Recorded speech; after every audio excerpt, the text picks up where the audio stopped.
we don't really see that matchup so many times, like in this game specifically, in my opinion. So, and you did say that Broski has had quite a few chances, but there is also the counter argument there that if you play more of that, you adapt more. Well, hate to break it to you, we've been seeing this as grand finals, top 8, money matches for 400,000, and you're about to see it again to book their place at the grand final. Ken versus JP, arguably the best two characters in the game. If you'll excuse me. Yes, we will see how this one goes. But it's usually been, it's like sometimes JP wins, sometimes Ken's, right? It doesn't look like either has like a huge advantage from like the results. Well, I mean, that's the whole argument, them two being the best two characters in the game. Yeah, for sure. The fact that you see them mostly featured in the latter stage of a tournament, it tells you everything. Yeah. There's something there.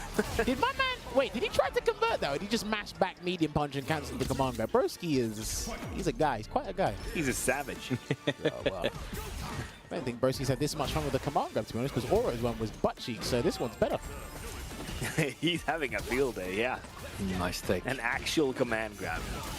I mean, nice parry there. Yeah, kind of gets away with it, but it works out for him anyway. An empty teleport, Yeah. Probably did it just do that so next late. time. Yeah. Let's look out for that. Probably did it so late that Broski had already committed to the jump medium kick in the teleport That there. is so filthy that he gets a conversion from that. he did the X Amnesia after Dragon Lash. Now you have to remember as well, situations that set up the strike throw game right in your face, EX Amnesia is actually very good for, which that forces people to jump. Because jumping basically gets rid of all the active frames, or avoids all the active frames of EX Amnesia. Very interesting situation to do it in, but that's going to be the round. Lucrative DI from Broski. Of course, it gets the job done, to be honest. When in doubt. If you'll excuse me. If you haven't got a low forward into drive rush cancel, which JP doesn't, thank God. You just do DI instead. It might work. Let's not get any ideas here. I don't know, man. Capcom had a bunch of ideas. Seems like they all worked. Don't blame him. Cole tries to check the drivers, but gets auto whip punish counter by the driver's crouching mini kick. But I don't. But JP, does he get anything from the punish counter or crouching mini kick? Yeah, crouching medium punch. The crouching medium punch, exactly, but has to be closer. Yeah. Well, I mean, crouching medium punch goes very far. I said it earlier in the stream. It's one of the best mediums in the game. It definitely is great. Oh, got hit with the overhead. With the fireball to force a reaction there. Ah, okay. So if the ghoul comes out, Muscle's trying to perfect parry it, and then he'll just cancel to the drive rush anyway. But I think now Broski's he's burnt doing out, full screen situation, not looking good for Muscle Noob. But I think Broski's doing the. I'd like to highlight that Broski he did the drive rush into the punish counter crouch medium kick, and then he reset the combo to make sure that the last hits were blocked instead of hits, so he could get the burnout instead of letting Ken kind of fly away and rebuild the drive bar. And that was really an important part of why that round ended the way it did. It was something like this. I think we will see. Dude, I love JP's the runner. Yeah, so I think situations like this we will see a lot more as the game develops. People intentionally dropping their combos just to force that burnout. Low level 3? I guess he inputted it, it didn't come out. That's huge. That's huge, man. Yeah, that's huge. I think he did input his level 3 after the run Dragon Lash. It didn't come out. That's unfortunate. He's going to end that game there. So that's going to be 2-0 to Broski. Ended ruin. Yeah. Well, yeah, that's right. Well, play on words. I see you there. It's 2-0 to Broski at the moment. Ooh, nice sweep trade on Broski. Such a tricky move to sometimes look out for. Yeah, it's weird because it's minus a lot, but yeah, I mean it's hella minus, but it's still very frustrating. Yeah. I think it's a way because he looks so elegant while he's sweeping you down and you're eating the dirt. Okay, try to get it for the counter hit confirmed, but then he just that was such an active button, just completely snuffing out that drive rush. Well, you see a lot of JP players buffering the special cancel normals after certain strings or normals because, again, people want to dash in, drive rush in. So they're going to be buffering the normals anyway, so it's actually a good thing to do from Broski. Okay, gets the target combo. Wake up. Do you know why? Also, I want to call it... Do you know what my nickname for that super is? Okay. It's called Symphony of Destruction because it's like he's conducting an orchestra with the move. You mean, you know a nickname's a shortened version of what it's actually called, right? That was a very long ass. Oh, don't break my joy here. Come on, man. I'm having a good time. I didn't say I wasn't having a good time with you. I'm just saying what a nickname actually is. Could have called it the Punisher or something. It would have made more Getting sense. schooled. With a parry again there. That's the second time. Still not getting empty thrown. He's not, I think he's looking to jump. I don't think he can. Never mind. He gets the drive rush opportunity. Drive rush is in. Amnesia, of course, saves the day. I'm telling you, when you really want to commit to something that will get you a huge reward, Amnesia is there to be a party pooper. Yeah. Oh, he's done. That's it. That's a wrap. 3-0. That should be it. Oh, drops the combo. If you done level 3, would be just fine as well. Oh, gets the standing leverage, just sneaks it in there. What's it gonna be? Nice patience from Broski. Gets the back throw. No, even the forward throw. Tick throw there. Fully So set. that was a complete annihilation there in the losers final from Broski against the Muscle runback. Noob. But then Muscle Noob, his journey comes to an end. Well played today. That was great to see. Unfortunate there, he didn't really... He had opportunities, but I know that he felt he didn't really get started into that set. Because usually, you know, if you have a good game but still lose, you could probably win the next game or make it as close as possible. He didn't get the engine revved up. Yeah, not as much as he'd like to there. But yeah, well played by Broski to beat him there. But yes, now we've come back to the same conclusion we did last week, It's a a week run apart. So yes, I did check the bracket. Ending Walker and Broski did play in the winners semi-final last week, and then this week they played in the winners final, and now they are doing a repeat. This is chapter 2. It's that same one. It's that loop. It's that time loop where you got to play the scenario all over again. Try and get a different ending this time on those stories. It's going to be the grand final between Ending Walker against Broski. So yes, Ending Walker won 3-1 last week. We might see Another weekend, another run back. Oh yeah, that's what we like to see. But okay, as it stands right now, I know it's only 2 tournaments in out of the 5 ranking ones for the World Warrior season for the UK and Ireland circuit. It looks like these two are the most consistent players at the moment. The thing is, they're always in winner's side until one of them knocks the other one into the loser's side, which in this case is Ending Walker always putting Broski in the loser's side. Broski's always been in winner's side, Ending Walker's always been in winner's side. And Ending Walker has only lost 2 games today, one against Flawless Deku and the other against Broski. Before that, he didn't lose a set. Yes, this is what the tally is looking like right now. So, okay, if Broski wins this, that means they're both on 90 points. Yes. That's if Right, let's get Broski into wins this. Grand finals, ladies and gentlemen. Let's go. Yeah, there's that donkey I was telling you about against Stampeding Punch. Gotta watch out for that, man. We saw Broski really coming back in the set at the end in the winners final. So I wonder if we're going to see more of that, or if the adaptations are coming back from Ending Walker. Well, I mean, Ending Walker is the philosophy is if it ain't broke, don't fix it. And that's what he's been doing against JP. He's been building up a strategy and making it an important strategy at that to make sure it stays highly consistent and successful. Working. So, well, yeah, that's what I mean by it ain't broke, don't fix it. No. DI, and he blocked in time. He did Didn't 2 quite lights. break through. Yeah, needed one more hit. Ooh, nice bait with the faint fireball. Well, no, if he did one more hit against the DI, he would have beaten the DI because it's 3 hits of armor. So, Yep. Yeah. what a jump! Move. I love that combo, by the way. I don't like JP, but I like that combo. fair. Man, he's actually got some cool combos. Yeah, he does. I mean, he's an extraordinary gentleman. And that's going to be game 1. That should be game 1 if he gets his... Oh, look, hot potato. Brilliant. Yeah, he has... he dropped it! And Shane there's the was perfect like, parry. I'm out. I'm not The side apologizing. switch combo. Very simple side switch combo, very effective. Wow. Nice, perfect parry. Is this gonna be it? This Hang on. succession coming now? So, does he... I wonder if Ending Walker just presses his parries against, like, certain conversions. This relentless rush down right now. Oh, let's go. Wow, he just mashed greedy. it. Nah, he mashed it. Yeah, I like it. I like it. Yeah, that was greedy from He's taking, Ending Walker. he's taking the mick out of him. Oh, my word. I mean, I would do that at this point as well. Like, if it's like I'm on the winner's side, it's the first game, that's a good time to do that. Alright, let's see, going into game 2 here. And again, Broski got 1 game last week as well, but he was still in the winner's side. Let's see if Broski can Nicely hit, snuffing out that drive rush once again by Broski. Nice anti-air. DP, yeah. I think Ending Walker, if he's going to drive rush, he should go low or throw. Everyone's standing up. They're trying to block the overhead because they don't want the overhead conversion. They're forgetting you can convert from different ways. He got hit by that axe kick. Yeah, Broski stopped with a cross-community kick on defense at the end of last set, but I guess it's kind of back now. Let's see if he remembers and stops, or if that will be something that we see a lot with the drop kick. No, axe kick is what it's called. Were we there? No. Which one? I mean, it's an The axe. forward, yeah. Well, the donkey kick. Yeah. No. The forward medium kick, I think it is. Oh, the hop Oh, the kick? hop. Yeah, the hop kick. Yeah. Sorry. All kinds of kicks. All kinds of kicks, we got them all. I swear Oh, that. that power looks so walk funny from every JP. time. He walks so fast and slides in The with the power crouch walk, it's too powerful. I mean, you'll a excuse power me. walking sport was on the TV the other day on the sports channel. So I mean, Did you watch it? I only watched part of it because I was in the barbers. So I don't know if JP was in the background somewhere. I mean, they had to Nice try. mocap that animation, so someone had to power walk. What a punish on the neutral jump with the air to air there. Just so ready. Yeah. Nice with the DP. What's he gonna Sure be? you can.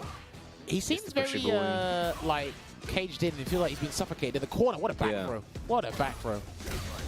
Is he ready? No, no, he Tried definitely it. is. He saw it. That's gonna be Shin Shoryuken gonna get the round and the game for ending walk here, making Dude, it that one was the apiece. biggest butt moment in this set so far. He was like, nice DI. But look, pay attention to how what Broski's needing to do in order to win or feel like he has a fighting chance. He's doing arbitrary DIs. He's trying to catch off. He's trying to catch Ending Walker out in like him being a bit too comfortable in his offensive pressure because he basically is overwhelming Broski. Yeah, I mean, he has a steep hill to climb because he has to win 6 games. So he absolutely needs to kind of shift the gears.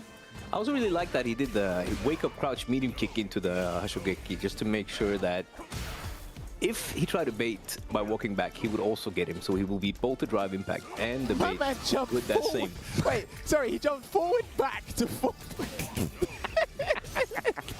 He was inconclusive. No, because this game doesn't want, it wants to do anything Wait. but block. He should activate level 2 if he gets the chance. I don't think he's going to build the meter in time. He does tell a lie. I think he should activate Yeah, level he 2 should now, though. definitely take this round because it's free for the taking right now, at least. Oh, nice. There Very you good go, forward and just getting that massive forward roundhouse. Sometimes I think Ending Walk is scarier with burnout than when he's not in burnout. Absolutely. Like he looks. Sometimes he looks like he has nothing to lose when he plays. He becomes that like times 10 when he's burnt out. I mean, look, he's 17. He doesn't really have to care about many things, to be honest with you. That's actually a great I'd play point. the game the same way if I was him. Yeah. I'm just not that. I was not this good at games when I was Young, 17. wild, and free. Oh, nice jump over with the punish. Gets the corner again. No with punish. Kind of tricky, as you mentioned earlier, how to find that punish there. So we get a nice drive rush buffer there from the stand medium kick. He's not going to spend level 3. Big choice there But from... now you gotta observe for a moment. Oh, okay, dude. Man is cooking. Man is cooking. He turned the snow on. It's like he just wants to show off sometimes. Yeah, of course. He's so good. Yeah, he's so course. good. Oh, into the He done it again. Let's go. He done No that last way. week because, he's taking the mic. Dude, that was such a sick combo, though. I cannot get over it. He's, oh, yeah, that's what you're going to lose That's for it. it, as well. yeah. But gets chipped out in the end. That's so unfortunate. He was like all about that style, and losing like that is kind of unfortunate. I mean, look, I get trying to be stylistic and whatnot. And again, he's in a good position anyway, World Warrior. Yeah. It's good practice regardless. But boy, like, finish your vegetables. Yeah, I mean, he's been in the same situation just exactly last week, so Yeah, man. Eat your there's damn definitely vegetables. a point there. Nah, eat your damn vegetables, man. Like, Yeah. There. Oh, that's a big conversion. It was a nice manual detonation to continue that hit confirm. yeah. It's why I like Broski's creativity with the character. Yeah, yeah. You don't see a lot of perfect parry. JPs do a combo from a manual detonation. You just don't. I love it. I see a few. It's a good sequence, though. Yeah, it's not going to work. And nice conversion to pick up there with the Shoryuken. And the meaty I think they're fireball so good, as you well. know. Yeah, I'm telling you, meaty projectiles against JP Yeah, they're are one so of the good. things that you have to have in order to have Yeah, a that's decent chance against him. Fantastic, yeah. One thing Yeah, that that's Ryu actually definitely has going on in this matchup. Yeah. And you can tell that Ending Walker's definitely been working on it, especially in the corner as well. The meaty fireballs he sets up in the corner, fantastic to see. Dude, those sweeps are so clean. Like, it never ceases to entertain me to see those whiff punish sweeps. He tried to hold up. There's a meaty fireball again, gives him enough frame advantage there. And if he gets hit by maybe a hot kick or even a roundhouse, I think he might be done. Level 2. Is he going to drive reversal? Or leave it? He's going to leave it. Oh, does not find it on the end there. Empty jump into another grab. Last 2. And then tries to put him away. He hasn't got a level Nice 2 to work parries with from Ending here. Walker. Whoa, Oh, just buffering with a standing medium kick. Finds the hit. What's it gonna be? Whoa, the EXP. Yeah, he's not gonna observe anything right now. He's just going with the wake up. Escape. Now, Was that the only EX Shoryuken he's done in this set thus far? I think so. Okay. Wow, what a time to pull it out. Made it 2 apiece, wasn't expecting it, and now going into this third game, does Broski try to bait the EX Shoryuken when it comes to situations like that? Does he worry about the parry? That was a very interesting time to introduce EX Shoryuken. I like that from Ending Walker. All right, potentially the final game for Ending Walker here in this second World Warrior for the UK-Ireland region. Well, this is a, better improvement. Ooh, hold on. Oh, yeah, so Broski has completely stopped with those crouch medium kicks, and as I say that, they come back. Needy Fireball once again, the name of the game. And I think it's been huge for letting him out of the definitely one of the MVPs for Ending Walker. He's not going to jump yet, Ending Walker. I think he's just going to play on the ground so he gets an opportunity to sweep. No, okay, there's the jump. Okay. Puts him in the corner. That's the situation for Broski. And he's forcing Broski to manually snap his fingers now. He's not letting it automatically detonate because he knows Ending Walker's going to do something or make him mad uncomfortable in a situation he set up. Yes. That's really good nice mind games. here. Yeah, definitely is. Oh. Yeah. Nice parry. No way to have you clap your hands. Very lucky that that didn't connect, so there was not. Wow, the sweep is working overtime right now. The sweep is clocking in and leaving at 6 p.m. I need to double check the startup on the EX Ghoul because that got there before, or is it Punish Counter? Did that get there before the Ghouls came out? I think so. Oh, nice parry. Check. Broski adapting to that. Jabs. Parry on defense instead. Dude, this is tournament point for Ending Walker right now. He got snatched. Oh man, this is insane here. And if he gets like one jump in, whoo, that was close. That was almost. I'm holding my breath right now. I mean, he shouldn't jump here, Broski. Not forward. Ah, Look that's at these it. trades That's for it. Ending Walker. Wow. Wait, what? Wait, never mind. No, he's not. Wait a That's minute. it. He's finished, mate. He got the tumble effect on the donkey kick. Wow, Look what a at snapshot. the ending, What a dude. snapshot. That is such a Production clean team. transition. How the hell? Production team actually got that on point. They must have snapped that real quick. Nah, Damn, no. beautiful. Welcome back, everybody, to another episode of No Neutral, where we discuss all things Street Fighter and CPT related. I am Brian F., joined by the one, the only, the most Hollywood of Rob. What's going on, bruh? What's up with you, Brian? Listen, I'm trying to work on your intro here. The Hollywood thing, it's getting old. Ah, dang, I'm about to switch my name. Let me see. You got a new city, new country. New city, Tacoma. Tacoma Tacoma Raw TV. Tacoma trash. Rob. You got to drop Tacoma the TV at Rob that is point. trash. It's just I ain't Tacoma gonna Rob. Oh yeah, you can't have no TV in Tacoma. People in Tacoma don't have TVs. Right. They're just watching us on Twitch.tv and YouTube. That's what it is. That's what Shout out it to is. everybody in Tacoma. I'm definitely just trolling. Brian, what's going on with you, bro? We got this top 8 today. I'm hyped up. I'm chilling. I'm ready to see some more character variety in this top 8 because that's what we wanted to talk about a little bit about the results that we're seeing around the world with Street Fighter 6. And contrary to popular belief, I think we have a decent amount of variety in not only the players but also the characters that are being represented. Because right now, Twitch chat, right now, tell me how many JPs are in Capcom Cup right now. Okay, YouTube we're comments. looking, chat. Let us know. Because according to a lot of people, you would think it was 100% JPs and then maybe 105% Kens, right? But the truth of the matter is we've had our first Capcom Cup qualifier with JP in Dookie coming out of South America West. So we actually only have one JP in Capcom Cup currently, 2 Kens, a dual main with Travis Styles using Jury and Chun-Li, and a Zangief. So those are the characters we have currently qualified for Capcom Cup out of these actual CPT events. So it's not like as repetitive as people are making that to be. I don't know. I feel like we're seeing a bit more variety. Yeah, you're right, bro. I mean, I feel like that's really dope to see. Even like you said, even the World Warrior events. My man's Endon Walker, especially the World Warrior events. Endon Walker actually won World Warrior, and then Twice. we saw Semi. He won 2 of them. He won both. They've had 2 UK. Oh, they World already Warrior had events. a second one. Yes. And I think this is where the perspective of so many JPs in Capcom Cup comes from. There have been a lot of JPs in Grand Finals. Broski was in Grand Finals twice against against Ending Walker's Ryu. Ending Walker won both those events. But remember, the World Warrior program, this is going to be an ongoing tournament series, 5 tournaments to get onto the leaderboard. Then the regional finals is when you actually decide who gets into Capcom Cup. So even if you see a JP player or Ken player doing well in those tournaments, they're not in Capcom Cup currently. I think that's where the perspective gets mixed up. But then even then, when you look at the winners, 2 of them won by Ryu. Right, 3 of them. Semi actually won in Germany as well, so he won the first World Warrior with Ryu as well. So, and we've already brought up Oniki winning the first World Warrior in Japan with Kimberly, a character that many people consider to be not that great. Kind of, she had her heyday in the betas, and then maybe people figured it out a little bit more since then, but still doing well. And then the second Japan World Warrior won by Yamaguchi with DJ. So. Definitely seen some variety there. I don't know. I'm kind of confused. Yes, man. Where the game is from. Well, I'm not confused where the narrative is coming from, but I am at the same time. I think we just. It does feel like there's like 100 JPs or something like that, but it's really not, man. Like like I said, we literally just had our first JP. But at the same time, I think usually it's very common for us to see JPs and Ken in the mix. I think we see that matchup a lot. But in the end of the day, when in tournaments, you see, like you said, Ryu players, y'all wouldn't be thinking that. Kimberly players, you wouldn't assume that. Even DJ, which, by the way, my man DJ, I would expect him to be, DJ players to be winning more stuff, but you don't see DJ players in certain even... regions. I think maybe we'll see with Asia East. I think there's definitely some good DJ players who might represent in this region. So he's a bit more popular in some of the Asian regions than you would see in like the West. Like so we don't have any. We don't really have that many. But we have Smug and Kizzy.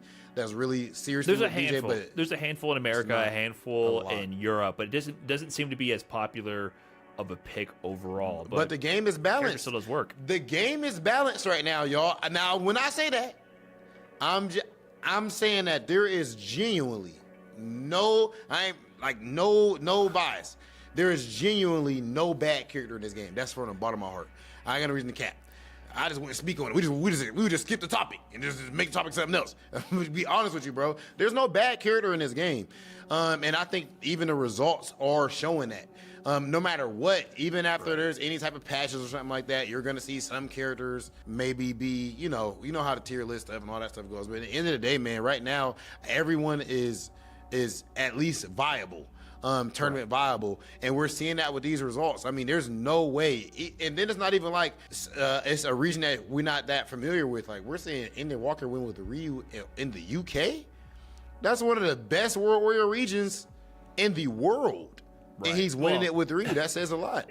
And what is the stat? That means he's won all 5 World Warriors last season, plus the regional finals, and then 2 World Warriors this season. So he's won 8 CPT events in a row in 8 UK. in a row. So, bro, do you know how crazy it is to extend your streak to a new game? New game. And a new character? Right. That's wild. That's wild. I don't want to harp on Ending Walker for too long, but it does make me laugh when people are like, Ed. You know what I mean? Yep. I was thinking the same thing, bro. I was thinking the same thing. Anyone was like, just Ed? Bet. Let me go to the new game and pick Ryu.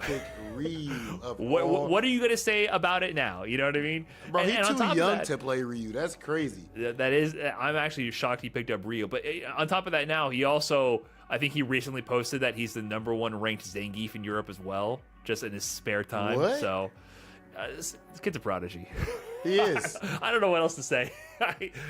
We were trying to build up the storyline, last season. It's like we don't have to say anything else. It's just like he's just. It's doing official his at this point. We know what's going on. Right. Like, it's almost guaranteed that at some point he'll win a Capcom Cup. Right. I would not be surprised. He's up. I mean, he got 5th place last year. He's up there. He's top whatever in the world. But to your point about the game being balanced and no bad character, I think one thing that gets mixed up with these sort of things is that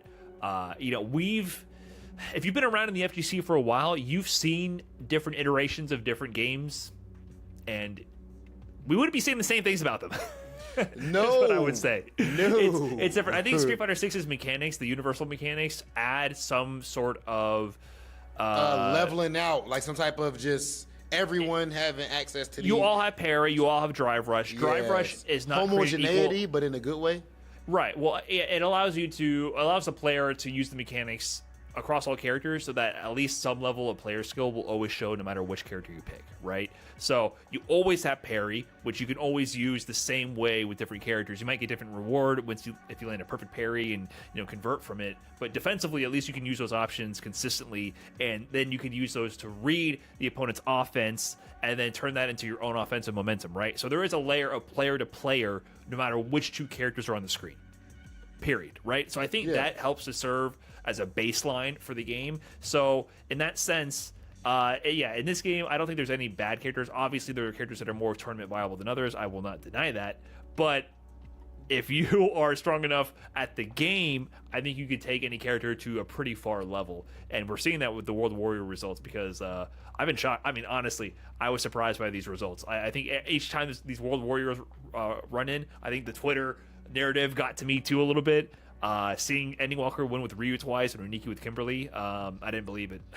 Yeah, it's like, what? I actually What's going could not on here? believe. I really could not The believe Kimberly one is the crazy. Kimberly win. That might be the wildest result we've seen outside Right. of Snake Eyes with Zangief. Yeah, Snake Eyes winning with Zangief is by far the most. Well, but even then, that's not that surprising to me because 'Cause Snake it's Eyes Snake has Eyes. been honestly dominating the West Coast for Yeah. years.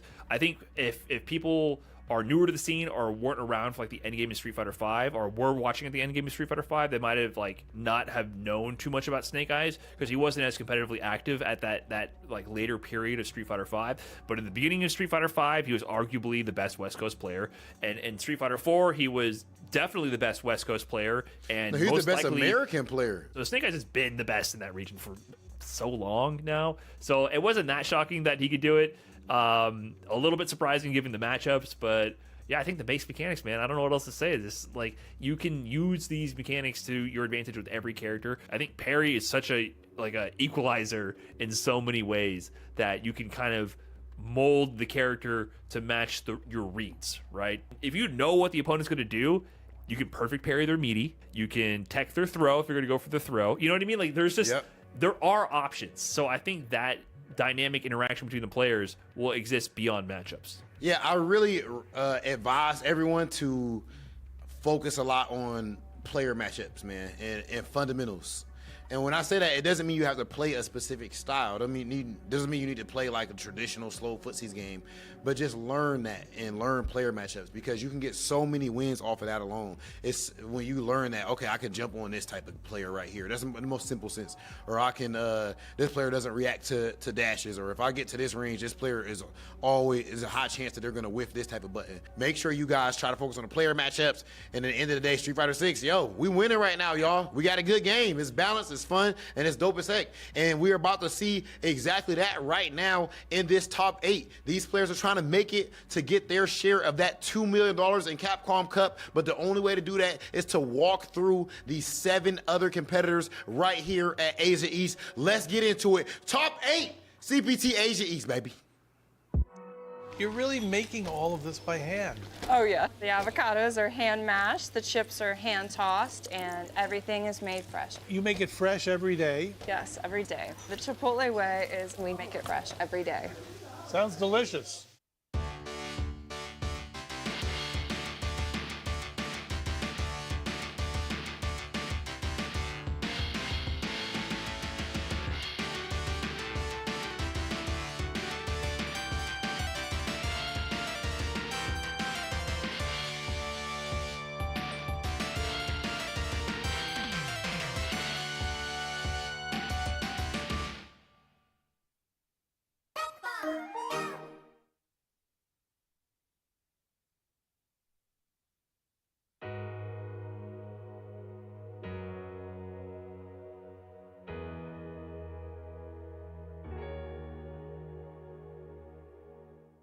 Objection!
was obsessed, you see, with finding an appropriate vessel for this power.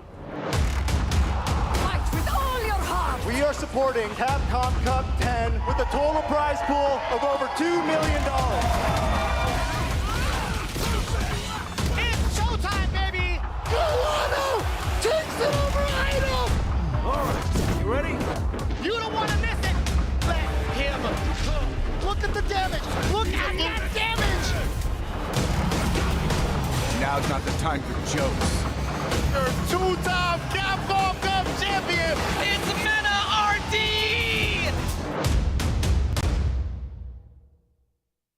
What's good, everyone? Welcome to Capcom Fighters, and today we crown the qualifier for Capcom Cup 10 out of the Asia East region. I am Ringe, joined by Jake Ryan. How you doing, fam? I'm doing amazing. We had an amazing top 16 yesterday, and we have 8 competitors left, 4 on winner side, 4 on the loser side. For that hotly contended spot, like you said, one player is going to leave with a spot in Capcom Cup 10, and like we said, we had our top 16 yesterday, and we wanted to go a little bit over there because it was a journey. There was a lot of beatdowns. You can see the trail on the bottom, but that is how everything broke down. Lashar with a dominating win over Korean Wrestling Man, and then Hot Dog with a dominating win over Emperor, who is going to be our first match today. And then on the other side, Chris Wong over Yoro, and Uma with a wonderful comeback from a huge dominating first game from NL 2-1 to fight against Chris Wong for our second match of the day. And then loser side was, I think it was the never-ending journey because it was banger after banger after banger. Yeah, absolutely right. We started with that losers round 1 where we had a few convincing victories. Of course, Fox Rain and Ujabes did go 2-1, but we got 2-0s for the rest of that slot. And then we on to round 2, right, where Yugong had to face NL, and of course dropping down to the losers bracket from that defeat from Uma. As you mentioned, the comeback was there, but he did manage to collect himself, qualify for top 8 as we expected him to. Oil King and ZJZ, a battle of 2 players that we did not expect to start in the losers bracket for top 16, but Oil King still clutched it out. And now he's got a faded duel once again, a match we did not expect to see in the losers bracket side of top 8. And now Oil King, and we'll have more on that coming up later. Of course, Emperor dropped down and defeated Fox Rain, as well as Korean Wrestling Man dropping down and defeating Sun Baby. So all of these players earned their slots here in the top 8, and we're going to find out today who earns their way into Capcom Cup. Yep, and that's the entire top 8 bracket from the top, so you can see exactly how everything is going to come down. Obviously, the winner side is where you want it to be. These players are going to have the edge. Yesterday, we talked about exactly who our heart picks and our brain picks were, and I feel like that's still the same. I know that we were discussing it. There's a lot of stock into Uma. I believe Oil King can make it happen. Even Lashar, any of these players has the capability to really come out on top, and now it's the deciding day because you get one shot here and then one shot in the World Warrior. So it could be your turning point. That was one of the quotes we saw yesterday. Or it can be where everything comes tumbling down, because not only is the Capcom Cup prize on the line, you want to get that spot, there's money as well. I know we talked huge about the $2 million prize pool once you qualify, but this event also has a chunk of change for you to put in your pocket as well. Yeah, absolutely. First place, $2,500. Second place, $1,200. Third, $800. And fourth, $500. So you got to get in that upper echelon of results to get paid out. So my man's is going to be fighting tooth and nail to get the bag and the spot, of course, to get an even larger addition to your bank account. Yes, indeed, the first place millie on the line. Total prizing of over $2 million for Capcom Cup 10. Yes, it's never been bigger for Street Fighter. I can't wait to see who gets that birthplace today. Yeah, and talking about the region as a whole, too, looking into it, like we said yesterday at the end of the day, we expected NL to be against Oil King Grand Finals, right? That was, like, on paper, that makes sense. You look at the historical results, you're like, yeah, that's a final that I would expect. And no, we expect to see faces like Gamer be in the top 16, top 8, not even breaking through that barrier. So new faces, old faces, all showing up to play Street Fighter 6, and one will come out on top today. And top of the day, we got our first match coming up here, and 2 very strong performances that we were able to see. Not really many cracks in the gameplay, because it was 2 2-0s from both these players. Lashar on the Chun-Li, just clinical the entire way, and Hot Dog on the DJ, the honorary Puerto Rican, showing up once again. I remember it was so funny. He showed up there, and Mono told me, yeah, he's been here for months. He loves it. And now he's back in action. Who doesn't? Got to get the Capcom Cup spot. So Yeah, one of the things I want to highlight about the region overall is I love that it's kind of a battle between solid, slow play where you're trying to outspace your opponent, get them to whiff, and just kind of play a steady fundamental game. And the other side is rush down all day, every day, right? And I think we kind of see that dichotomy between both of our winter semis matches, of course, starting with Lashar and Hot Dog. Lashar kind of representing that more solid, slow Chun-Li style of play, and Hot Dog learning to get in that ass with the DJ. So we're going to see if he's going to be able to do that, of course. But our quote today is from Lashar, so I wanted to see what he has to say about this set. I think I could rise up because Chun-Li is strong. That's what I'm talking about, Lashar. Tell these down players to go, you know what I'm saying. I don't want to continue that comment. I'm not good at it, but I'll work hard. That's what I'm talking about, baby. Hard work makes the dream work. So we're going to see Lashar today if he's going to be able to overcome Hot Dog, get his spot in the winners finals. And, you know, you talked about our heart and brain picks yesterday, and my brain pick was Lashar, man. Yeah. He definitely seems so solid. Of course, did take it over NL in that World Warrior Korea event they had already. I'm not sure if they've had a second one yet, but he did win the first. So I love seeing him kind of carry that momentum here to the Asia East top 8. Absolutely. And I love that comment from Lashar as well, because he says, I'm not good. Street Fighter 6 is hard. Yet in this position, only 3 sets away for qualifying for Capcom Cup. And this set is how we start Asia East Winter Semifinals. Thanks for watching, guys. Let's get it. Indeed, already. So Lashar, I want to see how he kind of establishes this spacing on DJ, right? If he's willing to throw out some of these drive impacts, it's always a tail of the tape that we look for. Oh, but right there, actually catching the whiff on the crouch medium kick again. His spacing, his awareness, and his conversions are all so optimal. Yeah, and Lashar always seems to find that opportunity. Double overhead is like that? Yeah, was looking for the perfect parry, because then she has no options out of the air. You get a full punish, but Hot Dog not having the timing, right? And Lashar sneaking right in. And Hot Dog got a deficit in an instant. Yeah, man, Hot Dog going to have to be fighting from behind already. I was going to say, you know he's going to bring out, the big drive rush. Catches him reaching as well. That's a heavy lesson to learn, fam. Now you in the corner. Tries it again, but Lashar adjusts. Goes with that back or forward medium punch, and that is a sword normal if I've ever seen one. Yeah, Chun-Li's pretty good. She has some of the most oppressive normals in the game. You cannot downplay on these. And you can't downplay on the adaptations too, because unlike yesterday, these are all 3 out of 5. So even though Hot Dog is at a deficit now, we've got a lot of games to play and a lot of meter to spend. I like the level 2. You got more opportunities to build that bar back. And you still have that level 1 as security. Indeed, Lashar is going to be one of the controlling the corner as well, catching Hot Dog, trying to press buttons, trains him to block, and takes advantage of it perfectly. That condition and that adjustment afterwards. Still can't find the perfect parry on the safe jumps. See Hot Dog in some breathing room here. That's -6. Chun-Li going to keep her offense going. Yeah, and almost in burnout too, so tries to find a way to escape. And the throw bait once again. Hot Dog tried the shimmy, and there was no bite. But there was a lot of bite on the side of Lashar. Gets that first game very convincingly. And like we said, he looked across the board one of the most consistent players we were able to see yesterday. It was only one set. But winning your first World Warrior is no small feat, and then coming in and being in the top 8 so dominating in a dominating fashion is also not to be slept on. Side switch is huge here too. The corner positioning is massive. Time for you to take a sabbatical over there. Oh, and the overhead was there. Didn't even combo afterwards. I think she could have gotten an extension because it was meaty, but nonetheless, we got Hot Dog busting out with the OD up kicks.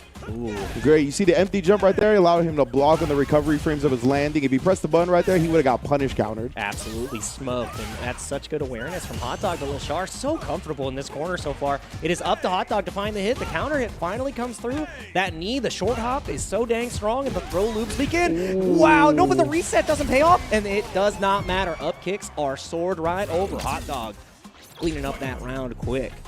Yeah, the drive impact just ended up true comboing off the counter hit. Yeah. You know, the curse of being privileged in that instance. I'm way too plus. I found the counter hit, not like this. Oh, the fireball's so good. And Lashar has made great usage of the fireball drive rush game from Chun-Li so far. Tries to do it again there.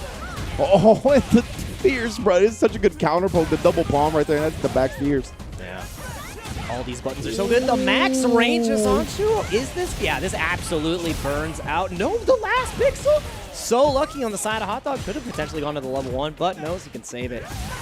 Yeah, that jackknife, the H jackknife just has so much recovery frames. We've seen it land and punish counter. We've seen Hazanshu over it at this point, and you're just locked down. Lashar already putting another W on the board. Yeah, and extending with the jackknife as well is really dangerous, especially with how far Lashar can reach with the Chun. So got to be a little bit more cognizant, a little more mindful of throwing that bad boy out. Oh, yeah, I said H jackknife. I meant H air slasher, the fireball. Yeah, there we go. even more time on that one. Yeah, lots of recovery frames on it. But here we go. Level 3 comboed into from Hot Dog. Going to be a great life lead, great meter advantage as well. Lashar's got 2 meters, though. You can't just bully for free. Oh, no. Ends up getting clipped, trying to wake up with buttons. Oh, no. What happened? Hot Dog going to make him pay, though. Burns himself out in the process. Can you close it out here? Yeah, maybe scouting for a heavy, maybe trying to go for the throw tech, but Hot Dog not going for it. Gets the counter hit, a little cheeky after his Zanshu, but in the burnout, you get those extra plus frames. So let's see how it goes. Back to the corner, and there it is. Almost a guaranteed stun. Could have reacted with the level 1 to close out the round. Do we go for a reset here? No, we're just cashing out as fast as possible. And now it is a one-decision game, both sides. And this is what we talked about, right? Is it going to be worth it when you burn yourself out? You got to really make that closeout happen. Doesn't resets to the overhead, catches Hot Dog slipping, and Lashar, just like that, from the brink of defeat, now has a 2-0 lead. Yeah, that is, again, so ambiguous from the likes of Lashar. And even though Hot Dog had a full gauge, you do not want to commit to the ODF kicks. If it gets blocked, you're done for. So those commitments, especially in this high-tension environment, it's mad difficult. And even though you got the counter hit on the Zanshu, it is time for Lashar to play again. Oh, you see that Hezi right there again. He's got a great feeling for when Hot Dog's going to press buttons in the neutral. Has counter hit him multiple times, but just as I say that, Hot Dog finally finds one of his own. Got to ride this momentum, and Lashar knows that. That's why he's waking up with the up kicks. Yeah, the awareness from Lashar at the tempo Hot Dog is trying to create is so good, but not getting the anti-air in time. Yeah, and he is a menace, fam. One of the hardest moves in the game to anti-air. Wow. Oh, but we got dry rush checks out here. I don't care how fast it is. Yeah, checks and balances definitely in line. Hot Dog should be able to close this out. He's got to spend the meter. Do you have the rhythm? Oh, yeah, that's Hot Dog right there. You heard about his stay in Puerto Rico? We don't got to question his rhythm. Oh, yeah. He is a true dancer, a man of the culture. He's a legend around the island for many reasons, let me tell you. Absolutely. Oh, what a whiff punish on the Soulbot attempt.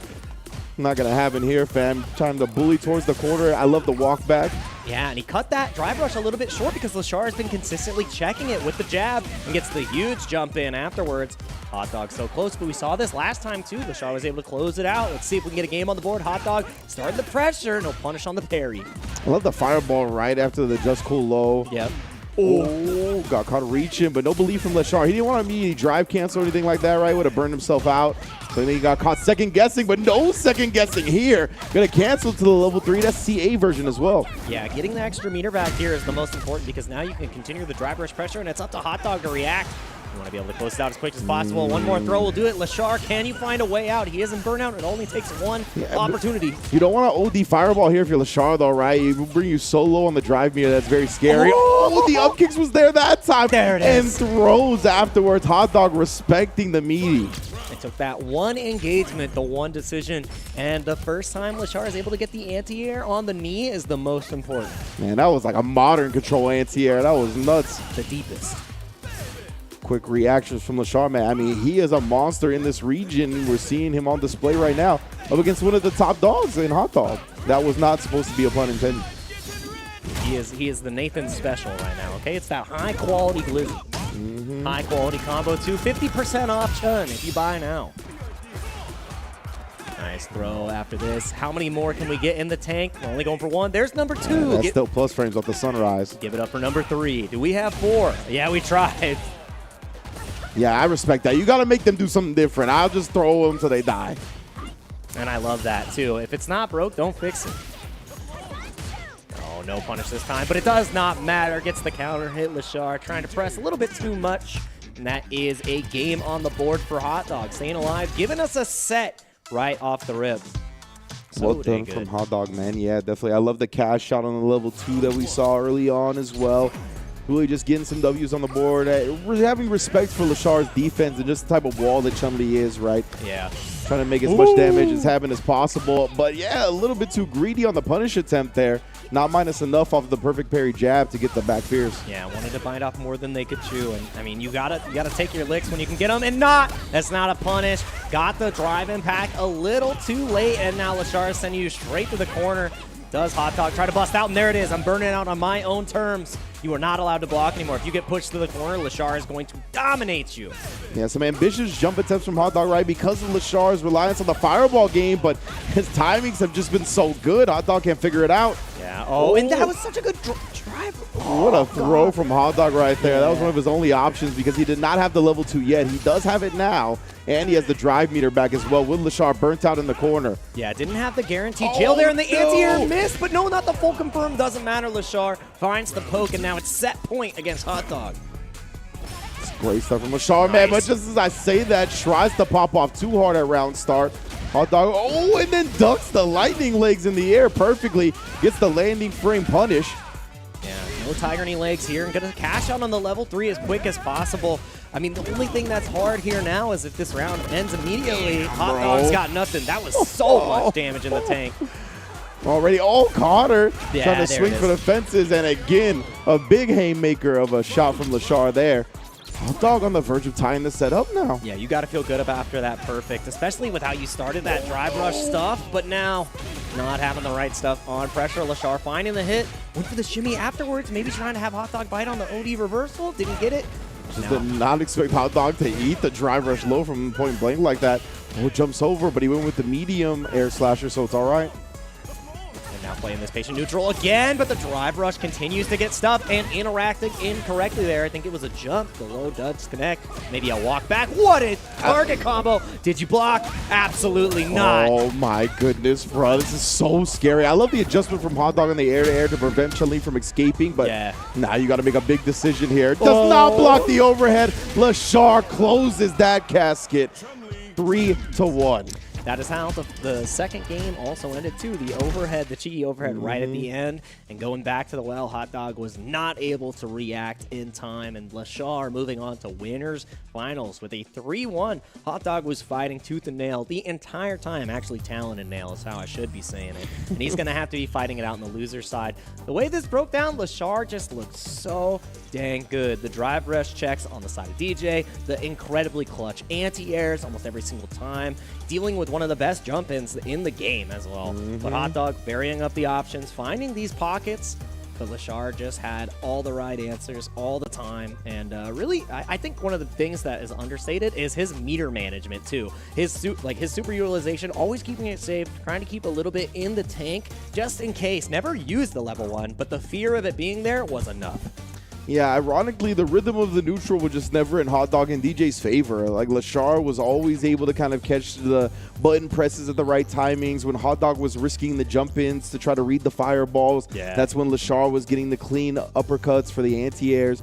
There was just nothing that Hot Dog really got working consistently. And because of that, I mean, it started to feel like he was finding his groove, right? He won Game 3. Game 4 did go to like both players at 25%, but Lashar's just been so clutch and so clean. He's able to close it out once again to get into that winners finals. Awaiting the winner of our next set, Chris Wong and Uma. Absolutely, and it hurts because Hot Dog's going to watch that back. He was 2 decisions away from winning that corner decision with the overhead, and then the overhead once again in the last game. So we're going to see more Lashar later. Hopefully Hot Dog able to come back stronger and faster and with the rhythm in tandem. However, we're going on to our next match. It is going to be Chris Wong versus Uma. Uma definitely one of the upstarts, one of the strongest players in the region and in this bracket. And Chris Wong has other ideas. Uma obviously on the jury, Chris Wong on the other end of things, and had some thoughts going into this match as well. Winner side top 8 is no small feat. I want to see what Chris has to say.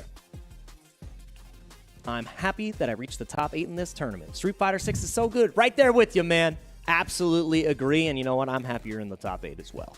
Yeah, absolutely. Chris Wong has been a testament to the solid type of play coming out of this region, right? He kind of falls on that side of the spectrum. He's so good on the Luke. We saw him yesterday up against Yoro, right? Tried to throw him off with 2 overwhelming characters with Rashid and Cammy. Didn't flinch in the face of either of them, right? Was just extremely solid. Likes to end his live streams with a sandblast, catching people trying to take their turn early. Just in general, great spacing and great whiff punishing. And then again, we have on the other side a more aggressive player in Uma, right? Who is constantly trying to get in your face with Jury. Strong use of fireball with the drive rush behind it. Fuzzy setups, double overheads, all kinds of strong offense.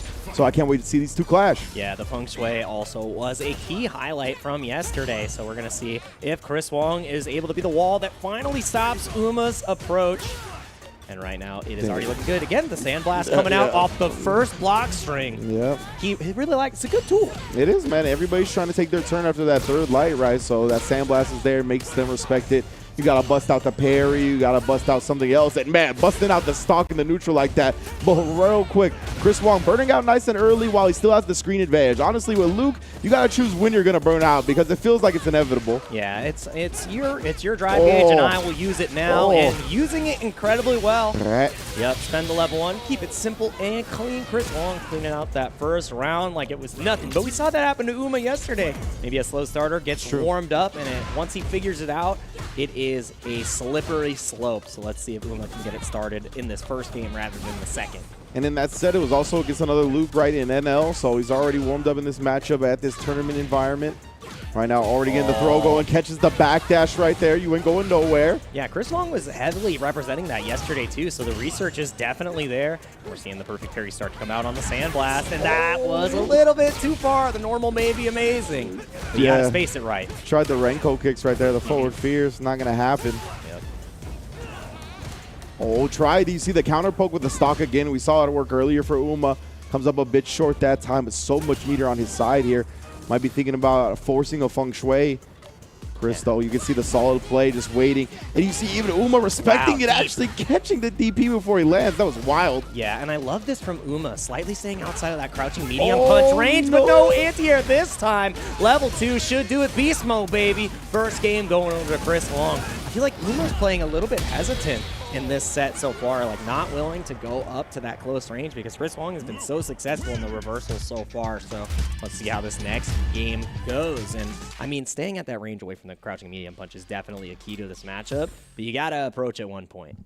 Yeah, I like the little shenanigan, little gimmick that Uma likes to do, which is drive rush into immediate fireball, right? Kind of throws off the opponent. Yeah. If they're reacting, looking to react to raw drive rushes and whatnot. But Chris, I mean, he didn't flinch at even that. He was really just waiting until Jury got in his space and was having the perfect answers left and right. So let's see again. But like you said yesterday, Uma was a bit of a slow starter. Did drop the first game. Oh, and immediately taking advantage of Chris trying to parry off that scramble. And now the throw baits are coming in hot. Yeah, and already turning up the tempo here. Uma not slowing down, and Chris Wong busting out on the second throw attempt. Air to air. Yeah. Uh-oh. This is where it starts. Again, Chris trying to escape through the sky that time on the fireball. Immediately shut down, locked in his corner on probation. Cannot escape. You have deserted the military. Guile is out for blood. Well, there it is, the money button, the crouch medium punch. Takes the Oki. No extra damage, but gets another throw.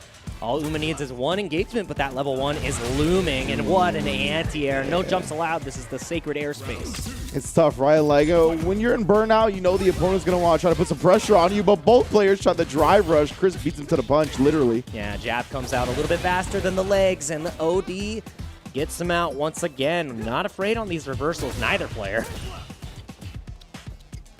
And back to the neutral, Chris. Slow and steady gameplay here, trying to make Uma overexert himself. But legs not protected that time. The distance on the drive rush crouch medium kick, always underestimated. Yeah, and the immediate activation into Feng Shui, just chipping away at the drive gauge. And Luke just gives a donation of a couple more bars as well, but gonna get that back with the level 3 here.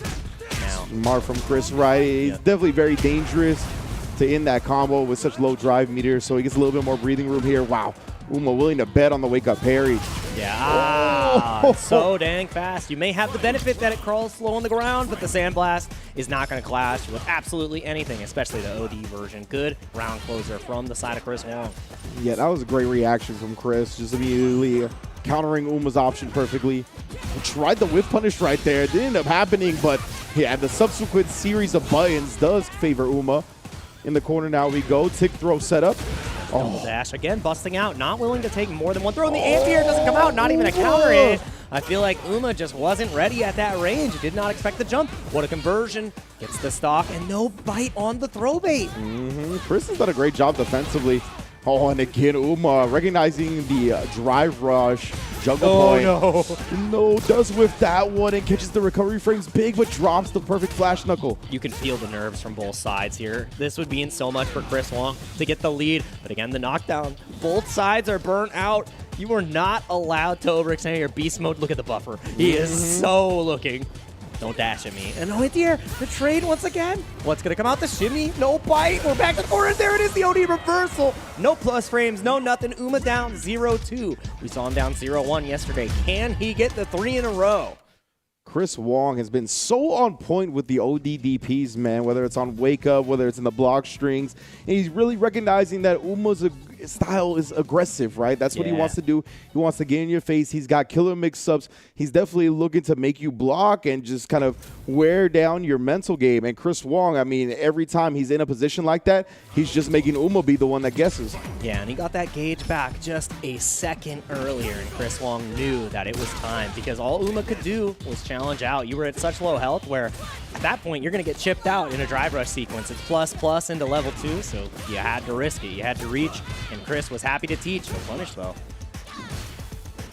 Yes, light spacing on the dive kick didn't allow Chris Wong to punish cleanly. Yep. Now back to the fireball game, though. This has been his bread and butter to stay at this distance, make Uma come to him. Oh, but right there, he pays for it. But yeah, the buffer that he had after the Fierce didn't actually connect with Luke, so easy with punish. Nice, perfect parry on the second tap there. Ton of bar taken away, about to burn out too. Chris Wong. Oh, no. Oh, no, indeed. A heartbreaker. You saw the look on Jake Ryan's face. That was indeed how we all felt inside, even if we were not expressing it outside.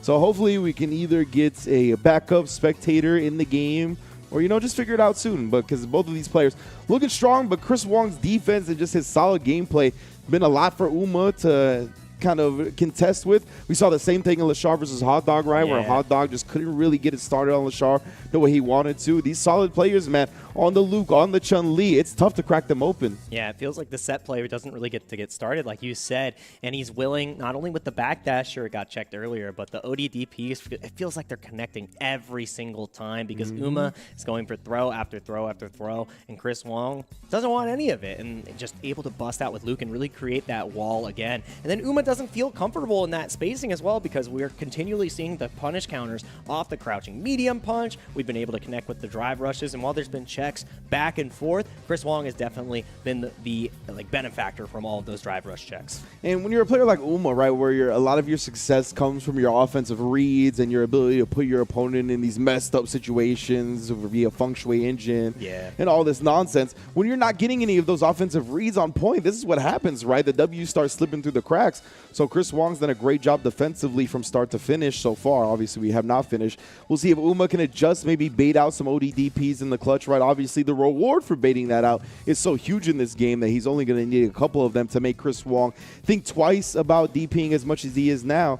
But yeah, we got to get to that point first, and I'm not sure if we are going to see it. Yeah, I'm not 100% sure. And the thing that's so scary about baiting the ODDPs, too, is we have seen shimmy after shimmy after shimmy from Uma, and it just feels like Chris is unbothered. He's not afraid. He's like, I know what you're going for. The grab's not going to connect. You're trying to bait me out, and it feels like those shimmies aren't coming out in that first sequence in the corner, and that's when Chris knows that it's time. And, when your defensive reads, everything just lines up, you get those games and you get those sets like that where you have the read on the player. It's really hard to adjust in that moment when they're seeing the full picture. Maybe the studying game was just perfectly on the side of Chris Wong's part because it just feels like everything's lined up so well. Yeah, and then when you're a player like Chris Wong, right, it's not as important for your big reads to work out because he's just a solid player. He's going to step back, make you come to him, get these hits on these whiff punishes, just whittling your life down with fireballs and normals.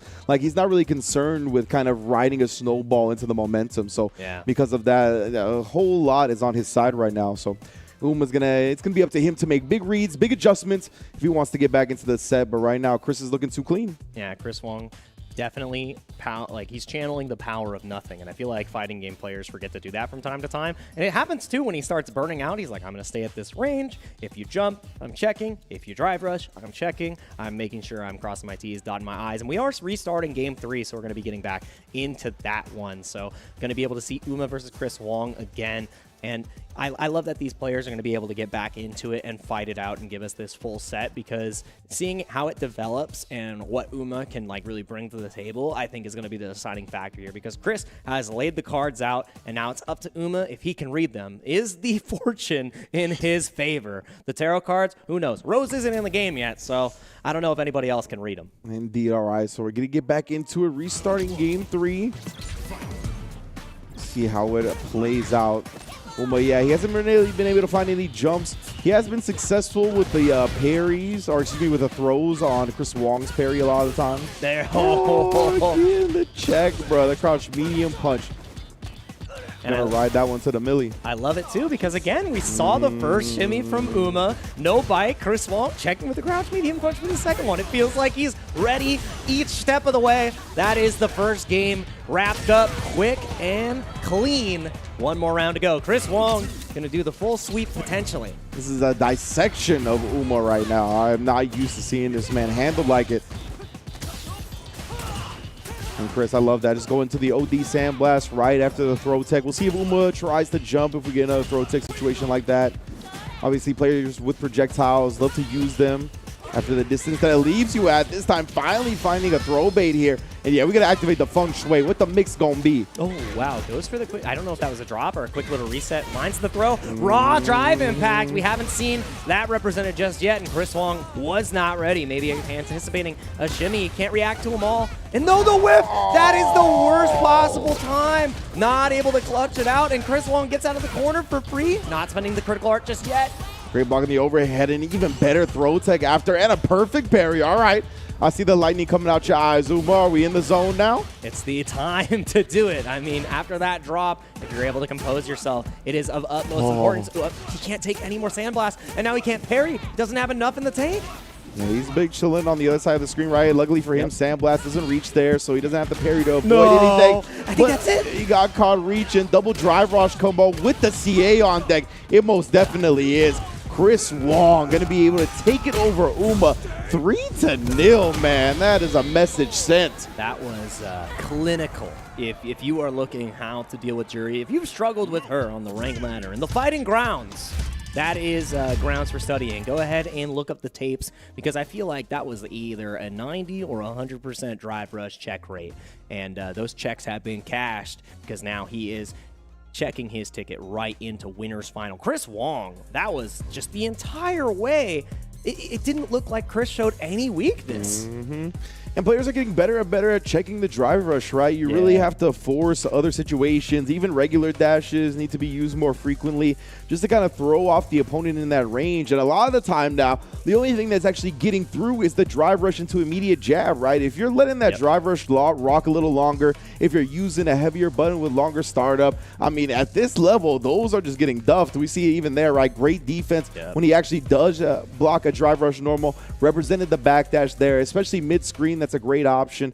So well done again from Chris Wong here. Going to be in winners finals up against Lashar. Two extremely solid players on the Chun-Li and the Luke. We might get a real slow winners finals, bro. That might take quite a bit with how strong both of these players are on the ground. Yeah, two characters that are able to really grind out the matchup. And if you have been grinding in your region, you need to make sure that you sign up for any of the CPTs that are coming up. We've got a fully packed schedule. The last time to sign up for the Central America East is going to be Monday, September 11th at 8 a.m. PDT. So make sure that you're not on island time when you go to the registration page there, because it is of utmost importance for you to get in there. And you need to make sure you also get into these other events, because we got offline premieres coming up. You said you want your offlines. This is the place you gotta go. Singapore from the 20th to the 22nd in October, and France from the 3rd to the 5th in November. So please make sure registration is open now, and you need to get into the mix, because the best players in the world are gonna be there, and they want to get that Capcom Cup spot in their hands. Yeah, boy. And you know who's going to be represented at Capcom Cup?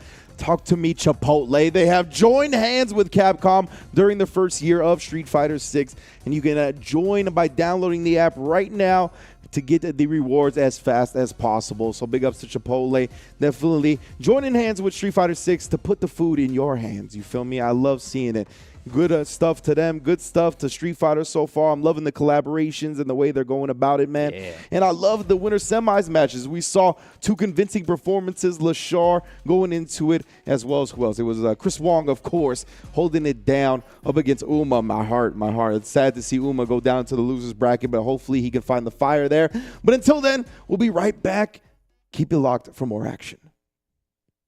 So how would you describe the chicken to someone who had never tasted it? Literally melt in your mouth tender. We don't have a freezer, you know? It's almost like a farmer's market. When you walk into the restaurant, you should hear the sizzle that you're hearing right now. Just sends all those waves up to your mouth. You're making me hungry.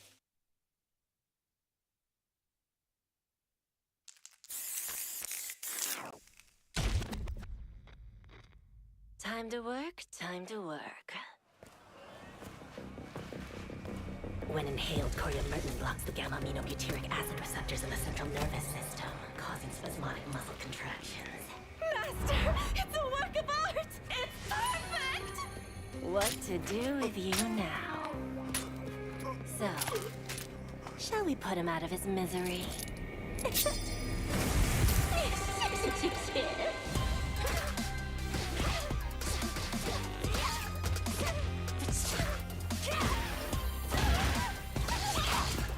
Time for some experimentation.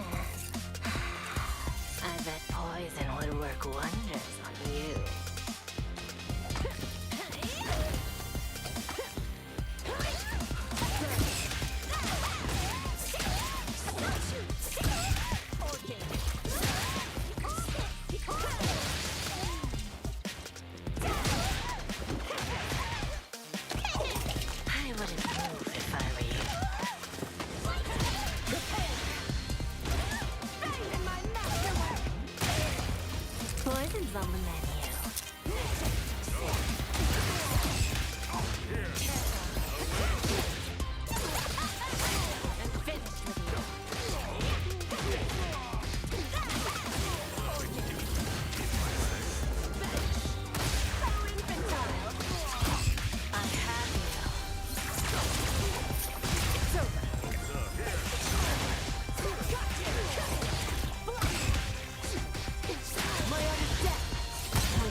make sure y'all are checking out the World Warrior program. I mean, it's been absolutely phenomenal so far. And today, Brian, I think I want to take a look at Canada East because that first one was absolutely ridiculous. Yeah, there's an interesting cast of characters in this region now. So you have some legacy Canadian players that we were seeing in the Street Fighter V era. There's Joe Umuirogan in there, who has been on a tear in all of the North America online majors that we've been having.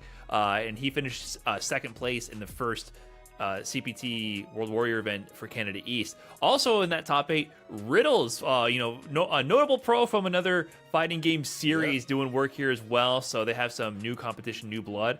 And also that 5th place, you see that? Oh yeah, I'm pretty sure that's my man's. I'm pretty sure Isn't it's that the best. Capcom Cup Grand Finals Yeah. LCQ winner over there in Canada East? So yeah, he's officially competing in Canada East. I believe he's out there for school reasons. But look at that, not winning this event. This region is not free. We got the guy from Capcom Cup Grand Finals in 5th place competing for his spot to get these points for the World Warrior program. So that's an interesting shakeup in the region. It's definitely a dope thing, and then of course you see Safe all the way up there in 1st place. His Urian was ridiculous in 5. I mean, he's just a phenomenal I think he was player. like Canada's best hidden talent. Like I think those in the Yes, I know agree. have known about Safe for a long time. He's been so close to having like huge wins over international players in some like Canadian ranking events. He's gotten like last game, last round, last hit against people like Punk, right? So he never had like that huge breakout Super Public win, but he's showing now that he is a force to be reckoned with, and we have to see how it plays out over the season.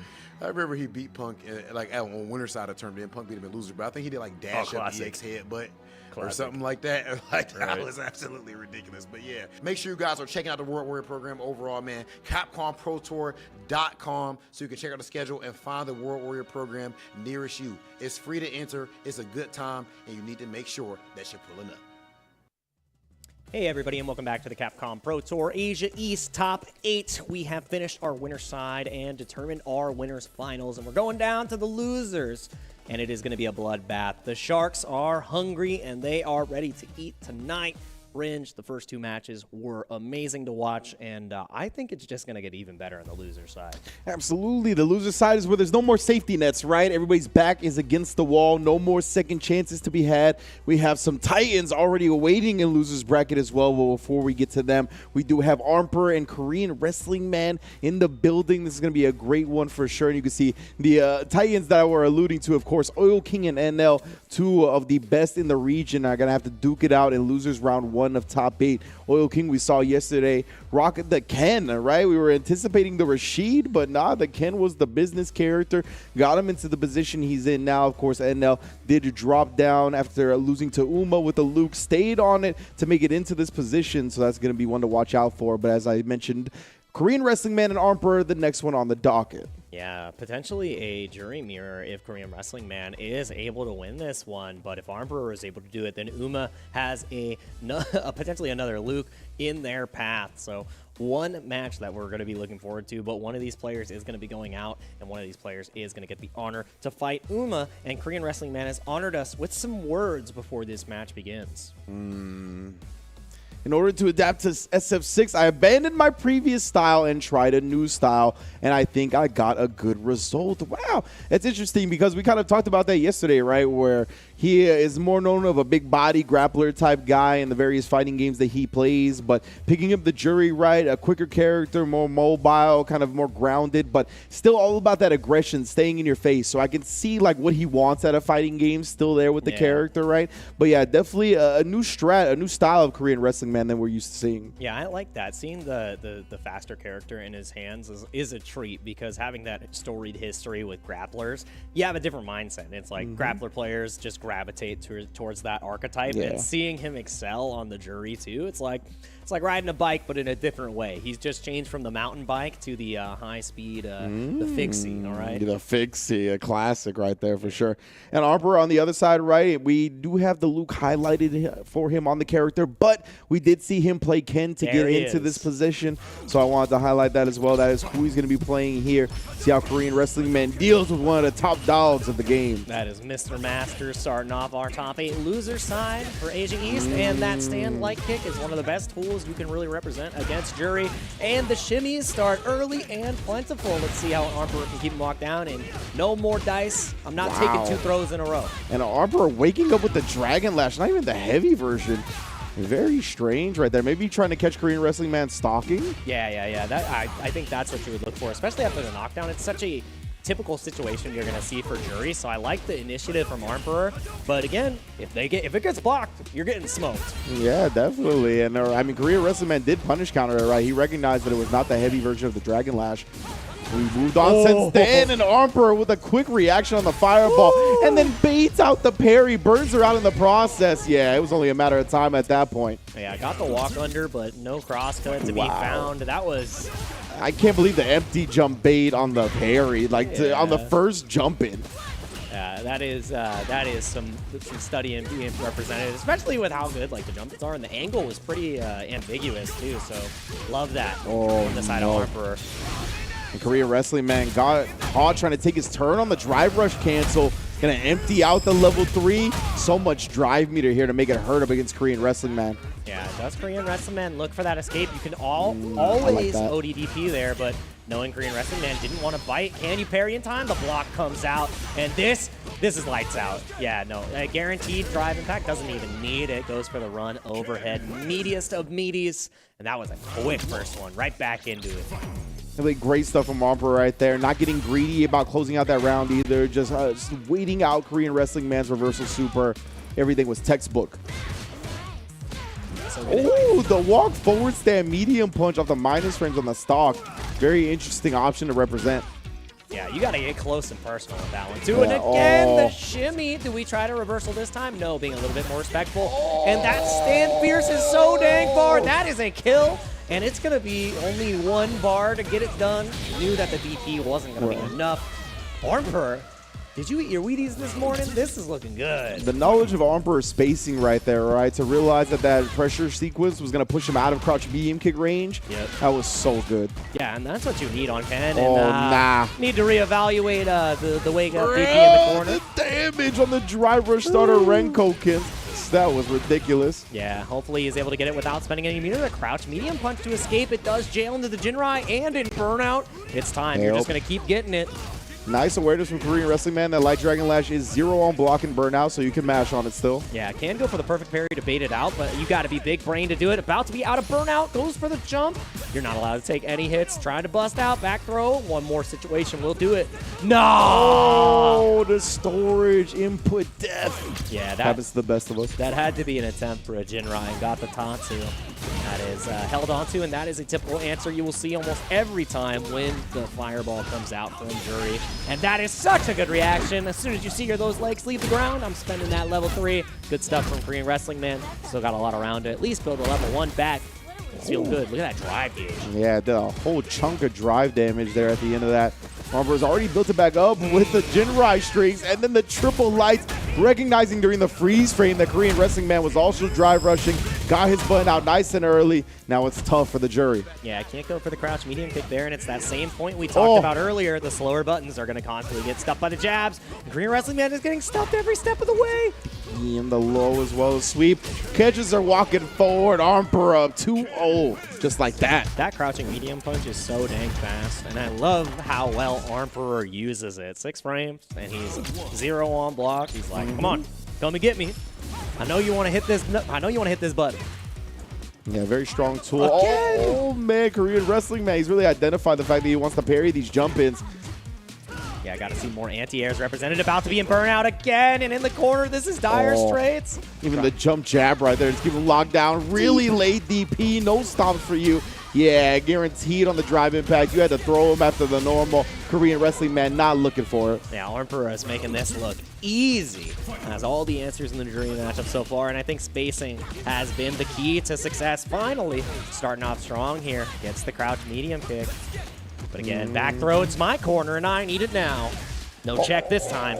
Yeah, it looked like he was looking for the check for sure, right, after seeing him hold the parry for a while. Got a perfect parry right back on the crouch medium kick reversal. Yeah, and I like that too. Emperor trying to take their turn. Korean Wrestling Man finally checking back. Playing that space, walking back slowly. No check this time again. I wonder if he's going for the crouch medium kick, maybe the jab. And it's not going to work out this time. Should be able to get the kill here. That driver stand medium kick from Jury hits very fast. It's so dang good. Very, very quickly. A lot of time you can see, like, the first hit will hit the opponent's check attempt from mad far away, and she gets a cancel off of it. It's definitely one of those that's tough to contend with. But man, knew the stand fierce right there. Knew the next button was going to whiff from jury side. Yeah, straight to the corner we go. Not able to check again. I think that was the roundhouse coming out. He was just already pressing roundhouse. It was unfortunate timing. Ooh, perfect spacing. Yeah. Don't get the animation, though, so you're not going to be able to burn out, but you get another DP, too. Can you bust out before the burnout? And now you're stuck. The only thing you have is level 1. That's your only solace. I think you hold on to this drive impact as long as possible. Korean Wrestling and running out of plans, and the grab gets punished. Good stuff. Yeah, definitely a big bet from Korean Wrestling Man in that scenario, but he's going to give himself some space now. Excuse me. Got tongue twisted by the burnout. Yeah, ran out of the juice and not in burnout again. Goes for the Dragon Lash. Maybe scouting the stock. Yeah, it hasn't worked out for him, but nonetheless. You cannot leave any gaps against this Ken, though, because that level 1, we know it's locked and loaded. Indeed. Oh, Korean Wrestling Man. No Aaron Fireball can hit. He can't afford that either. Too low on life. Oh, lets him build back the drive meter. You can't even really... Oh, not again! The same way he went out in a previous round goes out in this game. Yikes, man. We saw it happen in the Road Warrior to Chris T and Chris CCH, the Kens. Yeah, that's a big issue. You do not have enough MR to control this Ken. Sometimes he's just throwing out moves left and right unexpectedly. Those firefighters, they just they have a will of their own. Yeah, immediate check right there. Not going to let Emperor impose his will off the drive rush. Yeah. Oh, finally dealing with this stand fierce really well. Yeah. Wow. Perfect parrying it too. That was wild. Now Korean Wrestling Man does let him walk out of the corner though. That's kind of maybe trying to get some stocks up, surrender some space, but I don't know if I like that. Yeah, going back to the roots of the grappler, playing it a little bit slower. Let's see. Wow, the EX Dragon Lash throw bait. That is definitely something you do not see often, but the creativity from Emperor has been one of the highlights so far of the tournament. Let's see in the corner. How are you going to bust out Korean Wrestling Man? And there is no bust out. Level 2 should. It's going to be so close. Maybe. Yeah, she's dead, bro. Oh, Pixel. Yeah. And the jab check right there. Tried to steal the turn. You cannot follow up afterwards. As Emperor is ready. Set point once again. Yeah, that's why from that space, right, you see people chain the lights. Oh, my goodness. But again, the crouch medium punch check on the drive rush.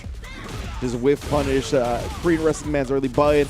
Bust out with the OD reversal. Perfect parry from Korean Wrestling Man. Bold players right here slugging it out in the middle of the screen. Yeah, leaving a gap because the jab will not link into that medium punch. So now, big corner carry opportunity. Not going to be put in the drive. Oh, I completely lied. That was so smart. Oh, it actually burned her out on the chip from the DP. Yep. But nonetheless, Korean Wrestling Man, the one in control and the one closing out the round. Now very close to tying the setup. Yeah, that Tatsu has changed the entire pace, the storyline, the future ended right there. We saw this happen before in a previous CPT. One mistake can really end it all and change the momentum. Emperor trying to get it back. The corner position is given to him, but still a life lead for Wrestling Man. He finally found the crouching medium kick. Now the OD fireball gets the knockdown, letting Korean Wrestling Man get his offense going. We're back to the neutral for now, though. And yeah, man, that drive rush to a medium kick, ridiculously hard button to check. Yeah, constantly trying to check it with a crouch medium punch too, but it's just too dang hard.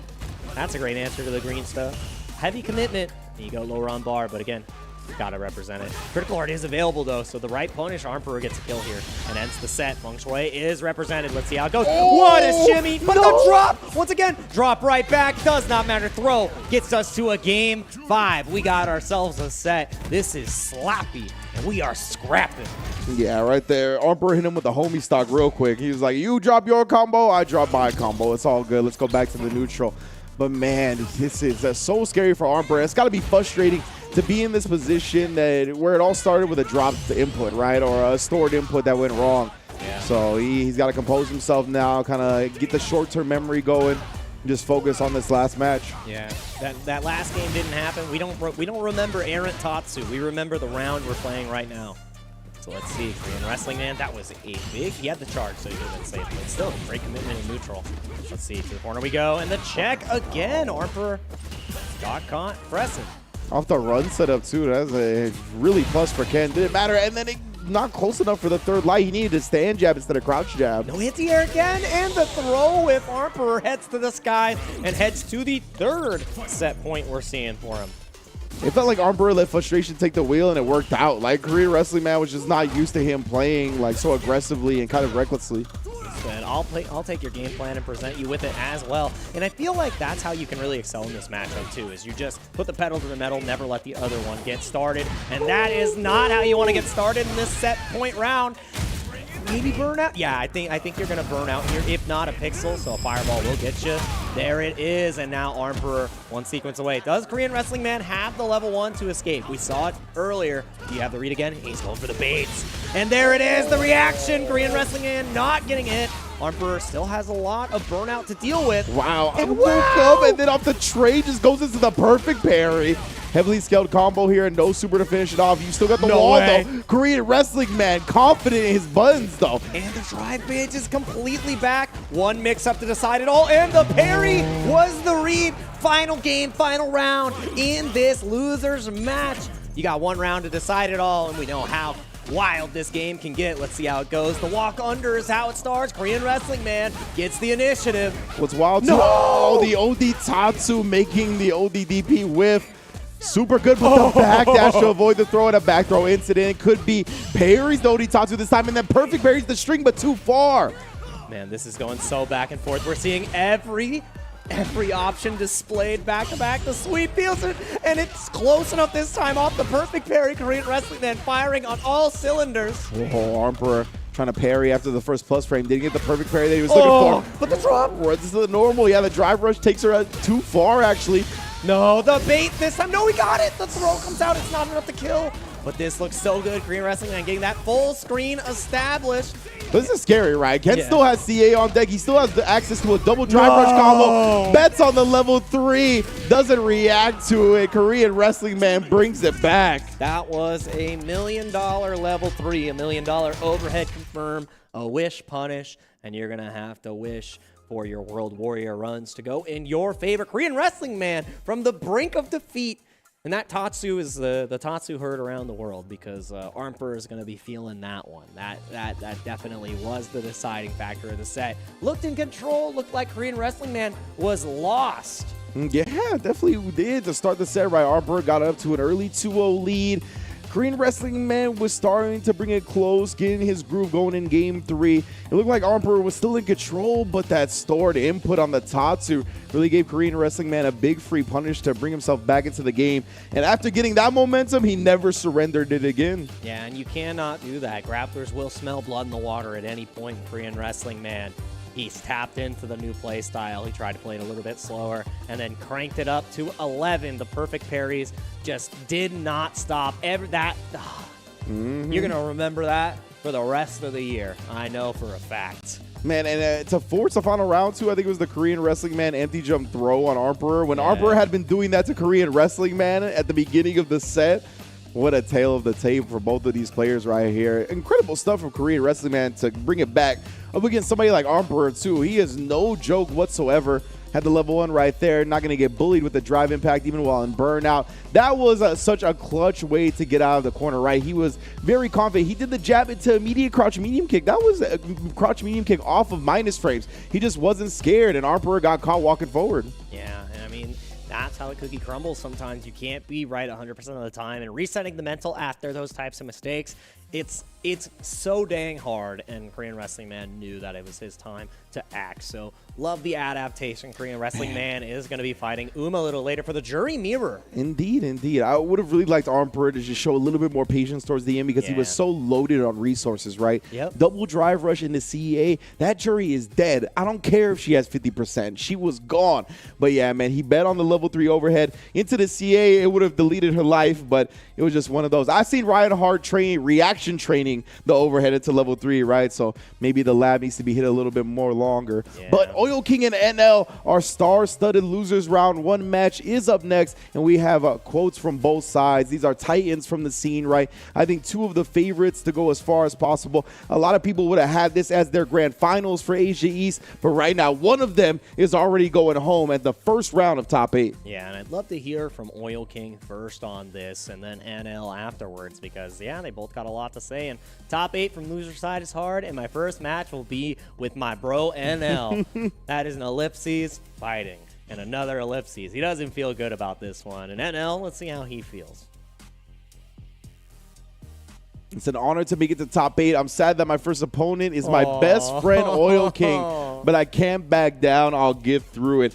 That's what we talked about, right? When you're two of the most successful players from a region like Asia East, right, where there's a lot of traveling involved. They have to go to different countries and whatnot to really make their name, and they've done it time and time again, right? So I'm sure they've traveled together. They've really broken bread together straight up, and you could see them both just representing their friendship and their quotes. I love seeing it, but when you're this good and you get this far, this is the only option left sometimes. Yeah, it feels good when you get to that point with your training partner. I mean, look at Big Bird and Angry Bird, right? Yeah. It's that same kind of story where it's like, if I had to get eliminated by anybody, I'm glad that it's you. And it's definitely the anime moment where it's like, it's your turn now, man. Carry on my will. And we're going to see it. There's a will, there's a way. One of these players is going to be moving on to round 2 losers, closer to Capcom Cup. Oil King versus NL. And the corner is immediately granted to Oil King. And as bittersweet as it is with both of these players meeting in losers, right, they should be proud with the fact that their scene has progressed so heavily, right? Yep. With 4 other players in the winner's side top 8, it just shows the improvement of the Asia East region in general. It's got to feel good because it is about you versus the world, your region and how they can represent. So you can't be upset about that. Let's see how it goes. Backing up, giving up the corner. Yeah, Oil King still rocking the Ken for the business, right? This is wild to see. I definitely thought we were going to see the Rashid. And NL stick with the tried and true Luke, of course. Very slowly working him towards the corner. Oh, off the +1 crouch medium punch. You don't get to press your button. Great parry attempt from Oil King. Yeah, no gaps allowed. The kick throw comes out. Let's see the wonderful block on the first reversal from NL. He was letting them rip yesterday, and Uma was punishing plentifully. And Oil King already had the right read right off the start. These are best friends, all right? That is a psychic read. The mental connection was there. And look at that. Another big read right there. He got him with the throw and the parry attempt. Tick throw here. NL still going to represent, though. Man, he could have died for that, honestly. If it was blocked into the punish counter run toxic starter, level 1, get off me. Yeah, that would have been lights out for this first game, but we're still in it. And now a classic fireball game right here. And yep, perfect spacing from NL. Huge counter the hit, hezzy too. on that crouch medium punch was sick. Hit the triple lights, and he just waited to see if Oil King would respond with anything. Lands on the fireball. He could have got confirmed there if he committed to the run fierce.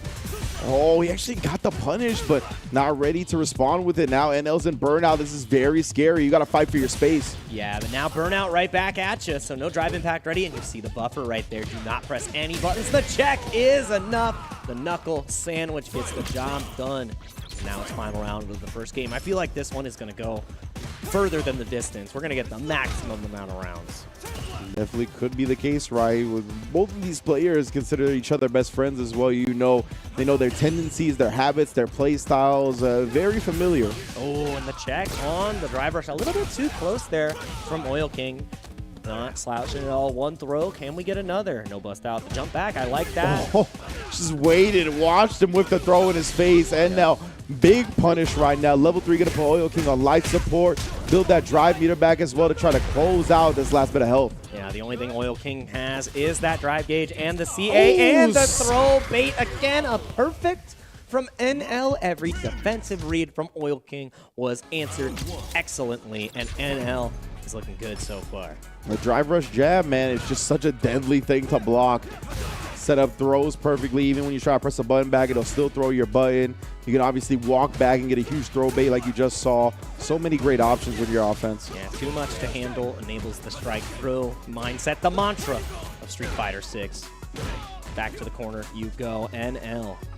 Not afraid. And like one of the best loops at controlling his drive gauge too. Like I feel like that's something that is so important with this character. Deepest of DPs, the walk back stuff. We saw that in Japan on DJ. Now we're seeing it on Luke. A little easier because you don't need the charge. So. Oh, he's just harassing right now. Snuck in the overhead Jinrai. Caught him walking back with the low afterwards. Now Oil King looking to establish maybe some fireballs as well. And now willing to spin the OD, try to catch him starting up with one. Yep. Jinrai definitely becomes more difficult to deal with. Didn't get the full confirm. Doesn't matter. Another crouching medium kick. Closes out that round quick and cheap. After that Fireball, Oil King backdash. Like, he knew NL was going to put his foot on the gas, right? That was so good. You can see the familiarity from both sides. He said, I'm going in one way or another, and I am stopping all approaches, just letting it rip. Again, had to spend a lot to do it, though. So, damn even on the gauges, and now it's the level 1 to punish the Fireball. Are you close enough? No. But right back at you. It does not matter. I got reactions for days. I know when you want to bust out and paint the walls, paint my face with the drive impact. Let's see how this goes. Oh, you're done for. The bee's knees. Luke has delivered them again. That was a meaty knee, fam. That's healthy. Yeah, that is no ACL tears here. Absolutely. High in protein. Very good for the diet. That's how he got the Popeye arms. And that good spinach. All right, now establishing the Fireball a little bit more. We're seeing it from Oil King. Starting to switch it up in the neutral. No whiff punish there. That was a bit dangerous from NL. Yeah, a little bit of a reach there on the Stampeders. Let's see, though. Now the Fireball's coming out in the whiff on the light to try to bait out. Can you block in time? Absolutely not. If it's not an ODDP, it's a super that is consistently checking these drive rush attempts. Yeah, I wonder if Oil King could have like canceled into ODDP from his own on the freeze. Ooh. That was a great perfect parry drive rush punish. Yeah, and I love that. You have to guess for the jab for continued pressure or the throw in the backdash at the best possible time. NL just takes that corner carry and uses it against him with these drive rushes. You're building that level 3, and you're building yourself a 2-0 lead in this loser side. I'm sorry, best bro. It's nothing personal. We're going to Memphis, and you're staying there. I booked the hotel. Yeah. And NL represented one of the best options you could do when you do face a drive rush jab, and that's the backdash, right? Ken has a great block string to catch those, to catch backdashes and jumps, which is the jab into the stand medium punch. Yep. That will beat you trying to backdash or jump out. But he hasn't really represented that yet, right? So NL betting big and betting well. Yeah, got to have the check on deck. That jump medium kick, I feel like that was a misinput for a Dragon Lash or maybe a Jinrai. We'll see. Going for a shortcut on the stick. See how this goes. Takes the Oki off the tackle, no cross cut, but again, it does not matter. Gets a little more pressure, and that was a huge drive rush. No check this time from NL. Well, it was from the crouch medium kick. He hit the crouch medium kick. So Oil King, I mean, he's just ready to press buttons even on hit. He's one of those. I love that too. If it's not parry on hit, it's buttons on hit. Yeah, you can see NL. He's just taking this slow tempo. He's got the fireballs on deck. He's got the life lead.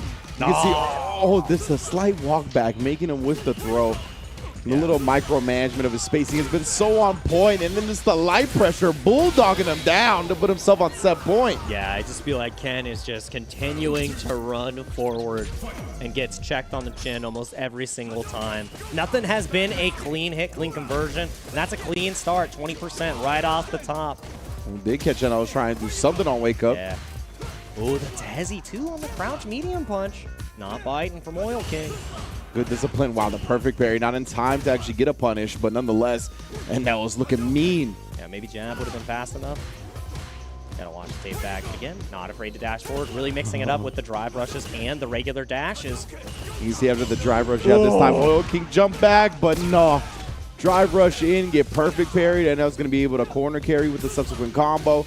Oh, that Hezzy on the jabs right there, catching Oil King after the first drive rush. Yeah, might have been going for the skies, and that is a huge starter. Off for level 3. Yeah, this is going to be so close to closing it out. If it was critical art, it was definite, but you might pixel in a dream, or we're going to the next round. And it was last possible hit. Calculations from Oil King. Math Masters. That's where the Ken Masters comes from. Oil King keeping himself alive. It cost him 3 bars to do so, but you got to live to fight another day to keep fighting in the first place. And that wasn't even a counter hit. That was just a clean jump in roundhouse. Let's see if the throw loops connect. Do you ODDP out? No shot. I'm holding this pressure. And then what do we thought was coming next after the 3 lights? Bets big again here. Oil King looking to cash out. I like him keeping the drive meter. Level 1 to put him back in the corner. Yep, super smart. Best way to use the meter. You know you're not going to build that level 3. And even the level 2 and a perfect. So dang good. That is, unless you neutral jump, you are getting smoked. And he can likely reach that too with the right DP option. So really good. Oil King staying alive here. Like I said, I feel like we're going to go the distance. Even though it was a 2-0 lead, Oil King down and not out. Yeah, most definitely. That was a great just spacing trap after the level 1. Very popular. I do not imagine he wanted OD Fireball and Wake Up, but you know, whatever. It'd be what it be sometimes. Oh no! Oil King's reads on NL's defensive choices. They're coming through in the clutch now. Locked up, and they won't let you out. Straight Akon with the block string. Yeah, absolutely optimal here with the neutral jump. 2 perfects back to back. And it's all started because Oil King has realized that NL is heavily relying on the parries in neutral. They look for the perfect parries, and it's going down fast. The lows again. Yeah, you see NL even trying to press the buttons back with a crouch medium kick there. Represents the stand light kick in a drive impact. We hadn't seen that yet. And that's one of the big strengths of Ken, right? He can just throw so many different looks at you. It's tough to react to everything. Yeah, and the backdash comes out immediately if it's not the ODDP, ready for the next option. So again, still at a deficit, right back at you, but it doesn't matter. The last possible frame. Back to the corner you go. And that is going to be so close. One more guess. Let's see how it goes. You cannot take the throw here. Lockdown jumps out. I love that. Not burn out yet. And NL feels so scared here. Has to wait it out a little bit, trying to get that 3rd bar back. Trying to harass him with a crouch medium kick as well. And it's so scary, right? Because, never mind. That's even scarier right there. The ODDP again. That crouch medium punch +1 on block. The Lukes are always pressing buttons afterwards. And Oil King knew exactly that. Got to mind the gap. And like we said, the gap has been closed rapidly. We're in our final game between these two. Let's see which one of the Titans is able to move on. And I'm so happy this is going the distance. This is exactly what I wanted to see. Wow! After the whiff button, he puts the parry up, knowing NL was going to try to take advantage of it. Beautiful stuff. And now we got the corner game. A couple of throw loops. Is he going to do it? He did do it. Oh, man. I thought Oil King was going to be able to bait it out. Yeah, that would have been, I think that would have been lights out at that point. But NL finding a way, knowing that Oil King was feeling the momentum, feeling the throws. But the pressure is not taking him down just yet. He's playing it a little bit slower. NL is the one who has to finally approach. And these level 1s have been so consistent on the fireball. Still no life lead, though. Exactly. Still got to make something happen here. And he's worked Oil King towards the corner, caught the backdash, but too far for any subsequent buttons. Yeah, and the drive reversal so good.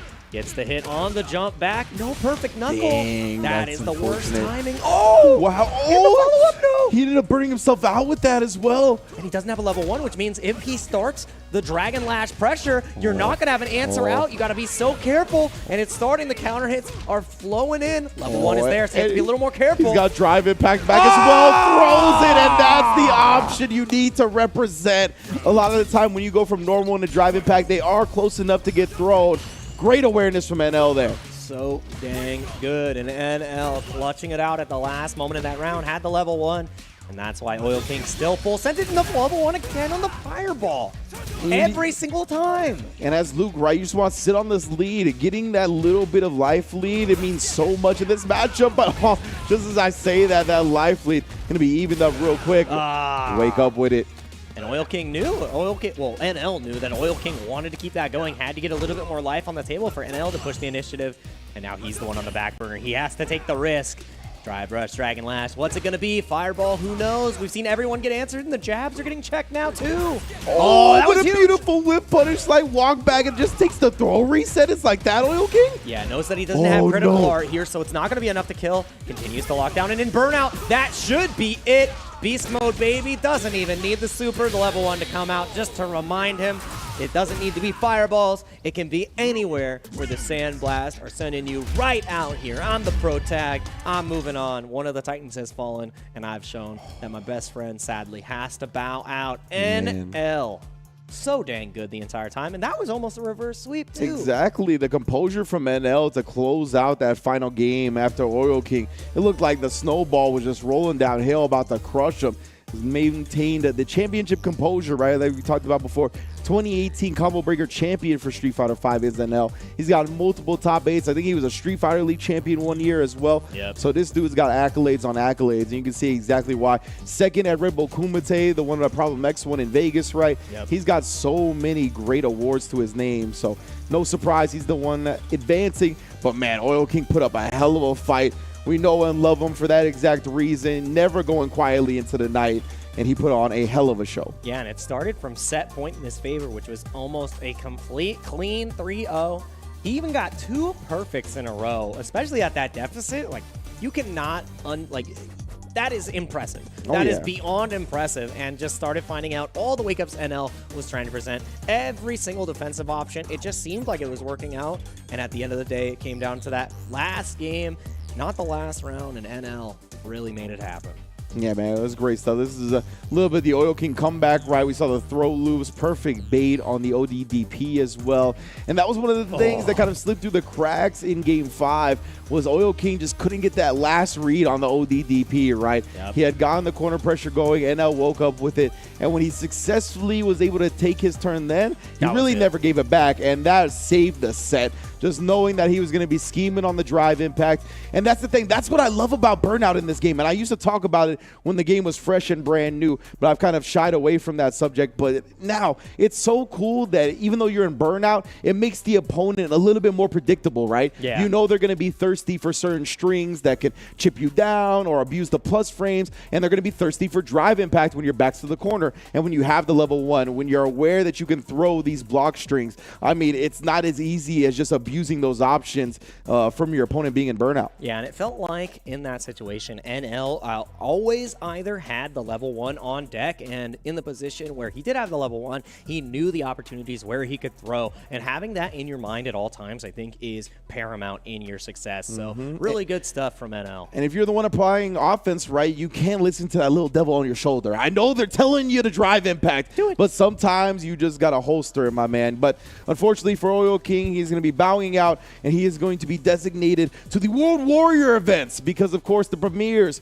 are not the only way to qualify for Capcom Cup 10. The World Warrior events are going on all around the world right now, 26 different regions, 26 regional champions to get a shot at that grand prize of the milli for first place. Of course, again, over $2 million in total prize pool cash for Capcom Cup 10. If you want more information, hit that CapcomProTour.com. That is the place you're going to need to sign up, and you're the only one who can get yourself on those leaderboards, because if you never take the shot, you never use the drive rush, you never know how far you're going to get. And we are getting further and further into this top 8 bracket. Loser side is going to continue, but we got to take ourselves a little break. Please don't go anywhere. We got even more Street Fighter action coming up right after this. You're really making all of this by hand. Oh yeah. The avocados are hand mashed, the chips are hand tossed, and everything is made fresh. You make it fresh every day. Yes, every day. The Chipotle way is we make it fresh every day. Sounds delicious.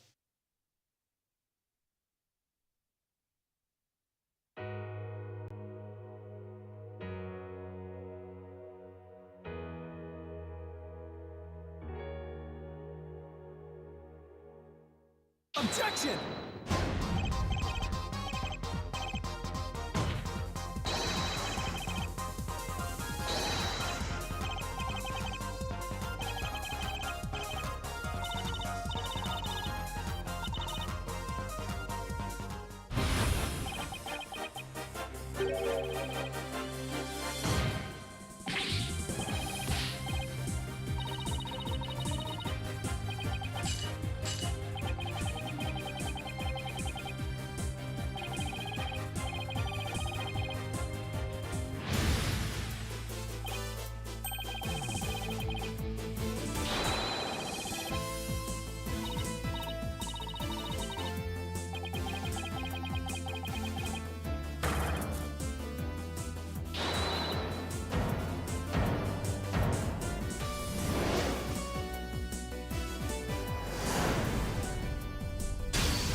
I present the Hunter from Komura.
Shanghai Premier Champion, NA Regional Finals Champion. We saw those matches with Knuckle. Did we see what you were doing? Yeah, with that? Yeah. That Bison was looking absolutely insane. Man's like Talon's very own Hot Dog. What's going on, Hot Dog? Good to see you, Rob TV. How you doing, bro? I'm good. Now we are into a brand new era. It's Street Fighter 6 time. Yeah. We see what you did in Street Fighter 5. Yeah. You did great. You cooked up and everything. But what you're seeing right now with $2 million prize pools for Capcom Cup, absolutely insane. $1 million to first place. Are you excited with where the fighting game community is going? I'm excited because that more people playing the game means the got more viewership, then that is good for the game. I feel good to more people to come. The good fighting game player from other games is coming join the Street Fighter 6 tournament now. Yeah, so that's dope. It's more exciting now. All right, so what can you tell me? Breaking it down to your region. Of course, you're from Hong Kong. What can you tell me about the fighting game community in Hong Kong?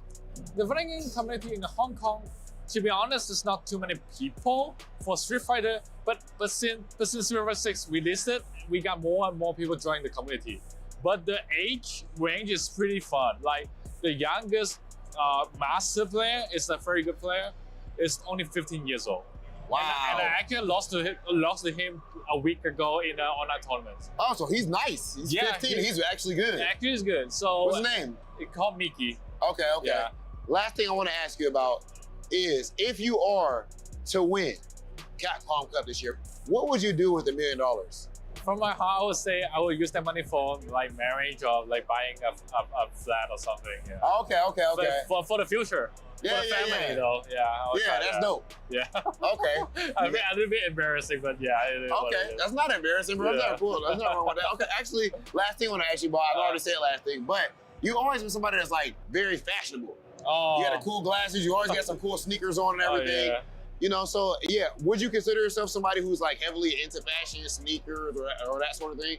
I mean, but in the fashion way, I don't. In this few year, even you feel like I'm a fashion guy, because I got more sponsor from my team. I don't really buy clothes. So they just give you cool. Yeah, just because my team have a good taste of making jersey and picking the sponsor shoes and the pants. Oh, okay. So you're a big mannequin. Yeah. I'm not good at fashion actually. My team is good at it. I'm not. Okay, yeah. They did a good job pulling the wool over my eyes. Hot Dog, always a pleasure talking to you, bro. Thank you, Rob. Good luck with this season. Can't wait to see what you do. So we have even more CPT action coming at you right now.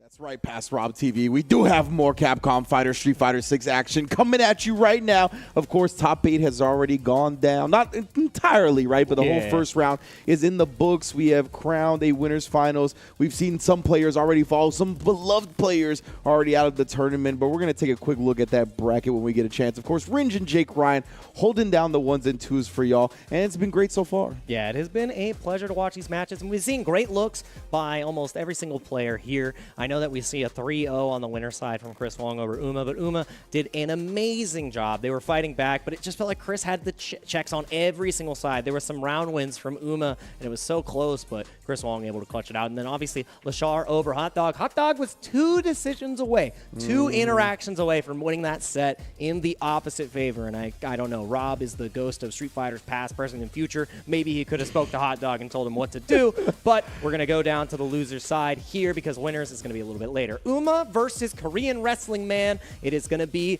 the mirror match, jury on jury violence. Who will become the leader of the Foot Clan? That is what we're finding out today. Shredder! Who is Shredder? Who that is is what we're going to decide here, right now.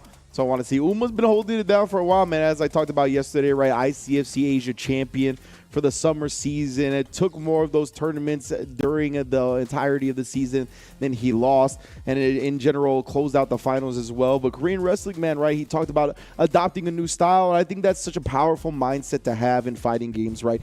Not getting bogged down by the old way you want to play or anything like that. Being able to adapt and adjust. I mean, that's what makes great fighting game players. So him going into this, I have the utmost confidence. He's going to give Uma a real run for his money. And the thing I love about this, too, is that it is Uma and Korean Wrestling Man playing at maximum speed. This is this is definitely not a marathon. This is a sprint. Exactly. We talked about the two play styles heavy in this region. One being rush down and one being that slow, steady, solid stuff, right? Both of these players fall on the rush down side of the spectrum. So I'm looking for some explosives. Yeah, and I like this too from Korean Wrestling, man. Like both of the Jury has great answers to Jury. It's like I can nullify the crawling fireball and everything, and even though the speed has been in Uma's favor, burns out first. Got to keep Korean Wrestling Man on the defense here so that burnout doesn't matter as much, and you still get that great Oki off the regular dash, but you cannot answer back. No reaction with the level 1. Korean Wrestling Man feeling good about this one, and still in burnout. We're going coast to coast from Korea to Taiwan. The whole distance. The fuzzy setup was very easy to set up because of the burnout additional block stun, but yeah, the drop's going to let Uma play one more time. Yeah, that and that one time was not enough. Try again later. Sorry. You know the laws of the street. After green comes yellow. You got to slow down with that. It's like when you text the Evo code for the burrito. Sorry, we ran out. Try again later. That's Korean Wrestling Man. He's got 2 in hand. Well, trying to react to the stand fierce with a parry attempt. Interesting from Korean Wrestling Man. Yeah, just throw it out from time to time, especially at that space. Pretty difficult to punish. And Korean Wrestling Man says, I'm not blocking on any wake up. Oh, and then pressing the button, so I thought he was going to let another ODDP rip. Dude, he is just like, I love this new style, and the jump in just comes in clean. And the bait on the button reversal?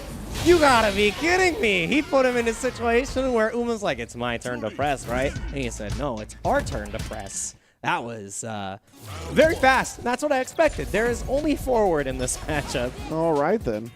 Walk it down.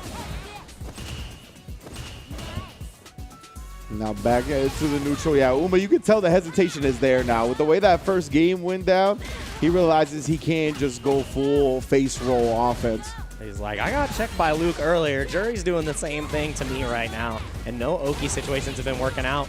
And I love this too. Uma's not afraid to bust out either. Nice. Dive kick up under, up over that, excuse me. Nice, perfect parry too. Everything is getting stuck, whether it be a crouching medium kick, a stand heavy kick. Big punish counter. I think you're done. Yeah, Uma betting big on that one. Thought Korean Wrestling Man would commit to a throw. Instead, just walking back, blocking the overhead, and the subsequent dive kick perfectly. Yeah, and that huge punish counter really spelled defeat. And now Korean Wrestling Man, I mean, it was the perfect parries that helped him get control in the last set as well. So representing them early and often, and I love the drive rush into the DP to beat the OD fireball. Nice knockdown. Let's see how this goes. Uma with the pressure. No DP this time. The parry comes out again. Not afraid of another grab. Ooh, well, just a storm catching the recovery. Now Uma locked in the corner yet again here, trying to make his way out. Got locked down by the jab. Wakes up with an ODDP of his own, but it put him so low on the drive meter. Yeah, you're not allowed to block anymore. And that dive kick was so good. Knew that he wasn't allowed to block the fireball on the ground and jump right on over. Great whip punish there, Korean Wrestling Man. Now potentially going to be in a 1-1 position against Uma. Yeah, very close to tying it up. Because Uma, yeah, he was getting ran over to start this, but you can see now that he slowed down the tempo, getting a little bit more respect, but not enough to bait out an ODDP. Yep, and now about to burn out the level 3 reversal, and it works out. Korean Wrestling Man. He's like, I'm not burning out. I'm going to show you another reversal. I got 1, 2, and 3 on deck. And that was just confidence right there. He even go with a level 1 for the wake-up super. Full level 3. Does get perfect parry, though, both players. Now to be, oh my goodness, aware of their drive gauge. Wrestling Man burns himself out here. Umar, we're going to get the, okay, not even going to go for the reset. Just take it, double overhead into the drive impacts from there. He's going to tie the setup like that. Korean Wrestling Man bet the farm, the kids, and the jury fans on that wake up, and it just did not work out. 1-1 here, and it is just violence back and forth. Neither of these players want to block on wake up because once jury gets started, it is not a good time.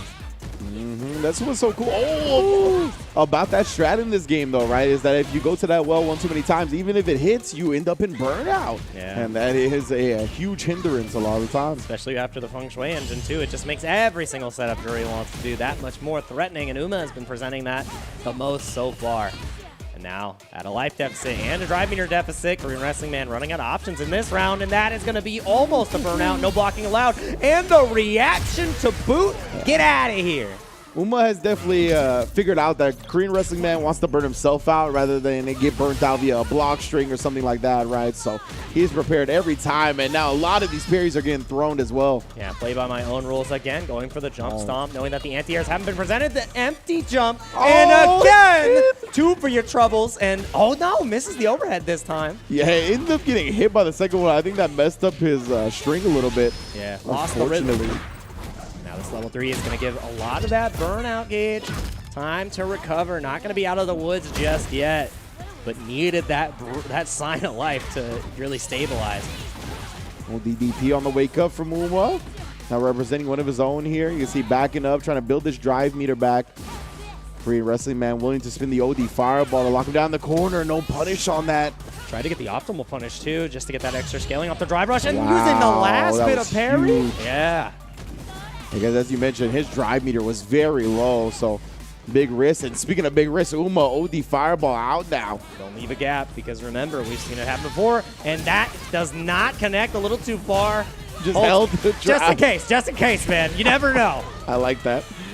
Korean Wrestling Man was like, "No, I'm gonna get this drive meter back, bro." Those fireballs left, stage left, and he's like, I don't know. The stage hand has lied to me before. And again, you saw Korean Wrestling Man. He was representing those parries on the raw drivers before, so Uma has been throwing a whole lot after the green stuff.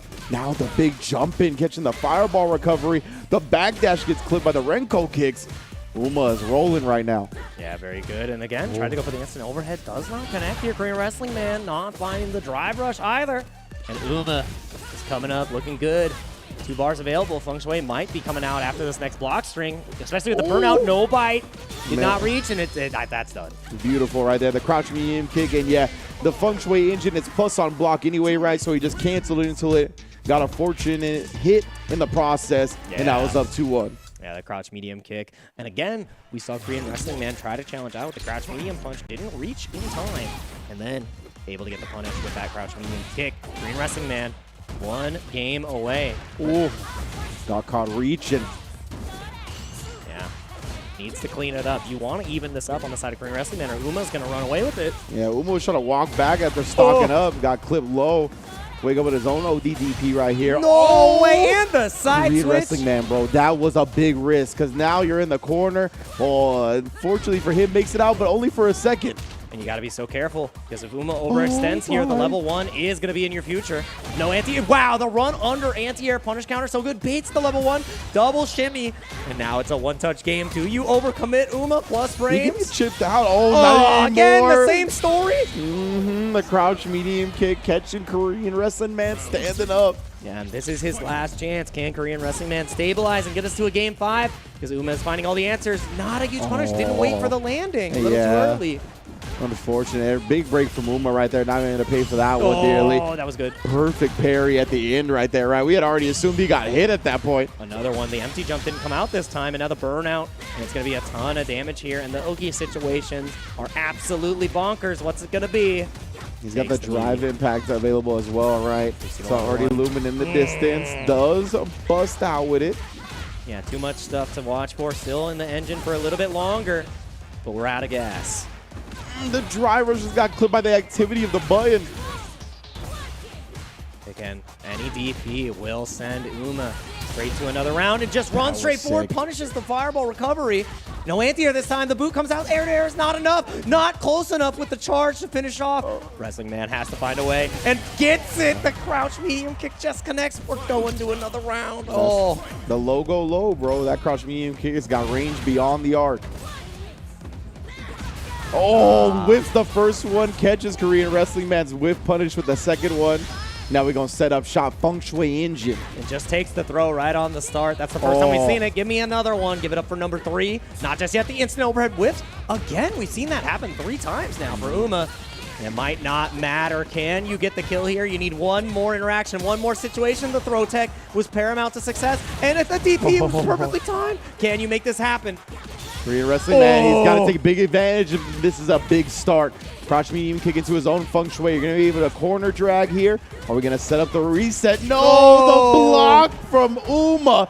He knows about that trick. He's a fellow jury player, loves using the fuzzy instant overhead on his opponents, but will not get got by his own play. Yeah, and even with the burnout, you still get the punish counter there. So Korean Wrestling Man falling short. Uma shows superiority in the jury mirror, and I mean, that's the champ for a reason, right? 3-1 really showed supremacy in the matchup, and we were ripping them back and forth. The ODDPs, you could make an entire highlight reel where a drive rush is getting checked, and I would be excited to be like, wow, they were really good about that. They were letting it rip, and I feel like Uma was the one who really started getting the most advantage and baiting them out, while Korean Wrestling Man wasn't having the same luck. And yeah, luck sometimes is on your side, but the reads were so good. Nothing lucky about that. Those reactions are so key, and Uma had the keys to success here, driving the whole time. And again, right, we saw that 2 big clutch victories for Uma, with a Korean Wrestling Man just trying to move on the crouch medium kick, and in these situations where he just wasn't allowed to, whether he was trying to jump, trying to walk back, Uma was just there to punish him with the feng shui activations afterwards. Yeah, and even though Korean Wrestling Man was able to get these stunt sequences, trying to even it up was so close, not able to close it out in the end. Uma just calm, cool, and collected. Yeah, that overhead. If that connects, it's a different story. We might go into a Game 5, but there is no Game 5 on the horizon. Uma is waiting in losers semifinals for the winner of our next match. But once again, shout out to Korean Wrestling Man, really showing how strong he could be, even changing up the entire playstyle. I can't wait to see him play in the World Warrior and really develop that game plan even further. And further developments are coming in the bracket. Hot news, Hot Dog versus NL. One champion moves on and the other goes home. 2 more mainstays, 2 staples of this region going to be duking out again. What a loser's run this is already for NL, right? Had to take down Oil King in round 1, going up against Hot Dog in round 2. These are the who's who of the Asia East region here in the losers bracket, with, of course, Lashar and Chris Wong awaiting in winners finals. Dude, if NL was able to make this losers run, I think this is the strongest losers run we have seen this year. Because if he beats Hot Dog, then he has to beat Uma after that, the ICFC Asia champion. And then, of course, Lashar and Chris Wong looking so strong as well on the winner's side. He'll have to take down one of them, whoever goes into the losers finals. So yeah, I mean, this is a losers run for the record books that NL is possibly going to pull off here. That is definitely the devil knocking on all the doors. Yeah, he's coming in, the Reaper. He's got the scythe, except this time instead of the scythe, it's the sandblast. He just punch, punch, punch. And I hope that NL is able to put on an amazing show. Hot Dog has other ideas with the DJ. Yeah. Really hotly contested buttons in this matchup. I want to see how it gets started. Let's let it rip for our last loser quarters match here. Hot Dog versus NL. It's going to be a good one. Yeah, I want to see. We already see the OD Sandblast represented. I want to see if the OD Air Slasher gets represented. Yep. Trying to take advantage of the Fireball War, but this time NL's the one that does it already. Yeah, bust out immediately. Hot Dog with that aggressive playstyle, like we said. Unrelenting. Just lets it rip again, but now in burnout territory. Caught the startup of the OD Sandblast. Can you burn him out right back? And this pressure is just jail city. You get Sandblast, Sandblast, Sandblast, and now it's plus frames all day. Yeah, I wonder if Hot Dog was looking for the drive rush and just didn't have enough drive meter. Yeah. Could he use the light cancel, the whiff cancel? But again, players are not used to using that when they're very low on drive meter. Yeah. Gonna get the full extension here. Not wanting to spend the meter just yet, knowing it wasn't gonna kill. Could have been close. Maybe spending the whole drive gauge to build it up, but better safe than sorry. And that is, again, we saw this in the previous set against Oil King. It's not just Ken. I can react to all fireballs. That was super clean from NL here once again. Just leading his opponent's fireball game. He's been so solid on the ground, but the crouch medium kick whiff, and he's been ready to let those sling. The OD reversals have been on deck constantly. Yeah, and let's see again. Not willing to bust out a third time. Hot Dog getting hit by the meaty. Are you going to hold it down? Perfect parry. Comes out huge and steals the corner with that walk under. Very good. And now NL in the deficit. Do you opt to try to bust out? And there it is. Beast mode, baby. You're dead. You are absolute. No, wow, just a pixel. Unbelievable. How much magic you got in that pixel, Hot Dog? Let's see, bro. Oh, not enough today. Playing like a barbarian, you know what I'm saying? No magic necessary. NL going up 1-0. I mean, Vegas is Evo Town, and Penn and Teller were not impressed by that magic pixel. They saw right through the trickery. All smoke and mirrors. It's all sand, all blast, and you need a little bit more rhythm to confuse those guys. So NL already give me another one. Capable Oh, he tried. He tried to go for number 3. And the backdash came out. Hot Dog staying alive. Side switch is huge. One of the strengths of Hot Dog. I feel like every single character that's at the top of the table can activate that side switch at will. Oh, the jump, just catching him, committing to the just cool sequences on the ground. And now, again, always making the most of it. Kill off the level 1. Yeah, every single touch is a touch to remember. NL does not leave anything left to the imagination. He gets all the damage all the time, and right now, it's like surprising seeing him in this loser's position with how he's playing against the opposition here. Yeah, like, how did he get here in the first place, right? With the way he's been playing in the loser's bracket. Oh, meaties him. Tries to catch Hot Dog, press the buttons. Now he catches him reaching. There's been a whole lot of teaching done this set. Yeah, struggling from success on that drive impact, but no struggle there in that second game. Making quick work of Hot Dog, man. He is showing supremacy here and showing why he is a pillar of the community for so long. Hot Dog taking a second, I believe, maybe, you know, thinking about the adjustments, going down 2-0 that fast. I think it's always important for players to go back to the lobby, think about just what happened. What situations were the key deciders of the match? That's something that Chris T said after winning the World Warrior when he was presented with an option he wasn't used to. And I think all players need to have that kind of mindset. It's like, not every situation, because it's too hard to analyze that. It's like, what were the turning points? What were the key moments where I really lost control? So let's see if Hot Dog can get control right on back, because now it's do or die. Indeed, right. And oh my goodness, it's been so tough because all these fireballs, the safe jump there as well. I mean, NL just made the right decision at every turn. Dude, look how was in the bait on the throw. Hot Dog, he's been frequently on defense, and he continues to bet wrong. NL's reads have just been out of this world. This is so good from NL every single time. No way! Get out of here. NL, I need you to turn off the assistance. He's playing dynamic mode right now. Everything is just coming up so strong. Jeez. The drive rush flash knuckle to catch the check was bananas, bro. Yeah, I love that. And the no way! Come on, NL, please. This is some illegal activity. He is running away with this set. Whip punishes the Fierce. Going into the level 2. You burnt out. You in the corner. I mean, it's long for mans. Yeah, you hold up 1 sandblast, 2 sandblasts, and you're done for. You better keep throwing the double. And now he's out of burnout. Yeah, I don't know how you win this. And there's no shot, no world where he gets out of that situation. NL with the cleanest 3-0 we have seen in the night. Hot Dog gonna need to go back to the drawing board after that one. World Warrior will be awaiting you. And NL, I don't know, man. This loser's run is definitely a power-up. Each and every opponent he defeats, it feels like he's getting better and better. It's scary. He is gathering the souls of his opponents and powering up. And he's been knocking on everybody's door, putting their body in a bag, and now he's on to Uma, the person that sent him to losers in the first place. So NL is going to be able to get his run back there, get his chance to go into losers, and then grand finals. He has been hot. Can Uma put a stop to it? I'm not 100% sure, man. After NL has been playing that well and what we saw Uma struggle with in the first set against Chris Wong, it might have been the template that NL needed to see to really deal with the jury. And you're going to see one of the best templates of a tournament organized because Street Fighter League Japan is still ongoing. You need to make sure that you watch the first stage because it is underway. Some of the best Street Fighter 6 that you're going to be seeing in the world. Japan's best teams. You can see them across the board. And, you know, you have returning champions, returning legends, and staples of the Street Fighter scene that have been around the block more than 100 times, I would say. So make sure you catch all the action in the VODs. Make sure that you catch all the action with Vicious and Saint Cola because you are not going to want to miss out as it continues to develop and we see which team comes out on top for Street Fighter League Japan. I know one of the things powering Vicious and St. Cola at those long hours and the late nights is Chipotle because they have joined forces with Capcom during this first year of Street Fighter 6.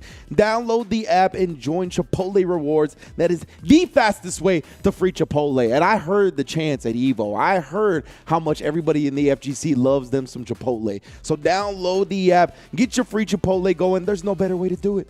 Yeah, man, I need Chipotle's chip moment of the tournament. We need to get that in action. So you heard it here first. And just in, we got another little break coming up because the action is only going to get hotter. We have 4 competitors left. We started with 16, down to 8. Now we're down to 4. Many have fallen, and many have overcome the opposition. Who's going to come out on top? We don't know. Survey says right after this break. So how would you describe the chicken to someone who had never tasted it? Literally melt in your mouth tender. We don't have a freezer, You know, it's almost like a farmer's market. When you walk into the restaurant, you should hear the sizzle that you're hearing right now. Just sends all those waves up to your mouth. You're making me hungry.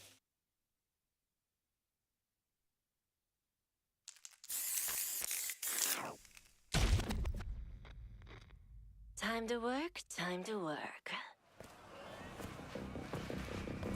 When inhaled, coriamurtin blocks the gamma-aminobutyric acid receptors in the central nervous system, causing spasmodic muscle contractions. Master, it's a work of art! It's perfect! What to do with you now? So, shall we put him out of his misery?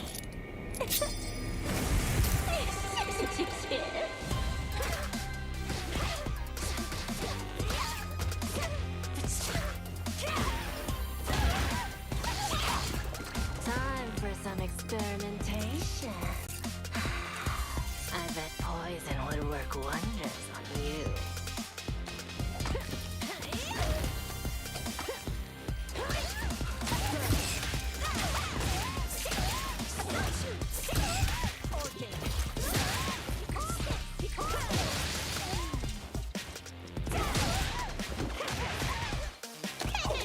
I wouldn't move if I were you.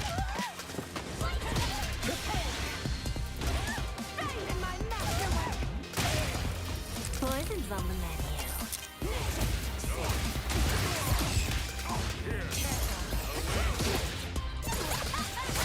I'm finished with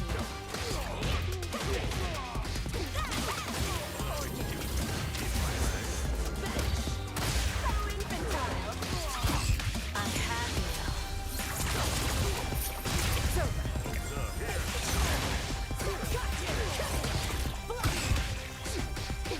my own death. Let's do now. Here, there, then here, and my magnum opus! Is my poison kicking in?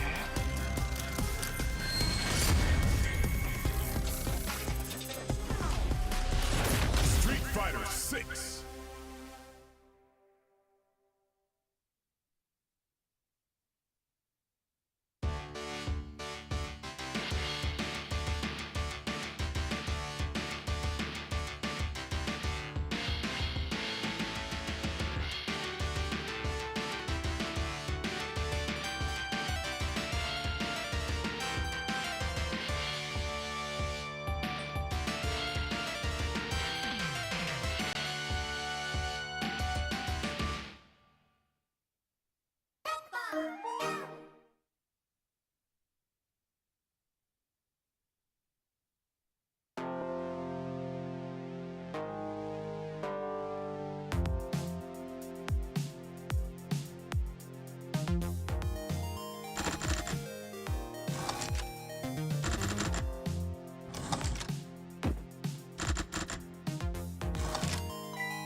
You seen the man putting in work with that Bison in Street Fighter 5. all the way from Hong Kong, Talon's Genesis. What's going on, bro? Hey, doing good. So, you know, I already hyped up that Bison back in Street Fighter 5. That's when I started to know about you. Seeing you smoke everybody with your Bison. But now, yep, Bison is gone. Dead. He dead. I don't know. I wanted to go for JP at first. It looks kind of like Bison, but there's no similarity in the gameplay at all. Yeah, I need to like just go down. I play SF for Seth. Yeah. So I need to go that style, like Tunko, go all in, rush down, whatever. So that's why I picked Yuri. Okay. Yep. Man, I gotta ask you about your region in general, dude. Okay. Because, you know, of course, fighting out of Hong Kong and all that. I would say you and Hot Dog are probably the most popular players from. Actually, Chris Wong also, and Human Bomb. Oh, yeah, Human Bomb is from there too. Okay, yeah, Human Bomb, he's been around cooking for a long time. That Chun-Li. Yeah. And Chris Wong is very famous for his reactive play, like react to everything. He's super fast reaction. Superhuman. He always play the footsie characters Luke. He play like how Bonchan play, so I can practice with him for the Japanese Lukes. Yeah. So it's quite good. Yeah. What would you tell people about your region in general? Like, do you find it as did they help you get stronger? To be honest, if you count only the super grindy player that actually learns the game like really hardcore competitive, I think we have like less than 10. But I was thankful for at least they have those very high level players like Chris Wong's Luke. I think it's very super high level in Asia, so that I can be very confident in the matchup. Even I face any players that I have never played before. Yeah. And so that part I'm happy to have that. And also like the connection in this game is just too good. Yes, thank goodness, bro. That net code. Yeah. We play with Shen, we play with Japanese player, Korea players, no problem. So that part helped us a lot.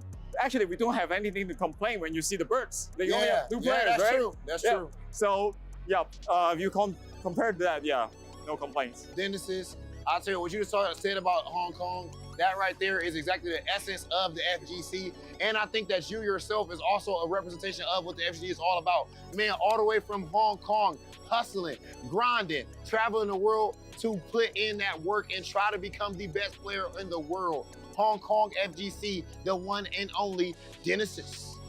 Thank you.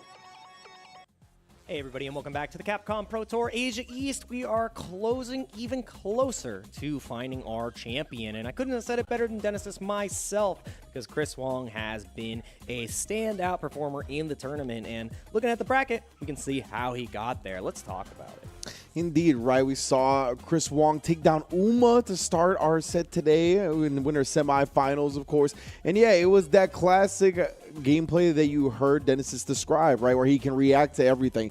That's what he looks to do. He looks to solid you out, outspace you. He doesn't ever let anything whiff for free. He's just one of those type of players that is always looking for the right whiff punish, and he makes the most out of every hit he gets. He does a great job kind of manipulating around a lot of the common meta decisions in this game, like the light block strings. He utilizes the sandblast so well at the end of those to catch people pressing buttons back. And I mean, the same could be said for Lashar, right? Lashar is incredibly solid as well on the Chun-Li, just sitting back, playing the fireball drive rush game, looking to outfoot to you. I'm really interested to see how both of these players approach this match, because I think it's going to be slow and steady every round. Yeah, and I love that. I took the words right out of my mouth. I was like, you could just copy paste that statement, but then change Luke to Chun-Li, and looking at Lashar, it would make perfect sense. This is going to be the Korea versus Hong Kong matchup here, and I expect this one to be a slow and steady battle. It's turtle versus turtle, no hair here, and I think it's really going to come down to who can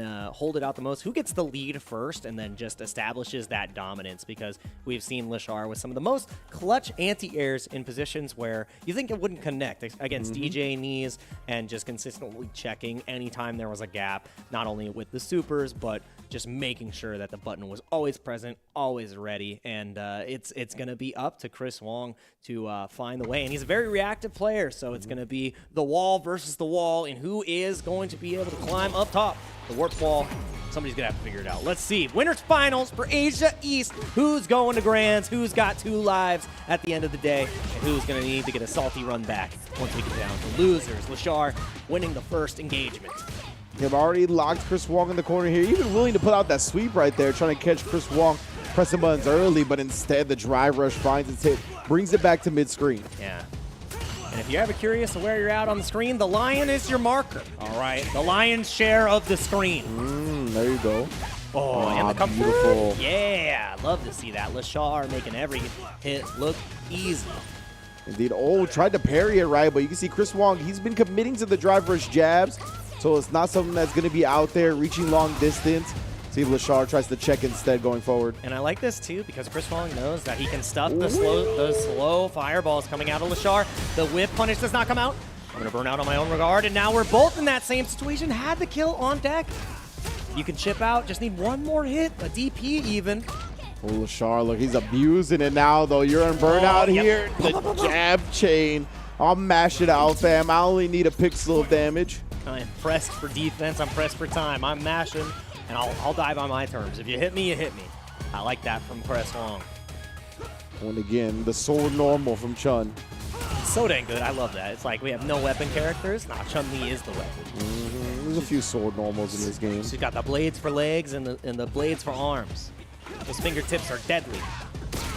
And yeah, catching him walking forward that time. That crouch medium kick, well represented from Luke.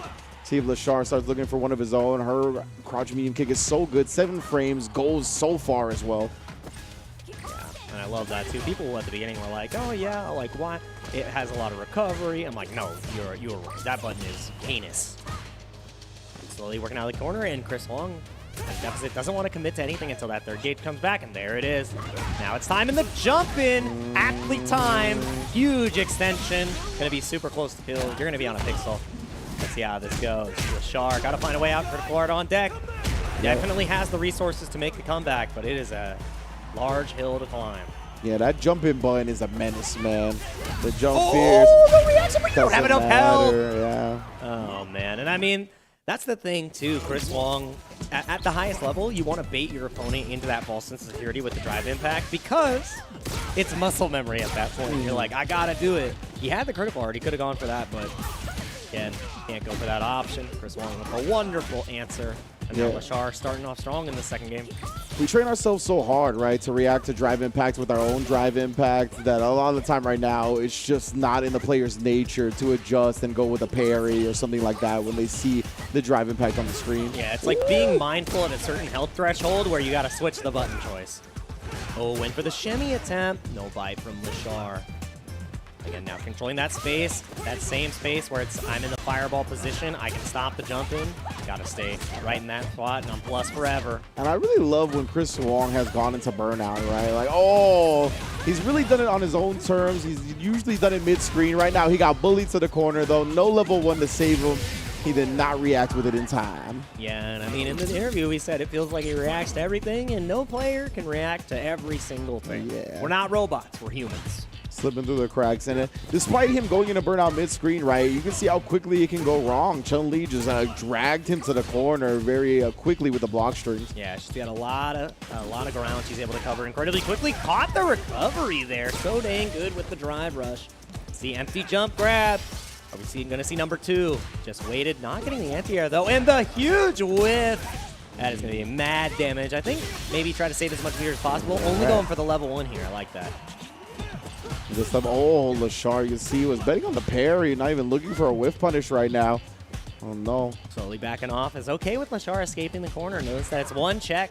Really get this job done. Oh, and 1 more to go, and that was so good. Maybe trying to perfect parry the second standing medium kick, but it never came. No, indeed. And yeah, Chris Wong, he'll surrender that space, right, because he's such a neutral-based player. Like, he knows he has such an advantage when he makes the opponent come to him, and he will happily give up that corner. I will simply win neutral again. Yeah, straight up. The power of nothing in the palm of his hands. And that time, the jump does not work out. That jump heavy punch, it is one of the 4 horsemen, but it can still lose to properly timed anti-airs. Yep. A little bit too far there, so Lashar couldn't have gotten an anti-air. Chris Wong after pressing a button. Maybe would have got a catch, and there it is again. A little bit too confident on the walk forward, not able to get the kicks on deck, and we're burning all that meter to get away from the possibility of a burnout earlier. 1.5 bricks back in the tank. She went sneaker shopping with Complex on that jump in. All souls. Oh, yeah, very scary from both sides. We talked about both of these players having such great reactions, such great spacing. And Chris Wong, that 6-frame crouch medium punch, beating Chun-Li to the bullet. We felt like this was going to be a grind, but it feels like Chris Wong is making Lashar very impatient. The checks on the drive rushes have been there, but it feels like Chris has been able to stabilize consistently. Triple up on the crouch light kick that time. See if Lashar can control a little bit more. Oh, wonderful. A little bit more stability. Has the corner, only has a little bit of drive meter, but the overhead is there. Doesn't combo off it, just goes into the throw instead.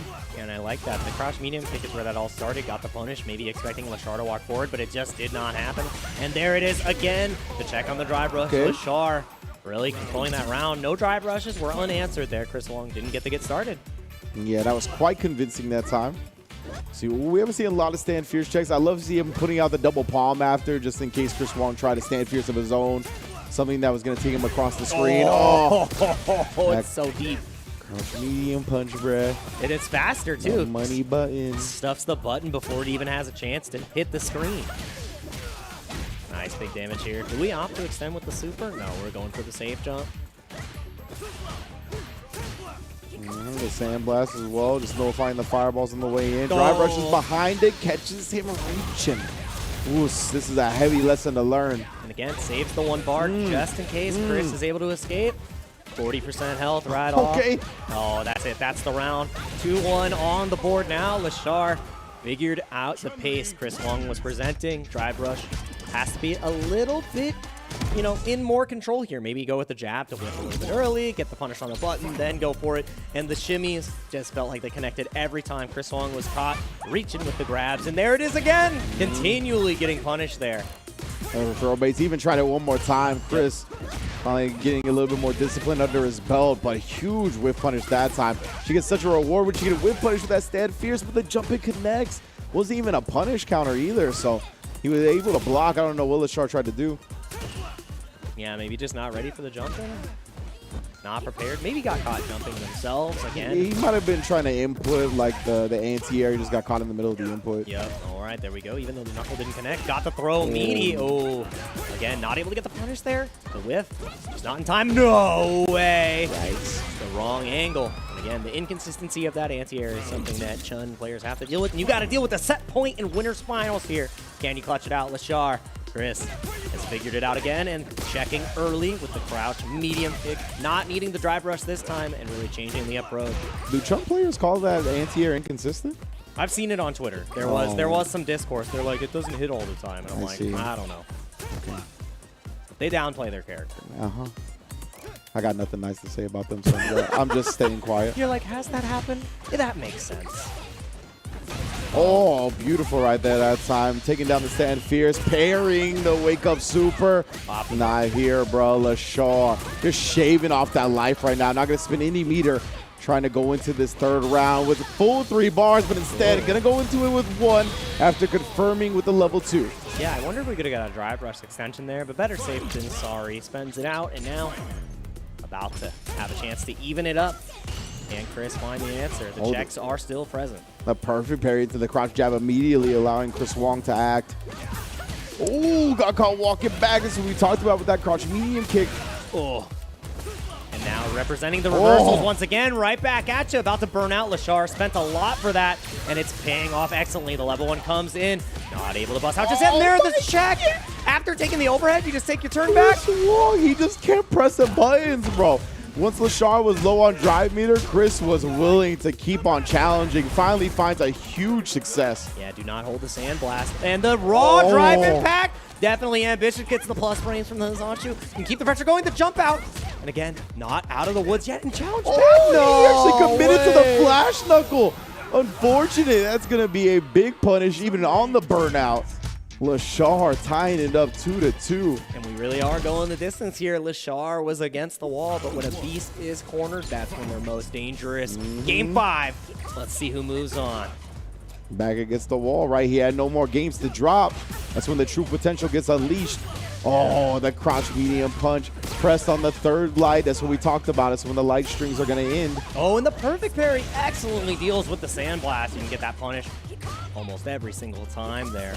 So Lashar feeling pretty good, almost even on the drive gauges here. Just staying outside the fireball range. Walked into the corner now. Nice jump out, but again, gets the cross cut. Not going to open up just yet. Huge punish counter. Again, the back fierce is a counter poke. Lashar's been scheming on that. Finally finds it. Oh, Hanzansu past the sandblast. Now we got the corner yet again. Chris Wong getting drained of his resources right there with a level 1 plus frames. Does take the throw afterward. Immediate response with the parry. Lashar not surrendering anything. No, and the whip again. That is going to be huge. Do you level 1 yourself? No, doesn't get the connection. One more throw. Let's see how it goes. The jump out, no anti-air, and that's huge. The throw whip puts Lashar on set point now. Chris Wong, everything's falling apart. Let's see how it ends. Chris, you've been learning a lot of lessons in this set, trying to reach for those throws. Hopefully you can put them into practice here. Oh, you see Lashar, though, disciplined on the defense, not biting. That crouch medium punch has been plaguing him, though. Yeah. Oh, again. Let's see. Do you bust out? No, you're holding down the pressure. Totally okay with this one. No perfect parry on the sandblast this time. And backing up again, but the perfect parry on the jump in. We've seen so many of those connect, and now Lashar finally presenting the answer. You had the level 3, but it's not enough. Going to get some drive gauge back here. But again, now he's got the whole gauge back. It is a benefit. The crouch fear stuffing the double overhead setup. I love that from Chris Wong. Yeah, what a check. About to be burnt out, though. Trying to play that neutral again. We've seen the Hanzansu punish so many times on the sandblast and be a little more hesitant on throwing it out. Goes ahead, and that was so good. No way, you're in burnout now. The walk under punish counter on the landing frame. Saw Chris commit to an air button. That means you are vulnerable when you land, fam. If you get hit by this critical art, you are done for. Oh, it doesn't connect, and there it is on the OD Hanzansu. Yeah, he tried the OD Hanzansu to get airborne and get away from the super. Smart move, but you died for it. Did not help you out. We are going to a final round. And it's dead even on the resources. Yeah.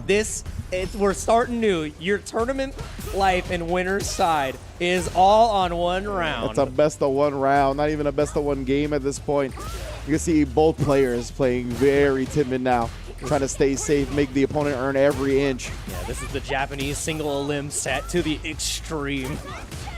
Oh, not getting it at time. A little bit late on the Hanzansu. And we're walking it back. Oh, Chris Wong. I love him not overcommitting to the fireballs and responses to these as well. Jumps in, catching Lashar, committing on the ground. Yeah, this is going to be huge. Back to the corner. No anti-air on the jump out. The throws are not connecting. Lashar finds a way to escape. And now the burnout is going to be on your end. And that's a stun. This is where the life lead can begin. Lashar is just in such control, but now the gauge is completely back. It's up to Chris Wong to find an escape. And man, that jump out, it all goes back to that jump out and him empty jumping, right? He didn't make the mistake that Chris Wong did last round. Gets caught trying to press buttons early.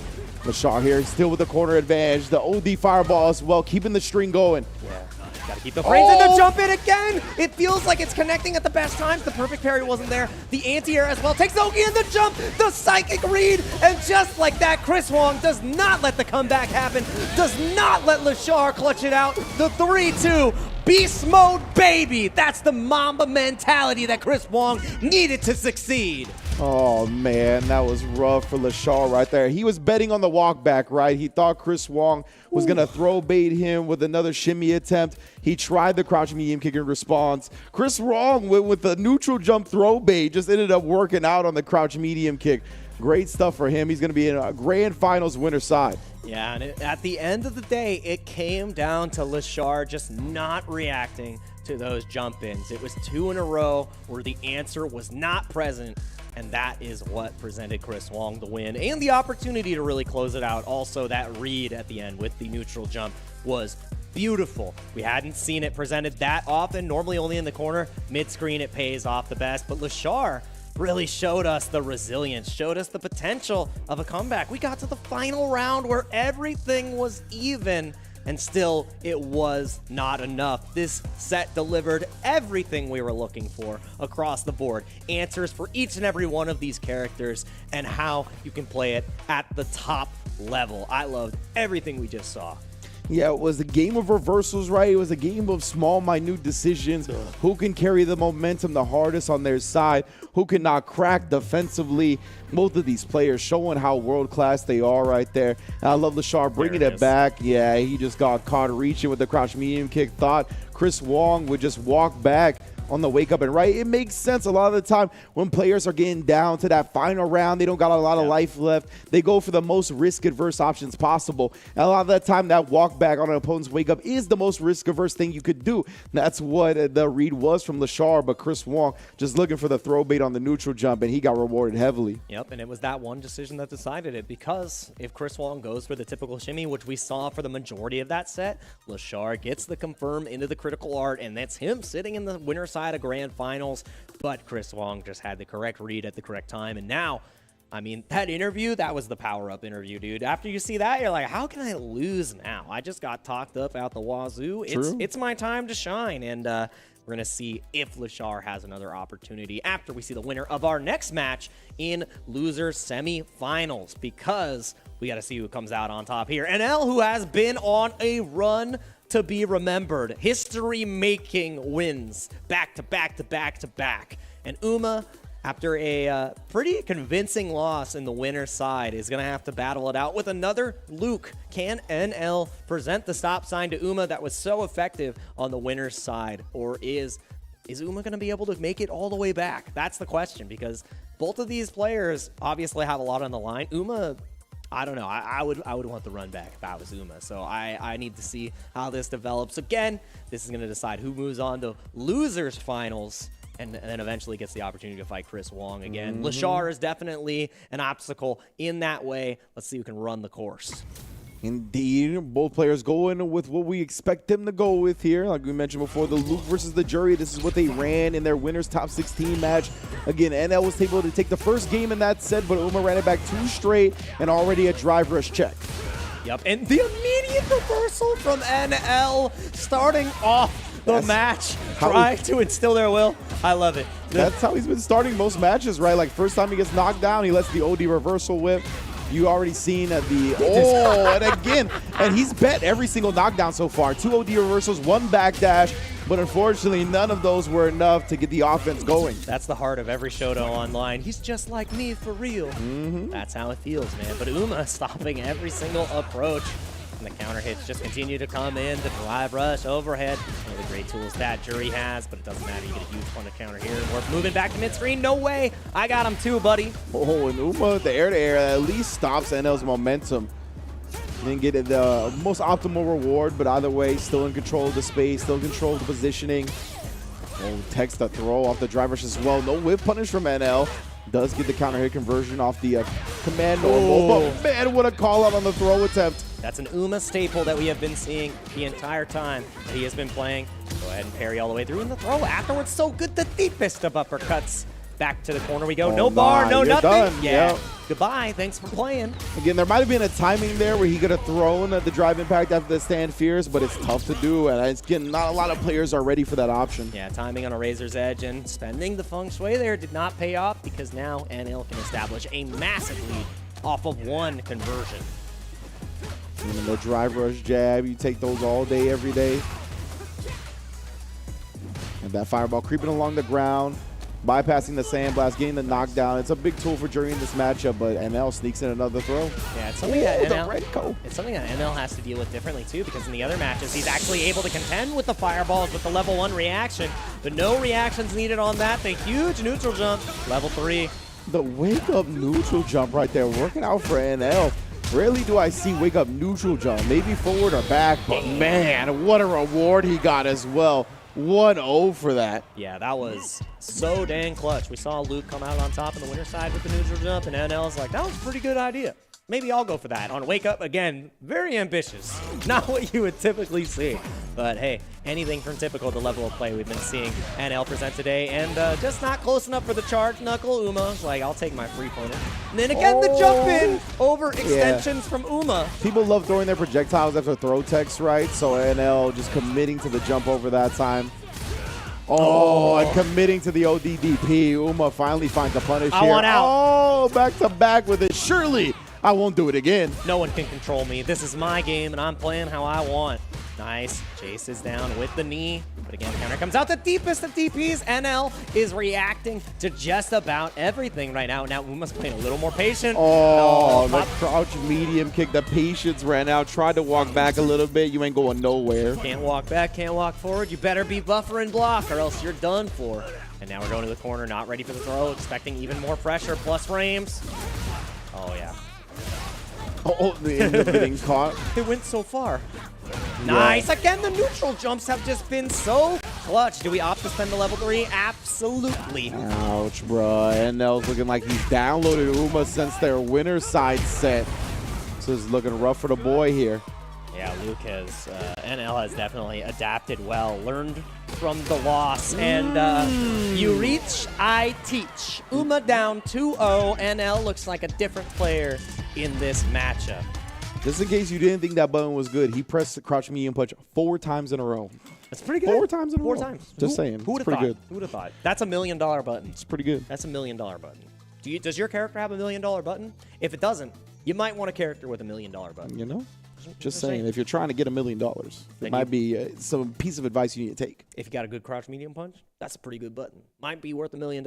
I feel like we went back to the lobby for a moment there. Uma trying to collect themselves. Obviously, it's incredibly hard to do. We've seen some games go the distance from the deficit, so we've seen this tape before. Can we get it again? We've seen that option before. Bruh. Knock me down once, I'll do it again. Oh, and the jump in, Luke's greatest hits. Yeah, exactly. It's just NL doing what he needs to do. And what was the third hit? Crouch dead. medium punch, and he's dead off of it. Who would have thought? Literally just playing the hits right now. 20 seconds, and it's already set point. NL is just running them back to back. I don't know if Uma has an answer right now, man. Still plus frames. Oh, the walk back, allowing him to dodge the rising normal from Jury. Oh, the air-to-air spike. I know football just started, but that was brutal. Yeah, that was you. Oh, nice, perfect parry. Yep, he gets the full punish back. I like that too, burning the most grab gauge possible. Push to the corner, but again, NL's reactions have been on point. Not reacting to the overhead though. Are you going to go for the drive impact? Can you sneak it in? And Uma knows how scary this is, but the punish counter gets You got to bully him. You got to make this burnout time count. Nice. Which he did beforehand. I would have liked to see him bully him a little bit more, but we still got the stun up. Will he spin the level 3? Well, he won't spin a damn thing if he drops the combo. And is it going to be the critical area? No, goes for the Oki, knows it's not going to kill. Wants to get one more solid touch. A throw into it. This is a huge punish. Yeah, that is going to be a wrap. Uma looked completely lost against NL after a 2-1 victory in the winners. NL sends out Uma. Says better luck next time. Hope you do well in the World Warrior. Another one added to the kill list. Another body in a bag. And the Reaper just keeps on knocking. Wow, bruh. NL, dominant fashion over Uma as well, right? And we talked about it. Sometimes Uma's over-aggression gets the best of him. And we saw NL was just so highly successful on the OD reversals, whether on wake up or in block strings. And it really just never lets Uma get into a rhythm, right? And that's the type of player, the type of games he needs to get into because he's so momentum-based, and NL just never let him have any offense. Dude, I don't even think we saw a single feng shui like sequence from the sides of Uma. Like I'm running a blank right now because that was one of the keys too, where the pressure really started to mount, and we see wonderful comebacks, the corner carry, the instant overheads, and just complete control. And NL said, none of that. You're not gonna get to play that game. I know how to shut you down. I watched the tape. Not going to lose to you again. L plus ratio, plus I'm going to loser finals to fight Lashar. That is exactly how it turned out. And it turns out, if you want to study up on your opponents, you need to go to Buckler's Boot Camp. It is a free game link, mobile-friendly website packed with features supporting your enjoyment for Street Fighter 6. You can see player data, your rivals, your friends, clubs, ranking information, and everything at your fingers. If you're not working up a sweat while you're playing, I don't know what you're doing. Make sure you scan the QR code so you can get into there and you can learn a little bit more about how the Street Fighter developers created the game and gave us this wonderful edition that is Street Fighter 6. So please make sure that you look into it. Events, rewards, and updates are also going to be available. So the Buckler's Bootcamp is your first stop to improve as a player. One of the best things about Buckler's Bootcamp is that it has Pockest, a mini game where you can develop your character by training little cute dot characters. You can see the art on your screen right now. Tell me that's not cute. The service is based on the model Praise and Develop. That is the MO behind this game and what the developers are trying to do. Definitely feel free to register as a member and let's work up a nice, good perspiration together. Absolutely. The thoughts and prayers have made JP a little bit too powerful. However, you can also control it in Pockets. So if you want to make whatever character you want, you have them in the palm of your hand. So make sure that you get on Pockets. Make sure that you get a quick refresh because we are almost done with Asia East. We have had some amazing matches, one of the best runs we've seen from NL. Is he going to be stopped or is the momentum going to continue? We'll find out soon. You're really making all of this by hand. Oh yeah. The avocados are hand mashed, the chips are hand tossed, and everything is made fresh. You make it fresh every day. Yes, every day. The Chipotle way is we make it fresh every day. Sounds delicious.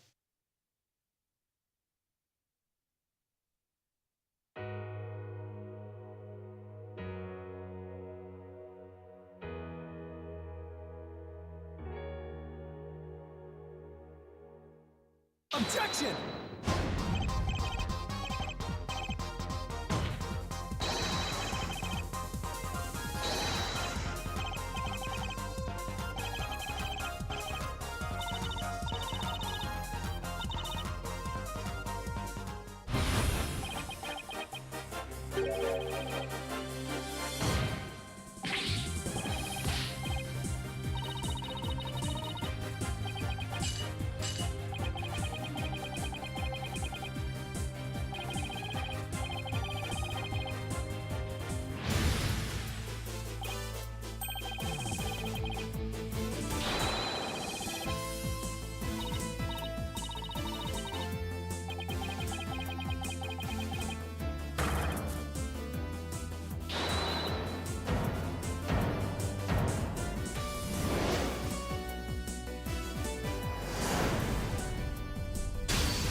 I present the Hunter from Komura.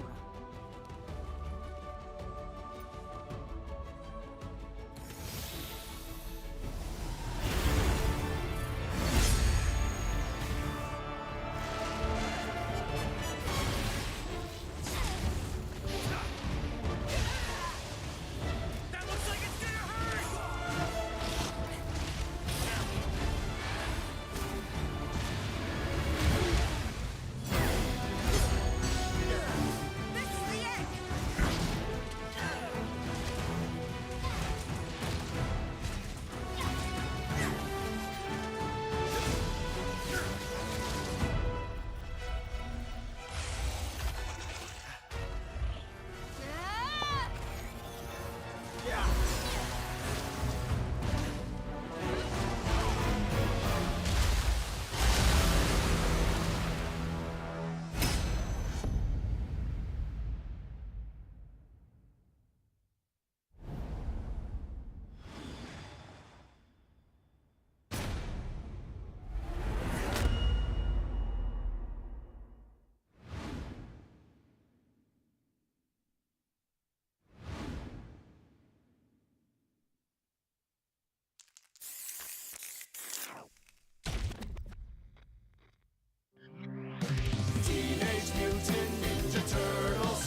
And welcome back to twitch.tv/Capcom Fighters. And the true question now with Ringe and Jake Ryan is, can anyone stop NL? He started in top 8 winner's side, devastated Oil King, put Hot Dog's body in a bag, sent Uma packing after he was the one that sent NL to losers in the first place. Now we've arrived at losers finals. It's going to be Leshar versus NL after Chris Wong was able to squeak out that winners finals and put himself in grands. Can Leshar stop the freight train of one of the titans of the scene? And I mean, thinking about it like this, right? You look at NL's performance after he fought Oil King, and Oil King took him to the brink, right? It was 3-0, 3-0 afterwards. That could have been, like we said, the grand finals.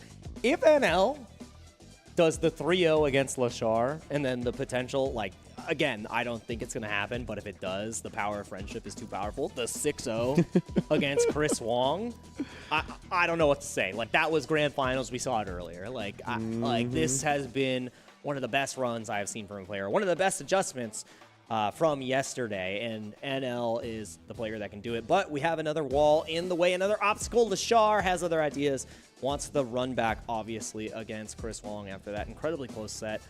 You know, simple decisions away from really closing it out and being the winner's side. But NL he's a freight train right now. I don't know how you're going to stop the train to Memphis right now. The train from East Asia all the way to Memphis. It goes underwater, through the air, who knows? But we are not sighing on the air to caution. Losers finals begins for Asia East. Let's see how it goes. And Chris Wong and both NL play Luke, right? So Leshar's kind of warmed up in the matchup, but that could be a gift and a curse, right? You might be expecting some other decisions because you just played somebody on the same character, and NL might not be the person that's making those same decisions as Chris Wong. So let's see how it plays out. NL definitely lets the DPs rip like there is no tomorrow, because there is no tomorrow in this tournament. You only have today. Exactly. There's no second online premiere for Asia East. You are relegated to the World Warriors, and NL has been so on point with that all day. Yeah, but runs in a little bit too much. The dash gets absolutely checked. Not enough to kill in the tank, though. And challenging back. Yep, huge counter hit. Now this is where it really gets scary. Does Leshar want to try to bust out with the super? First drive rush goes off scot-free. And you get another jump. Oh my goodness, triple jump in a row, and NL makes him pay for it dearly. Looking for that last bit of chip, tries it with the OD, does sneak in the crouch medium punch counter hit. That was a scary bet at the end, but he closed it out. Yeah, and NL was put on the back burner, but Leshar being in burnout was the big turning point there. And we always say that if you're not going to be able to win the next situation, being in burnout might be your own demise, and NL getting that first round clean at the very end. Oh, wonderful whip punish. A little bit too far of a reach and sending the level 2 early. Yeah, I don't blame them, right? The Lukes have a lot of faith in their forward advancing buttons, but against Chun-Li, you got to respect that crouch medium kick space. Yep, nice. Anti-air right there. Oh, comes out again, and yeah, still gets the punish recover in time no matter what. Yeah, lots of landing recovery on that air flash knuckle. Yeah, I like the idea, though. And again, we saw this deficit before. It was a little bit easier last time, but not out of the woods just yet. Oh no, it begins. And now finding the dash timing behind one of the recovery normals, then throws the parry attempt. Back dash, escapes the throw for now, but not for long. The back throw incident started a little bit earlier. Big counter hit, but the anti-air up kicks comes through. Doesn't get the most damage. Double whiff on the throw. That was a Street Fighter moment if I've ever seen one. I was going to say, you know, 5 wasn't the only game with plus on whiff throws. Playing it a little bit slower here. And again, nothing slow about that. NL checking almost every single fireball with the level 1. I love seeing it, man. And I love it, too, because when you have that life lead as Luke, right, it just makes the opponent come to you. It relieves that drive rush pressure. Oh, my goodness. And just right every time on offense. Double drive rush cancel. Builds to the level 3. Let's go to game 2. NL closing it out. So getting with a perfect right there as well. All starting from the level 1. Making Leshar feel uneasy. And it made it look so easy for NL. First game in the bag. Yeah, Getting ready for the next body. Once you get that life lead as Luke, you don't feel as pressure to make something happen with the drive rush cancels. You can kind of play a little bit more conservative with your drive rush meter and have it to cash out in big moments like that. Yeah, it's that same kind of feeling where Guile gets an advantage, right? It's you have to approach him. And once that happens, it is rough stuff. But the anti-air on deck, and there it is. Get knocked down once. And all reliable, all faithful. Yeah, NL has been so on point with these wake-up ODs, man. Oh, and then catching the fireball starter, but it looked like either way. Let's drag it to the corner. Again, he just takes the flash knuckle knockdown with that low drive meter, right? He doesn't want to overextend. Oh, speaking of overextension, Lashar having a little bit too much faith in the range on the Chun-Li normals. Yeah, making the most of the meter right there. NL getting the game for 1 bar. Around for 1 bar. And immediately getting checked. Oh, these counter hits. Everything's coming up NL right now. Yeah, the crouch jab catching Lashar's counter poke attempt. Yeah, Lashar looks lost. No punish right there. Didn't press in time. A little scary, but the counter hit again. The range of the Stand Fear so dang good. Left in the face. Oh, no. Caught him like Strickland caught on Sonya, bruh. NL going to be going up 2-0 just like that. Dude, he has not lost a game since fighting Oil King, and he's making it look like it's a day in the office. He's like, I'm right back in gold. I'm getting Luke to master. Let's see how far we can do it for the YouTube video. That's 8 games straight, to your point. That is, and that's not easy. Oh, that's 9 games straight technically, right? Because he did win the last game in the Oil King NL set. So. 9 games in a row. NL is activated. Every check looks so good. Doesn't have level 1 to beat the fireball this time, but imagine if he did, and he escaped. Yeah, that's what he was looking for last time, right? That he would commit to the up kicks on the air flash knuckle. Yeah, no punish though. Not enough time to recover, but getting out of the corner was the most important part. Nice. Oh, catches her flinching. But the drop and no punish, Lashar is hesitating on everything. Yeah, you could tell. He's a little bit discouraged right now, being at a 2-0 deficit. Got to compose yourself, though, but that could be the experience factor, right? That's the difference between somebody like NL and Lashar. NL finds himself down, never out with it, though. That's a champion right there. And again, not afraid. First knockdown, I will always bust out. Lashar has not shown a different look. And NL just continues to present it. Oh, caught him trying to walk back on these light strings. Again, still a one-touch game. Not in burnout just yet. Maybe go for a cheeky drive impact. What's it going to be in the wake of Beast Mode? But it's a safe jump. Yeah. Big safe jump right there. That was a bit ambitious. Maybe he was hoping that he would go for an empty jump button. Yeah. Something like that. Try to switch it up. We've seen the empty jump throw come out a lot, too, to beat out the parry from the side of Lashar. So, I mean, maybe just anticipating that. It would have been the round. So, I like the idea. Can't get them all. All right, Lashar, yeah. Don't go quietly into the night, fam. Catches the Nell. He's trying to wiggle with buttons after establishing the ODDPs beforehand, right? Still not going to let him do it, though. Oh, the deepest crosscut. Love to see that. This counter hit is going to end the 9-game win streak from NL. We got one on the board. Lashar says he can bleed. Yeah, Lashar didn't take his foot off the gas, right? He was like, I don't care if you're waking up with ODDP after ODDP. Stayed with the meaties. Caught him both times right there. First, waking up with buttons. Second time, caught him reacting to the hesitation with the little flip kick. Great stuff. Yeah, that was beautiful to watch, and we're taking a second here from NL. I mean, after losing that game after 9 in a row, I mean, taking a second to think, they're like, okay, how am I going to shut down Lashar? Obviously doesn't want to go to the 2-2, and I think the thing that really overcame him there is that Lashar started pushing the initiative, right? So NL didn't get the same kind of control. The crouching medium punches weren't connecting the way he wanted. The jumps kept getting answered. So let's see how he can adjust here. And again, the level 1s weren't coming out on the punish for the fireball. So reactions weren't all there. And there's the checks we were expecting. Punish counter after the counter hit too. Now we're back to the corner. Yeah, when you win 9 games in a row, right, sometimes it just feels like you can do no wrong. And I like NL kind of checking himself, not letting him just surrender to the emotions of the moment, like taking some time to breathe and analyze. But right there, Lashar making his way through the projectile, jumping out of the driver's jab pressure as well, trying to catch him reaching with the drive impact. Burnout too, tried to parry it, but goes straight to burnout. But the same thing can be said for NL, backing up, wanting to get a little bit of that gauge back, and then engaging once he almost got the 1 brick. Let's see, so cautious with the Zanchu, and you can't do anything after that, so you're locked down again. Burnout imminent. Air to air, not coming out, not in time. The burnout's over. Yeah, Lashar has weathered the storm at this point, and now you know he wants NL's burnout. Oh, catches him from the long distance on the crouch medium kick. Has him in the corner, nice block in the overhead. Still Chun-Li's turn, but gives up the pressure a little bit. Not aware of the spacing. Caught, committing to the up kicks on the air flash knuckle. That's it. NL level 2 to close the door on this round and put himself at set point. Yeah, and that was so dang good. Again, going back to the well. NL with the air flash knuckle to escape actually gets the punish this time on the air up kicks. Yeah, Lashar now in a set point situation. Got to figure out how to clutch it out against NL. To back against the wall. There's literally no more safety net. You cannot drop around in this game. Or it's to the World Warrior events with you. Yeah, Yeah, the unstoppable Demon King, the Allen block, gets a huge punish here, cashing out on the level 2 early, just wants to get a little bit more screen position and damage on the board. I love that. Oh, there we go.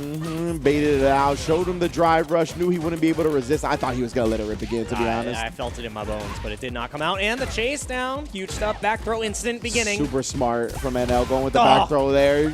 Gets counter hit, so at least it wasn't during the punish recovery, so he doesn't get crumpled. Yeah, that would have been lights out. Let's see, about to burn out on the side of Lashar too. Has the level 2 on deck, so can choose. Yeah, there it is! And that is not burn out just yet, but you cannot block anything. Goes for the OD to try to take the turn, and the full quadruple dash! Dang, time that one. The NFL Combine's over, but I want to get the 40-yard timing on that Chun-Li. That was a 60-yard touchdown right there. Holy. Running back potential. She's joining the big leagues. The paycheck is going to be massive. $1 million contract, I heard, for one game. Oh, what do you know? Yeah. Who would have thought? Well, respecting it there, but again gets caught trying to take their turn on the light string. Tough from Lashar here. And now Lashar a little bit more hesitant to throw the fireball, especially after we've seen the level 1 punish. Slowly walking out, NL. Finding a way. Oh, no punish. That was the opportunity. And the punish counter on the jump in. Normal did not have the right button to approach, especially with the walk forward from Lashar. Now we're getting closer to the corner once again. So yeah, and if NL didn't press the button on that jump out, he could have blocked on the landing recovery there. But again, the players still not looking for it too much. But too far. No punish. It was tough to get a punish even with the drive rush. Yeah, too far for both sides. So definitely worked out. Now it's just even meter. Let's see how it goes. And I like that adjustment from Lashar. Trying to get the DP there. You see that? But didn't get the OD this time. Is this a kill? With the level 1 at the end, Lashar ties up the set. 2-2. And it looked like he was about to run away with it. Get his berth in grand finals without anybody stopping him. But Lashar has put his foot down here, has forced the final game. Yeah, this is looking so close for both sides. And I love that Lashar is making this comeback, making it competitive. This happened in Winterside too. Exactly. The same story. I've seen this American before. Oh no. Zantu actually fortunate timing, catches the crouch medium punch. Oh, good block on the overhead. Still Chun-Li's turn though, even throws the buttons. NL tired of it. Yep, back to the OD DP. Busting out anti-air. Ready and on deck. NL not finding these jump-ins anymore. Again, NL flinching after that first light. Got caught low, but the drive rush to put her back into the corner here. Needs to make something happen during this burnout, or at least prevent something from happening to him. Yeah, and I love that backdash the entire way. Checks the Hazanshu. Oh, yeah. So dang smart. Gonna level 1 to get the space and mostly the damage as well. Goes for the extra follow-up off the knuckle. After the sandblast. My apologies, it goes straight through. Back to it again. Set point once again. NL pushing Lashar to the brink.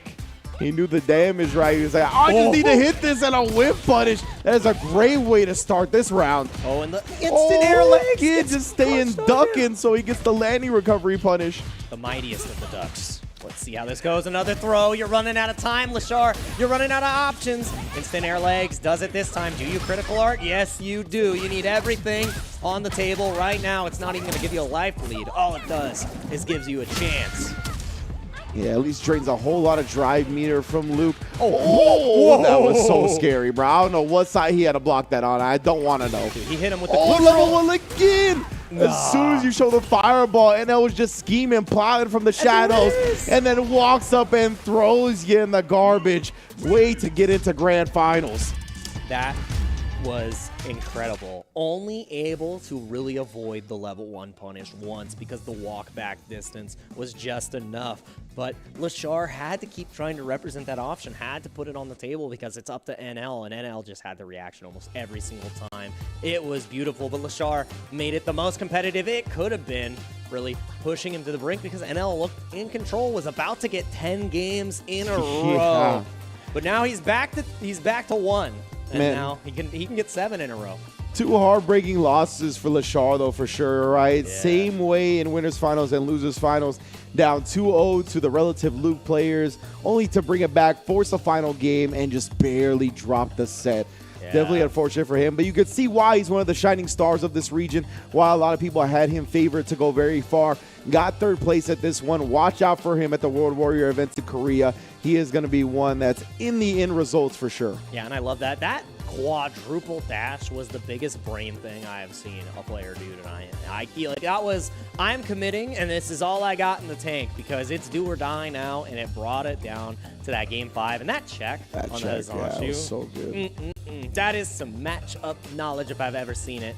And that duck under was, I feel like that was a huge turning point because he needed it. And again, the level 1's just so consistent. And the way this ends right here, I love it so much because a lot of the time when players are on their last leg, when they know they don't have any health to spare or anything like that, the whiff buttons, they become a lot more holstered, right? Yeah. You don't see players whiffing or trying to fish for certain buttons like that. It's something that I saw Kabe do a lot at the latest World Warrior for Japan with the Ken.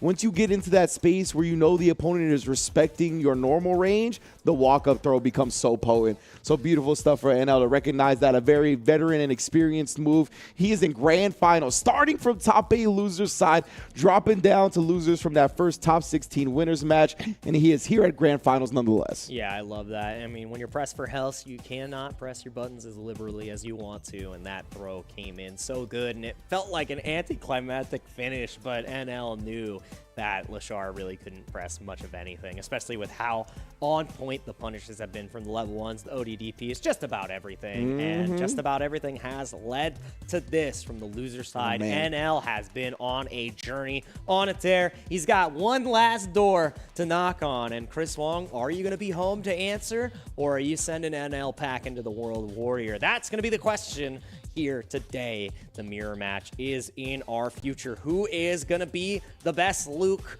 Who is going to come out on top? This grand finals is going to be one to remember.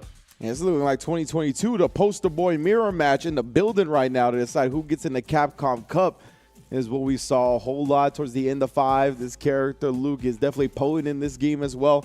Glad to see NL and Chris Wong both bringing their top-tier gameplay to the table here. Both of them so solid on the ground as well, right? The whiff punishes pretty, like, super on point constantly. Everything that they've brought to the table has just been clean. So I want to see if NL is going to be super right with the OD reversals as he's been so far, or if Chris Wong's got a bit of a better read. And here's the thing you have to remember. The grand finals of HGS has begun, and we've got another character in Capcom Cup no matter what. Luke is now making an appearance, and the ODDP, hey, that's my thing. Where do you think it came from? NL with the lockdown and the bait on defense and the whip punish. Shimmy Hendricks coming up strong because he is straight riffing. We talked about it, bro. The drive rush jab, it is such a difficult thing to defend against, just at the mercy of your opponent at that point. And then, hell, I mean, busting them open. Yeah, he is beauty in motion right now. Art on the screen. Again, perfect parry comes in. The stagger does not work out. Yeah. After the plus frames on the crouch medium push right, it represents the parry. No free buttons here. Nice. Ooh, and then just on the raw drive rush, gets the back throw. That is a huge advantage for NL now. And again, the reaching, shimmy. bro. He is doing a whole lot of teaching here. You know that's a level 3 on deck. Yep, absolutely. Going to get him a really good chunk of that burnout back, but really put Chris Wong into a compromised position. 60% just about, I think, yeah, a little bit over 50. And that is not good. Burning yourself out, you can't make any mistakes. And now, yeah, he doesn't get the drive impact in the corner either, so he's got a long road to chip away at NL's life, and NL's got drive meter back too. Oh, one more throw, and it's the back throw that is not what you wanted here. And he's going to run away. No way! Do you reach? And you do not. Too far. Not close enough. NL created the space with the jump back, and now it's another game on the board. That's 2 in a row, Ringe. How many can we go? 7 is the goal for NL. I almost thought Chris Wong was the biggest genius I've ever seen. Like, getting the back throw, I was like, did he actually bait him into throwing the fireball? But level 3 did not connect, unfortunately. And there it is. Not even a knockdown needed this time. Just one block string, and the ODDP comes out. You got to represent a strong defense on that drive rush jab, bro. Sometimes you got to let the ODs rip. Yeah. He's like, when NL does the DP on Wake Up every time, he's a genius. When I do it, I'm a scrub. Right? You know, a lot of Luke players watching this top 8 at home being like, how come his DP hits every time? I don't understand. I feel that, bro. My Wake Up DPs never work either. He's got the aim assist. That's why the sandbot. Oh, hey, there we go. Look at the adjustment from Chris Wong. Recognizing that's NL's consistent answer to the plus frames, just baits it out properly. Shows that he is actually the Luke of the people. Let's see how this goes. And again, wow! NL, that was so good. Such patience not to jump in that instance, not scared of Chris Wong doing the drive impact on the ground. That was discipline, bro. And now Chris Wong is buffering in the same fashion. Can you have it on deck as well? And in Burnout, you can't afford to take too many more of these Sandblasts. But you see, NL is playing it so patient, and there it is! That was sick. Punishes, I don't even need the level 1. My Sandblast is going to go straight towards you, through yours. You can only throw one if it's not the super. And NL is winning every single opening engagement. No one can stop this guy. No, and look at that. Chris Wong trying to escape via backdash or jump, just gets clipped in the process. Locked down, my love. Yeah, nobody hurts me like me. Hugh, no, doesn't get the punish. That's plus frame still. Yeah, Oh, true. but the walk back. NL gets caught reaching with the crouch medium punch. Definitely a popular option for the looses we've gone over all the time. Chris Wong gonna cash out. Right there, early and often, especially because you're down a game, you're down a round. You need to make something happen now. The walk-up throw does connect, and the challenge back. NL never afraid to press that crouch medium punch. With the Sandblast, same frame. Oh, I like that, changing it up. Instead of doing the whiff jab, getting the charge knuckle, and again, the check on the regular dash. Ooh. Visions of Street Fighter V should get the kill here. No, but the whip! Not like this, you're Dropped dead! it. Yeah. You're dead! NL going with the easy finish too. Give me a couple of heavy buttons. Flash knuckle in the CA. That's already 2 games on the board for the legend. And that mistake at the most critical moment, you're going to get the round on the board, really stabilize, and NL capitalizes. You cannot make that mistake against a player of his caliber and a player who has this momentum. I've legit heard that's why Ending Walker plays Ryu instead of Luke. At least one of the reasons is that he doesn't want to have to deal with perfect flash knuckle. You can see some of the clutch drops from this character come into those moments. Yeah, better to have simpler execution. Catches the air knuckle as well. Counter hit right back. I love that. Chris Wong still fighting out of the corner. Remember, this is loser side grand finals for the side of NL, so even if it's a 3-0, there's another chance. You got more data, more time to figure it out. And NL already feels like he's read the script. He's figured it out. Let's see. We're going straight to the corner. Let's see how much pressure we can get in the jab check. Oh, yeah, he let that drive rush rock a little bit longer, maybe trying to bait something out from Chris, but waking up with the buttons. Anti-air 2, the walk forward after the dash was so dang clutch from NL. And the whip punish again, no confirm, no. I felt violent on the anti-air uppercut that time. Personal. Oops, drive rush, perfect parry. No, and that was punish. cheeky right off the drive impact. The day 1 for the drive rush, but putting yourself in burnout and the back throw. Do you have the level 1 reaction? Is he even going to show the drive impact? That's the question. He's just buffering. Yeah, this is good from NL, right? This is what I was talking about. He's not listening to that devil on his shoulder. He's just bullying him in the corner. Has the burnout. I'm chilling. Oh, he succumbed to the sins. Oh, no, and you will pay for those, fam. Do it, Luke. He succumbed to the devil on his shoulder, bro. Release your power. Said, yes, sir, I will. That's what happens. Hey, he's trusted the DP instincts so far. And the punish on the drive reversal. Going to be close to burnout, but that sliver is more than enough. Let's see how this goes. Nah, that's how you do it. I saw you try to punish, but this spacing was correct. And again, it's that same situation. After the tech, you're going to be at that spacing. You want to throw a fireball so dang bad. Almost in burnout now. And the perfect parry. What an answer on the jab. Looking good. Chris Wong staying alive. Yeah, you can see even going for the Sandblast there, right? Like, Luke's consistently immediate you with Sandblast after the knockdowns from that range. So that's such a smart level 3 from NL. Yep. Oh, and that was the deepest cross-up. I didn't even think that was going to flow. connect. Yeah, right down in to the planks. Set point here. NL. It's one of the best DETs in the game, old Death Rider style. Yeah, dude. Yeah, look at that. That breaks your neck right there. My neck is broken. Spine. Oh, dude, even after the Sandblast, the perfect parry did come out, but it wasn't enough. Yeah, and I'll just shut it down again. Oh, preventing suppressor. Chris Wong from jumping out. Suppressor indeed coming through. That's one of the first ones we've seen, too.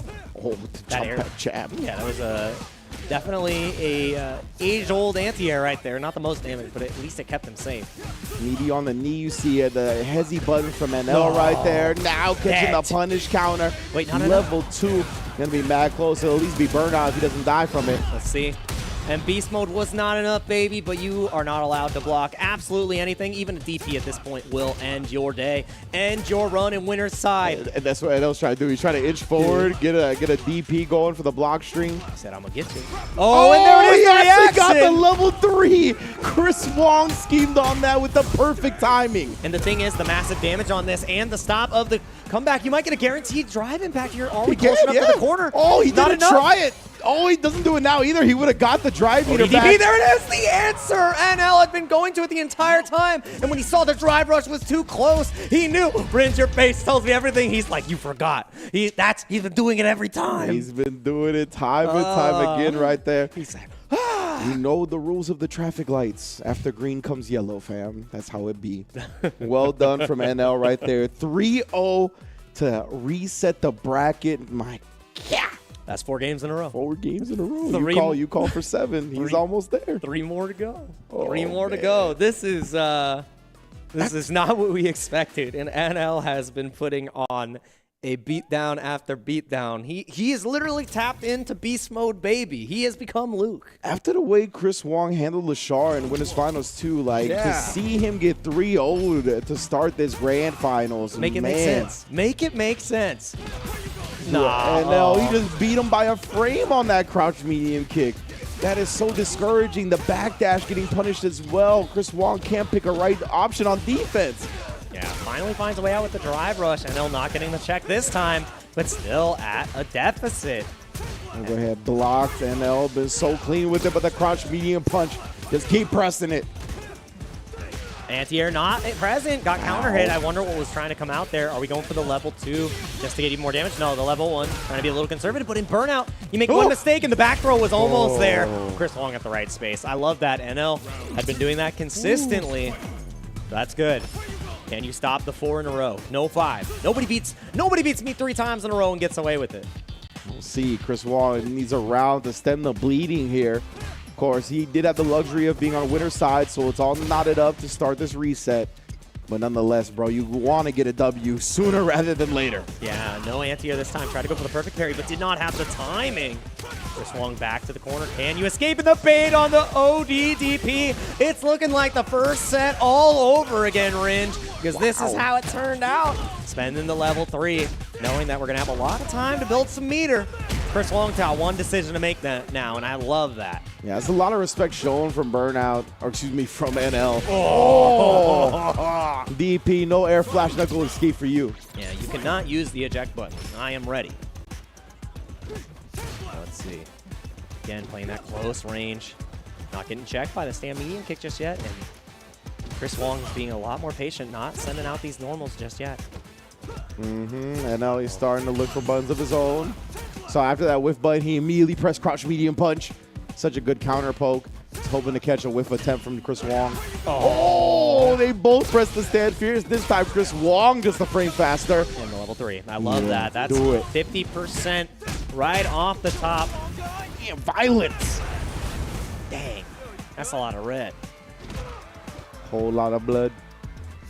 No confirm either off that low forward. Would have been the corner and potentially a one-touch situation. Now playing it a little slower. NL trying to find that hit. Yeah, just a walk back on the drive rush jab. Both players playing pretty safe. Again, NL not biting on these drive rush jabs. Again, not biting on them. Full charge. Full steam ahead. Let's see. Again, double crouching medium punch. So tense on both sides here. Again, no confirm off the crouch.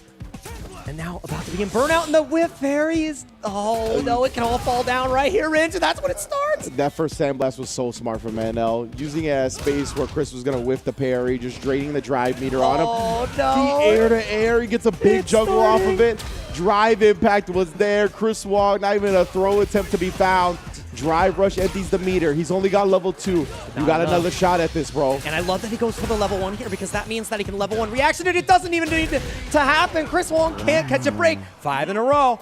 2 more to go. Man. NL in the lead for the first time in this grand finals. And Chris, it looked like that was his game, right? It just felt like NL snatched victory from the jaws of defeat. Yeah, the moment he went for the short sandblast and the parry whip, it was all over. And again, the ODDP is working, but the walk back slightly beats the grab. Chris Wong, you cannot afford to block here because you'll go into burnout. The throws start coming. And again, I'll do it as many times as it takes. How has he been so right with these OD uppercuts? Gotta be frustrating for the opponents. Can't get a read on the guy. NL is definitely in the zone. The eyes, you can see the lines of energy coming out of him, and there we go. We figured it out once. Here we go. Chris Wong finally, bro, because he had baited that a few times in the last round, and NL never bit. So finally cracking a little bit, allows him to get the first round on the board here. Again, you've got to stem this bleeding as soon as possible. Yeah, we saw the round on the board last time for Chris Wong, but NL was able to make it happen. That's huge on the drive gauge burn and evens up the life, too. 2K on your life for the punish counter throw. You just got to hold it, man. Oh, that was so good. But now you're in burnout, Chris Wong. We saw what happened up last time. You got a level 3 here. No. I don't know if I completely agree with that because now it is all going to be domination from the likes of NL. You got to try to bust out whenever you can. And he's not afraid to spend. But now, here's the thing. Chris Wong does have a critical hard opportunity, but that burnout is lasting a whole long time. Oh, the Jack wakes up with the button. Chris Wong showing no fear in the face of adversity there. Now we'll spin the level 3. Wastes a lot of that burnout time. He's still stuck in there a little bit though. Oh, NL waking up with the parry. Again, this is a one-touch game, both sides. If NL can find the right hit. Terminator style walking forward and perfect parrying the Sandblast. Yeah, he's definitely. Oh, no! Speaking of the perfect parry. That's where it can begin. A one-touch situation, both sides. No, the DP gets baited after the run, and that's all your bar. Thanks for it. I really appreciate it. You know, we played roulette, and you paid for the whole meal. Oh, man. Dude, this is so. I would. That's what I'm talking about, right? Where the Luke players are at home, like, how do my ODDPs not hit? I don't know what it is about NL, bro. He just got the right reads. He's psychic. No anti-air, no crosscut. A little bit deep right there. Ambiguous on the jump. And that is a huge whiff punish. But again, right back at you. Oh, Chris whiffing after the hit. Try to get a crouch medium kick, but just slightly out of range. Great punish there on the throw attempt. Yeah, we're going to get level 2 going after the perfect. And no, he's going for level 1. Didn't have the right spacing there. So now still a chance, and he's in burnout again. He's buffering for that level 1. He is. Oh, the perfect parry again. The Terminator walking forward. The Demon King, not like this. And now you're one touch away. Do you bait the level 1? No, he just goes for the meaty. Do you try to escape? At least you don't have to worry about drive impact anymore. NL went into burnout himself. The air-to-air is there. And he's about to build the level 3 too. You have to be so careful. NL. He's playing so carefully. You see the buffer? He got it out, but it doesn't matter. It was too fast. It was too fast. That's not a normal fireball. Yeah, getting a game. That's one of the things when you were bringing that up earlier, right, where you have to be concerned with the level 1, is that the hit scan on the Sandblast, right? It's not like normal projectiles. A lot of the time it just appears in front of your face. So that travel time where you can react with the level 1, it's just so hard to do in this matchup. Yeah, too dang quick. And I love that NL went for it still because, you know, the idea was there. If he was just a fraction of a second faster, that was a 2-0 lead. Again, Chris Wong finally stunning the bleeding. No 7 games in a row for you. 5 is enough. Oh, you see inching forward and then blocking. All these players are so respectful of each other's ground game. This set is amazing so far. Let's see how it goes. Chris Wong backing up. Out of range, and yes, he knows. I know, he's been that one, yeah, that will spin the OD on the fireballs, get that extra range on it, take a little bit of life advantage. He's so good at sitting on it. Oh, and again, the check. He had the meter to go for the confirm afterwards with the drive rush, willing to burn himself out. And now it's a battle versus the Sandblast. He's buffering. Chris Wong, no anti-air, was ready there. Great backdash after the jump in, though. That's a huge break. What are we going to do with the corner now? Yeah, you got to be so careful. He gets the jump back. He doesn't even need the level 1. Ready to react in all situations. And the devil on Chris Wong's shoulder gave him the wrong advice this time. The devil won again, man. Just succumb to the thirst of the drive impact in the corner. Do it. It's hard. It's hard to resist the temptation. It's true. Again, great check on the counter hit right there. The Oki situation does not work out for Chris Wong. I'm willing to just take the Sandblast. Oki here backing out of the range again. Walking ever so closely. This back and forth game, cat and mouse. Yeah, you can see that the intensity just ramps up every match as we get closer and closer to deciding who's going to qualify for Capcom Cup 10. No whiff punish right there. That is a championship caliber one, but he dropped the combo. Yeah. Chris Wong going to make the most of it here, cash out that level 3. Absolutely. Not getting the perfect knuckle there is rough. But again, now Chris Wong, no meter, and not in burnout yet for NL. So that's a pretty good situation. Takes the huge hit, but now in burnout again. You're not going to get the kill either. Maybe a throw will do it. Oh my God, so scary. And he knew. Yeah, NL knew that the throw was going to be enough to kill, so he whips it out. Losing quick there, though, isn't the worst thing because now NL has the most resource. Oh, that was huge. Oh, that bait right there from Chris Wong, knowing NL was going to try for a whiff punish, ready to punish that one. But, oh, nah. Indeed, Chris Wong, the one whiffing now and getting punished. And I love that. Doesn't go for the perfect knuckle there, just cancels into the level 3 immediately, kind of reset the mental, get ready in the right mindset again, and it gets the check, man. knowing that he's been going for a lot of these back dashes, trying to escape. I love that. NL adapting. And you see NL not going for the double drive rush combo, right? That's what Chris Wong was doing. He's putting himself in burnout. NL just taking the damage he can get while keeping the drive meter. Yeah, keep it a little bit up. Not a counter hit there, so just gets opened up. Not exactly sure. Maybe holding forward, trying to jump. We'll see. And now look at this again. Chris Wong backed off, trying to bait one of those OD DPs, but NL didn't give it to him that time. Still to the level 1, but how did he connect off that flash knuckle? About to burn out. You have to perfect parry all of these, or you're going to get caught pressing. And if he goes for the feint, you have to be so careful. The level 1 is getting buffered. So dang careful. The knee is going closer and closer to the corner. About to be out of burnout. Walks right under. That was so clean. Legendary status. And it is looking like a legendary run. 1 game away. NL with a 2-1 lead. Chris Wong, it's do or die. Oh, man. Yeah, you saw Chris Wong. He didn't want to be predictable or linear about his approach on the offense in the corner, right? That's what we talked about. Is that, like, as much of a hindrance as burnout is for the person that gets burnt out, it still gives them more intel when playing defense against their opponent. And right there, I mean, that was perfect from NL, just walking forward, staying calm, cool, and collected. Yeah, now Chris Wong, again, getting the momentum early, has to spend a little bit of that drive gauge, but it was pretty cheap. NL at the deficit, finding a way out once again. It's not the ODDP, and Chris Wong has become so afraid that the jabs on Wake Up are starting to work even more consistently for NL, and the consistency of his punished counters has been so dang good. No anti-air this time, but again, the whiff knuckle. Look at, and again, just backing off, respecting the ODDP. NL has truly conditioned Chris Wong here. But he's in burnout again. You have to lock him down, and he knows. Oh, no, but that whiffed after the suppressor. He wasn't ready for where Luke was going to end up.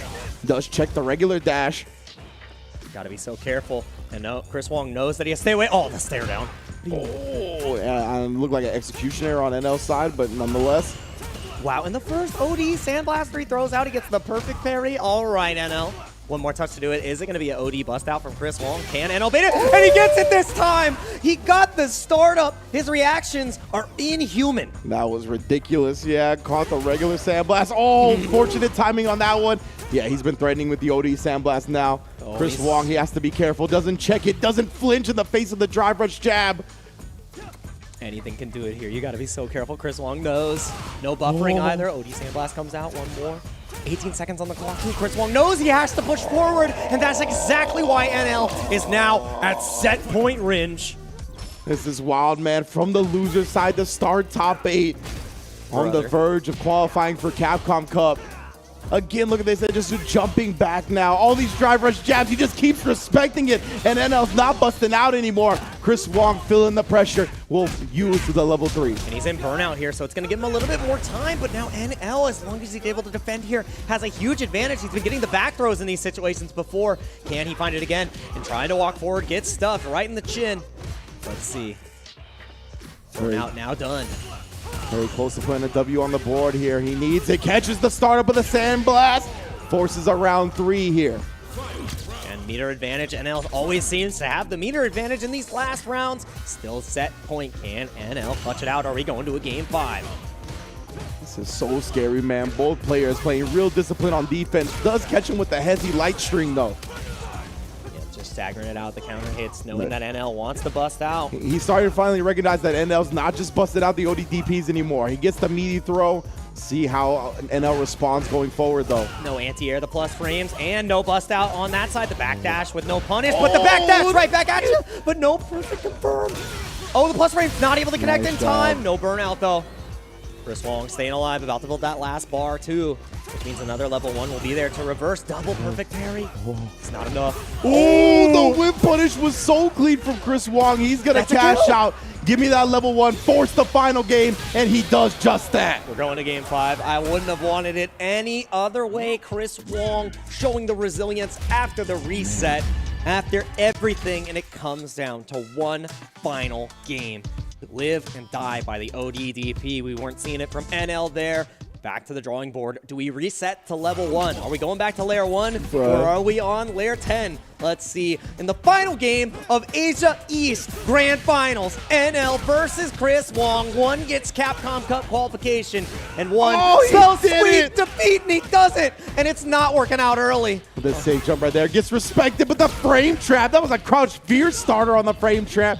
Huge damage here. The safe jump, empty jump low, and a perfect NL again, dude. After conditioning him with a perfect or safe jump, goes with the empty jump low on the follow-up sequence. So smart. Not like this. If it ends with a double perfect, I'm going to absolutely lose it. Chris Wong taking the throws and the back up. Nice. Finally gets him out. Just had a little bit more corner space to work with. Staying alive, Chris Wong. You have some damage left on the table there after the perfect flash didn't connect. Oh, but the drive rush, perfect parry punish. The block on the overheads have been so consistent. He found the pocket in between, got the counter hit. Gives him a little less pressure to deal with. The jump in is so deep. The legs all on the dome piece. You cannot mess with the cap, but misses the perfect. No perfect flash knuckle means no level 3 for NL. One touch, one hit confirmed. Does it though?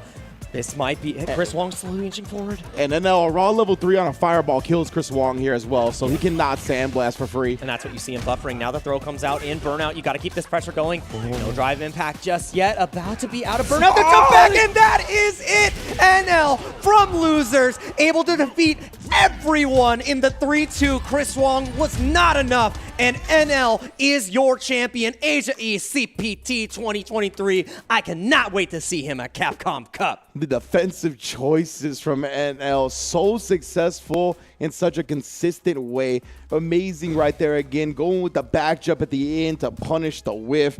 Just in general, could not be stopped once he started. Dude, NL's new nickname, he's the Reaper. He is the Reaper. There is no other moniker that I would give him at this point because that was clinical from start to finish. Takes down Oil King. Makes all the next sets look like it's Child Play. Hot Dog lost in the water, all right? That's some murky hot dog water. Uma, that first set, it was a fluke, and I'm Luke. Then takes down Lashar like it's nothing, and then goes straight into the finals. Chris Wong could not stand a chance. That was just condition. My man Chris Wong's hair is looking pristine because of how much NL just conditioned him throughout the set, right? Establishing the ODDPs so often early, caught Chris Wong giving up so many opportunities on offense later on in the set, right? All those drive rush jabs, he just walked back. He just let NL get free space and they reset to neutral. That is a bar at least down the drain. 3 bars if it comes from a drive rush cancel that NL was just able to drain from him for free. Yeah, and that was just so dang good. And again, Chris Wong gets to that point where the comeback starts getting mounted. It looked like visions of Lashar where it was almost happening. And NL, like, just had the higher DP percentage blocking. Like, he was able to bait it out so many more times, and it really decided it. And that jump back, that hurts. Because you wanted so badly for that drive impact to connect, so you get a little bit of momentum. And again, the jump back was so dang clean. And that's how NL closed it out in the very end. And look at the run there. 3-0 in the grand finals, 3-2 in the reset. And like I said, Oil King, done. Hot Dog, done. Uma, done. Lashar, dispatched. And then NL looks at Chris Wong and says, sorry, man, I've already taken them all down. I am Sir Reaper. You know, sometimes you get a lucky bracket and sometimes you get a bracket like this where you have to go through the who's who of the region. NL defeated every single favorite in this tournament to prove that he is still the best player of Asia East. That was an incredible showing for sure. An impressive losers run, to say the least. It was one of the best runs I've ever seen in a CPT Online premiere. It was beautiful. I don't think I've seen a run that is that memorable and been able to commentate. Like, NL, you are... Like, the only people he did not beat that are like the who's who of this region are the ones that didn't enter. Like the Denisises, those type of players that didn't end up entering for whatever reason. He defeated, as you mentioned, Oil King to start, Hot Dog, Uma, Lashar, and then Chris Wong to close it out. I mean, that is the ideal run, the one that you cannot deny in any way he is the best. That resume is way too powerful, man. If you want to create a situation like that, CPT registration is open, man. If you're not inspired after watching that set, I don't know what would inspire you. That was some of the best Street Fighter 6 I've been able to see. So make sure that after seeing that and crowning NL as champion, you got to get into the CPT, man. You have to compete. Like, the time, the dedication, the skill that was just put on display, and the determination and resilience. That was the turning point. When he got sent to losers, Uma said it was his turning point. Nah, that was NL's turning point, For bro. real, man. He said, absolutely. Thank you for the motivation. No safety net, no losses allowed, no problem. NL does what needs to be done to qualify for Capcom Cup 10. And again, as Jake just mentioned, all regional CPT online events are now available to sign up. Of course, what you need to do is get to the Central America East registration because it is closing on Monday at 8 a.m. Make sure we have the best of the best representing the Caribbean to duke it out. I know a lot of people are going to be looking forward to that event, so make sure they are looking forward to it for a good reason. And of course, following that, we got some offline events in Singapore and France in October and November, respectively. This is going to be barn burners, to say the least. The best of the best, as Jake alluded to earlier, will be in attendance to make sure they get a chance to qualify for that Millie and Capcom Cup 10 as well. So again, head on over to CapcomProTour.com for more information. Find out the World Warrior events near you.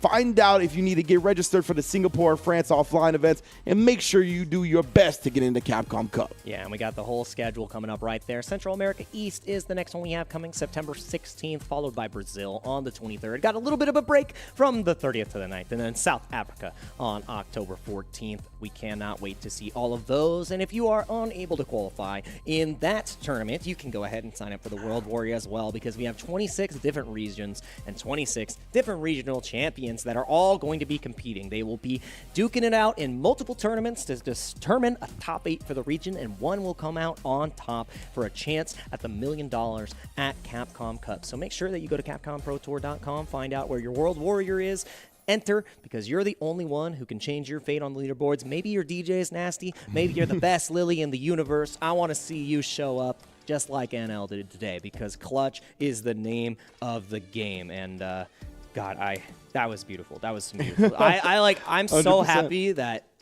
I love fighting games, and NL, I hope you ignited that for so many people, because that losers run is going down in Street Fighter 6 history. Like, that was it. That was so good. Absolutely, man. We're going to talk a little bit about that run and more, but we're going to give you a break to check out CapcomProTour.com, get all the info you need for the World Warriors and premieres, and we'll be back with the Chipotle Unwrapped segment. Don't go anywhere.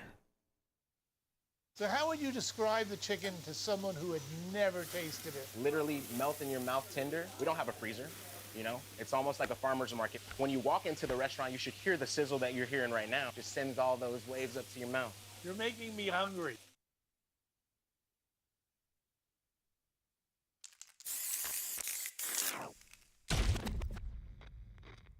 Time to work, time to work. When inhaled, coriamyrtin blocks the gamma-aminobutyric acid receptors in the central nervous system, causing spasmodic muscle contractions. Master, it's a work of art! It's perfect! What to do with you now? So, shall we put him out of his misery?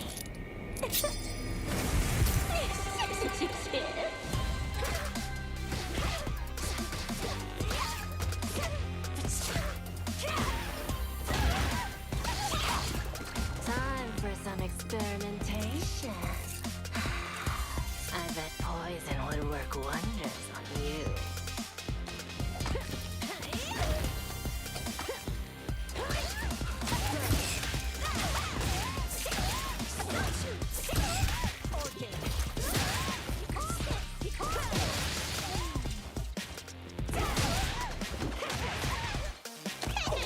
I wouldn't move if I were you.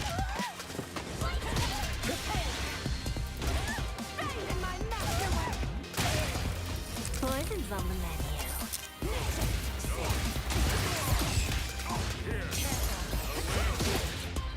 I'm finished with you.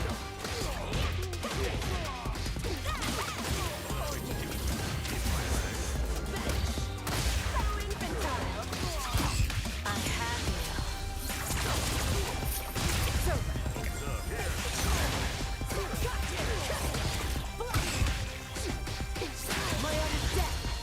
Let's do now. Here, there, then here, and... My magnum opus! Is my poison kicking in?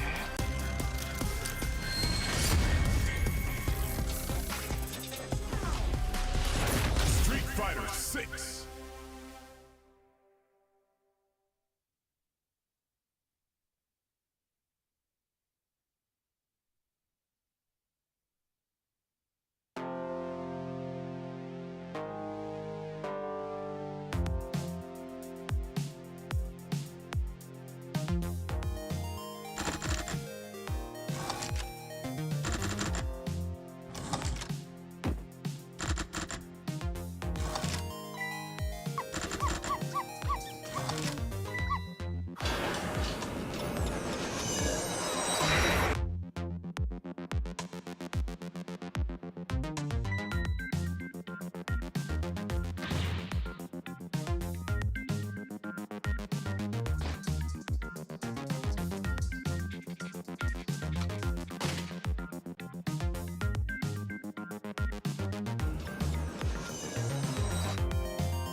And welcome back to Capcom Fighters, and this is Chipotle Unwrapped. That's right, you hear the crunches. That's exactly what this recap is brought to you by Chips and Queso via our lovely partners at Chipotle. And what a lovely qualification NL had in the top 8 and into Capcom Cup. Ain't that right, Jake? One of the most legendary losers run we've been able to see. And I don't think that we're going to see one like that in a while. Hopefully we do get there, but I hope you're also enjoying the crunch of these chips because there was some chip moments that were absolutely beautiful that NL were able to create. Without further ado, it was actually a great CPT event that we were able to have. Asia East was a treat, just like these chips, I would say. And NL as the winner, like we said, we expected NL versus Oil King to be our grand finals, but Chris Wong was the worthy challenger. Almost able to close it out at the very end after the 3-0 reset. But NL is definitely the strongest in the region. I don't think there's a conversation that you could argue that would disprove that. Exactly. I mean, he even beat the people that had beaten him historically in Street Fighter 6, right? Like, Umap was the one that put him into losers bracket in top 16. He was able to get his run back in losers semis. Lashar, we talked about in the very first World Warrior event for Korea, defeated NL in grand finals. He beat Lashar in losers finals to get to grands. Like, he was just on the run of his life, and he couldn't be stopped. It was beautiful. Like, it was a straight solid fundamental Street Fighter play along with incredible decision making. He didn't gimmick anybody out. He didn't just like suffocate with offensive pressure. Maz was just right more than everybody else. I'm really looking forward to you breaking down his OD, DP. I want to go back and know the stats because when you see it, because we got to commentate it, and it was alarming. It's not like nobody connects that much, that consistently against players of this caliber.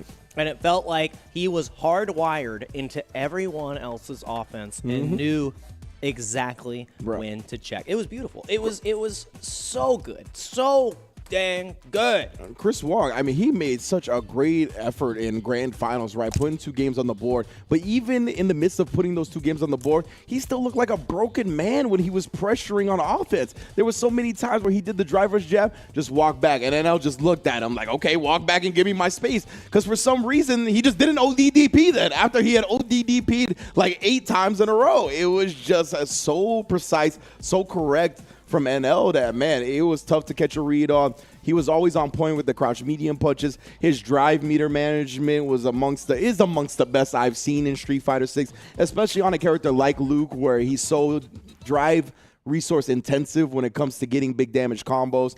So incredible stuff from NL, really managing every resource and tool properly. The level 1s were coming out when they needed to come out. Dude, those level 1s were so good. When he punished the Sandblast startup, as soon as Luke put his arm back, I lost it because the first time he got punished and NL was not dissuaded. And I think that's why we saw a lot of the ODDPs connect as well, because you could not condition the guy. You couldn't. It was impossible. There was no way you could impose your will on NL. And like I said, his new moniker for me, that's the Reaper, man. Yeah. That's the Reaper. Yeah. He knocked on every single door and said, I am the rightful king, no matter how far you run, no matter where you hide, and if you're in burnout or not, I will always find you. And I will always punish with level 1, no matter what. No matter what. We saw at least once, I want to say it was multiple times, excuse me, where NL got baited on a wake-up ODDP, only to ODDP on wake-up again right after being punished, right? I'll do it again. Like, again, there was a great point where he just couldn't be conditioned. There was a lot of times where people were trying to force him to play certain ways, to try to kind of box him into certain decisions, and he just never let them. It was an incredible display of a balance of stubbornness and adjustments, which is the most successful thing in fighting games, right? Like, you don't want to just overly adjust to your opponent, and you don't want to be too stubborn to where you're just going to do the same option over and over that's getting punished. And he just balanced it perfectly. Yeah, his ability to reset back to layer 1, but then immediately change the tempo was unmatched, and that is why he is our champion of Asia East, and we will be able to see him at the Capcom Pro Tour. He's going to be fighting for $1 million, and if he plays like that, dude, I don't know who's going to touch him. And he's been such a staple of the Street Fighter scene now for years that he's one of those players where it feels wrong when he's not at Capcom Cup, right? So it's definitely beautiful that he's going to grace our presence with himself at Capcom Cup 10. And I can't wait to see who else from the region joins him, right? There's a bunch of World Warrior events going down. The Korea World Warrior event, the Hong Kong World Warrior event, the Taiwan World Warrior event. All of these players are going to get more chances to get into Capcom Cup, and I can't wait to see them perform. Yeah, I love that. And a lot of new opportunities as well, because even though we finished Asia East, the next event we have coming up is Central America, and it is going to be a battle and a half. Like, I can't even tell who's going to be able to take it from that region. And after the losers run we've seen today, anything is possible. Really. 100%. Like, anything is possible in Street Fighter 6. And yeah, I don't think it could have ended better. That was the losers run of the century, for me at least. Yeah, you gotta keep talking because I'm chewing. Oh, absolutely. Well, as we continue to munch, I hope that you all had an amazing time, because the fighting ground is available to all of us, and I hope that you show up the next time, because get your fist ready. There's more Street Fighter 6 coming in the future. We'll see you next time.